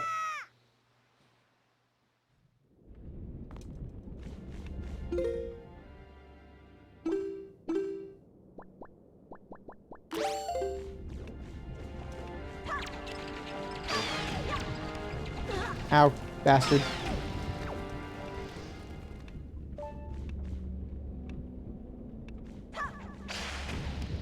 Boomerang is probably the best way to deal with keys, in my opinion. Because it automatically locks onto them. Oh, what?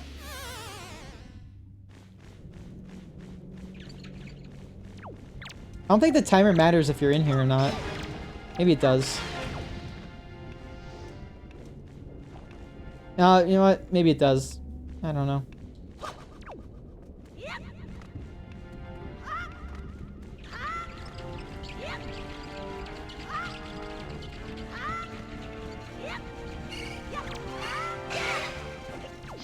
Yeah, man, he did the downward stab.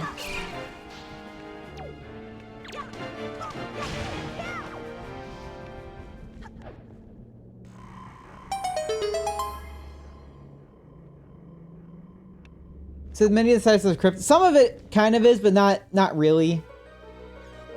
Like I was mostly talking about the pictograph stuff and the stuff on Windfall. And we got the power bracelets. Give us the strength of Chuck Norris. I mean, oh my god, also insert, god, I need to get the vine boom sound effect for this. Also, I love the face. Oh my god.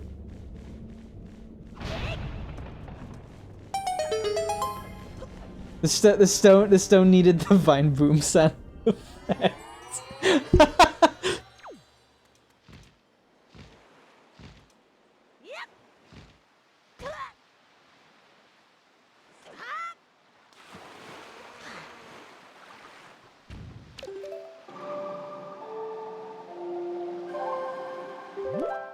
So there's actually a few Triforce charts we can get now too, which I might do next time as well.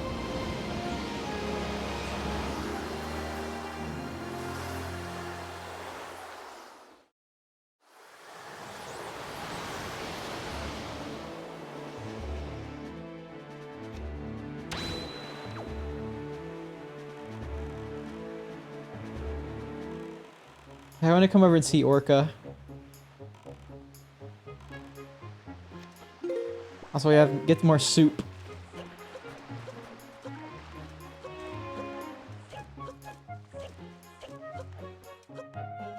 Oh no, so we can do the thing with the pig! Yeah, I almost forgot.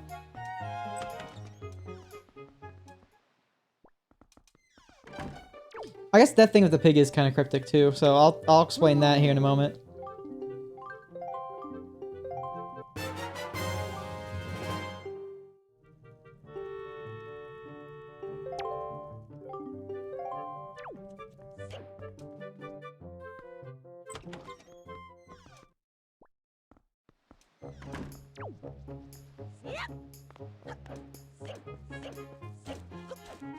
Oh, hang on, let me go find the pig.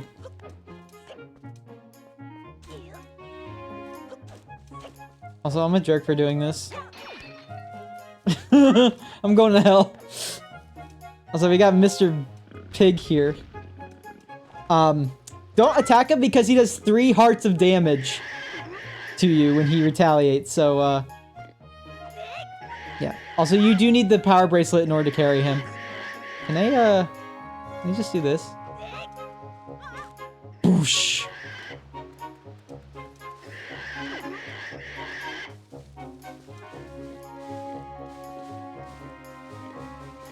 Oh my god, he oinks every time you take his stamp. That's so cute.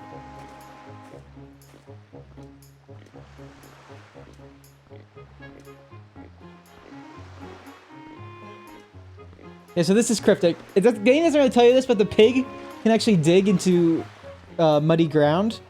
And there's some over here on the other side of the island. And you want to take him over there and put bait on the ground so he digs there.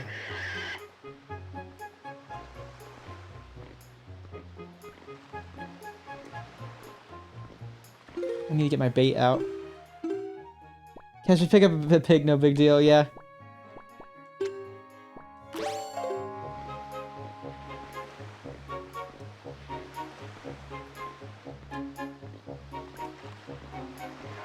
I think it's the one to the left here.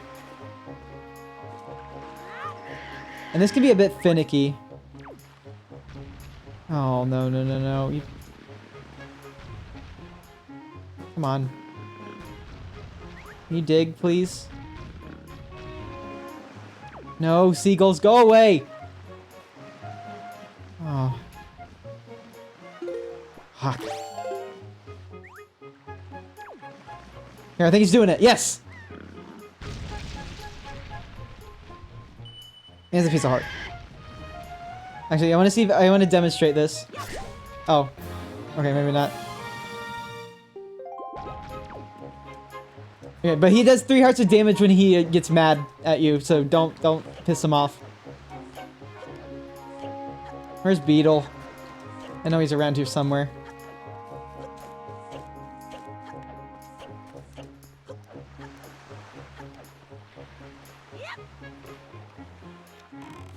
Yeah, the piece of heart is really hard to figure out. I only found that out because of ChockerCon or his LP. Where's Beetle? I thought he saw somewhere around here.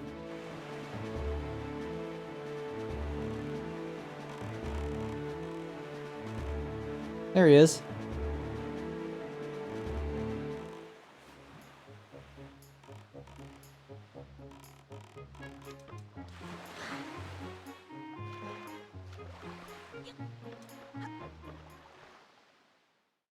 I want to buy more bait. Thank you!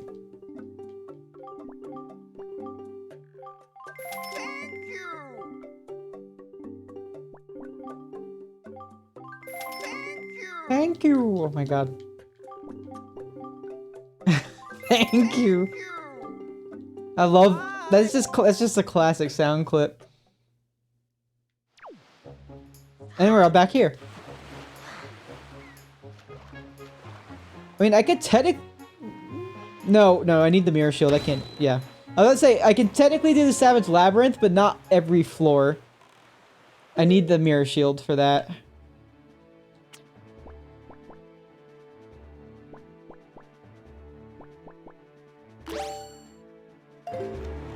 Alright, we're headed to... I think this is Headstone Island?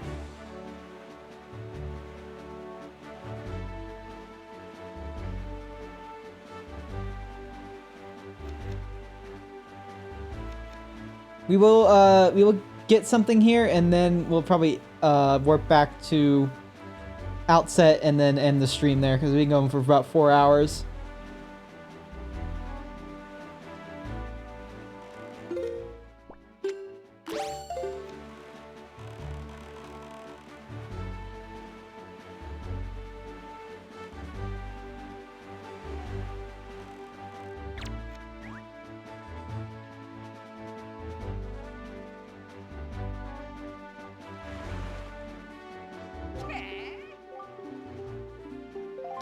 Okay.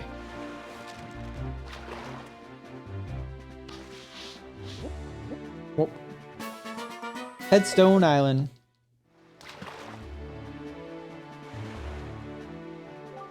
Real heavy stone, yeah, I know. That's where I've been.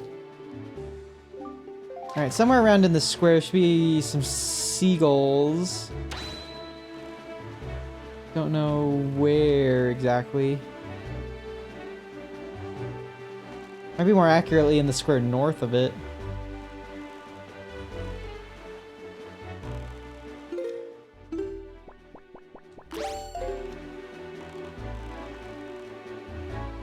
Yeah, here it is.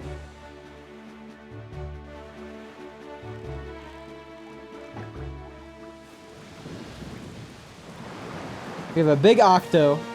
Probably the weakest big Octo in the game, because it only has 4 eyes, I believe.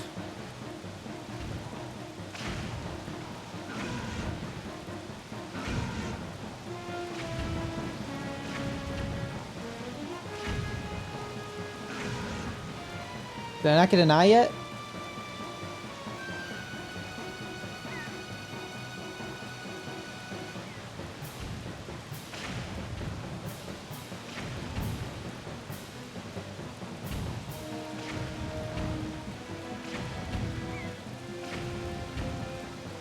Got him. The Kraken has been defeated.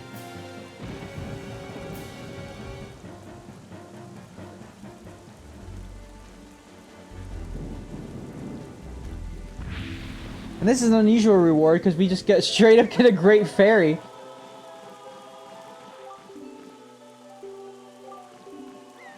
It just took a Great Fairy.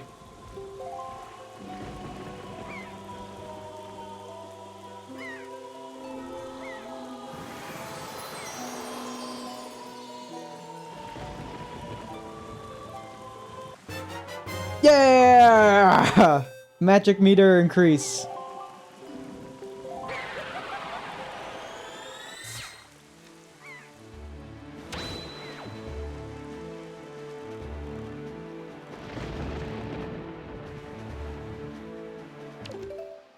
Alright, back to outset.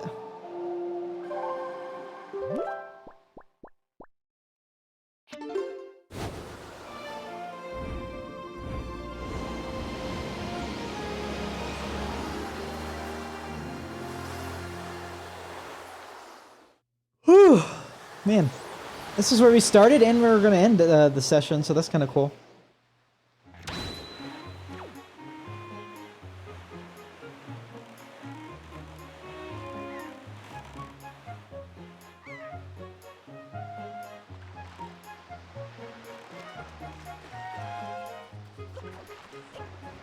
Oh no, there's jellies! Get out of my home!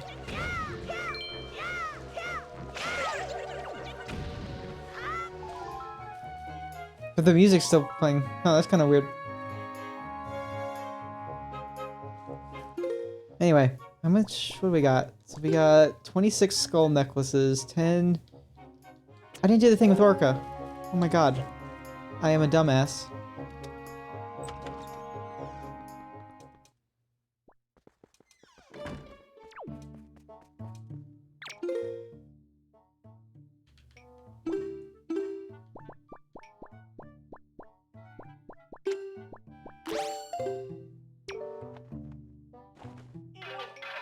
That is a knight's crest. How many of those you have? I have 10. Knight's crest, symbol of courageous knight. A powerful new sword technique.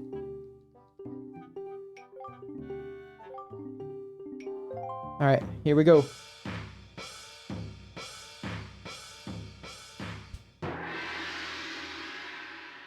For the last time. Alright.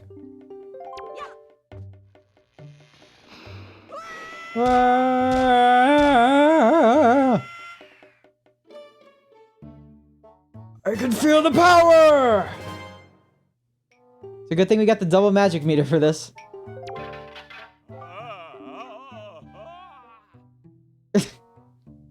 He's crying so hard.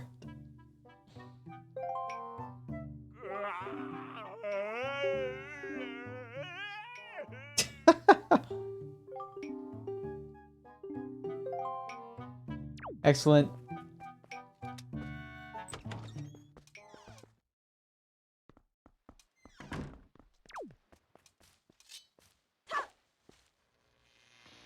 Whee!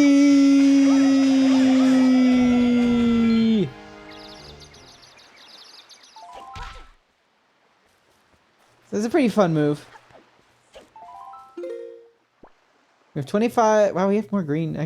Well, we have a lot of Boko Bobsies, which is good because that's probably the easiest way to make blue potion in the game, and we're probably going to be needing that. Oh.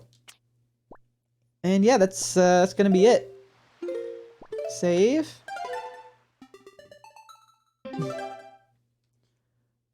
All right.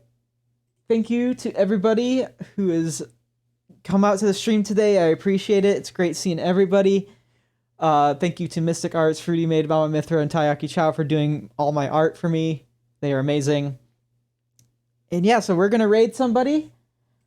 Don't know who it will be.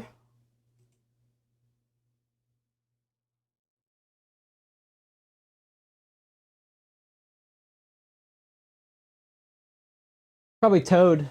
Toad in Wonderland.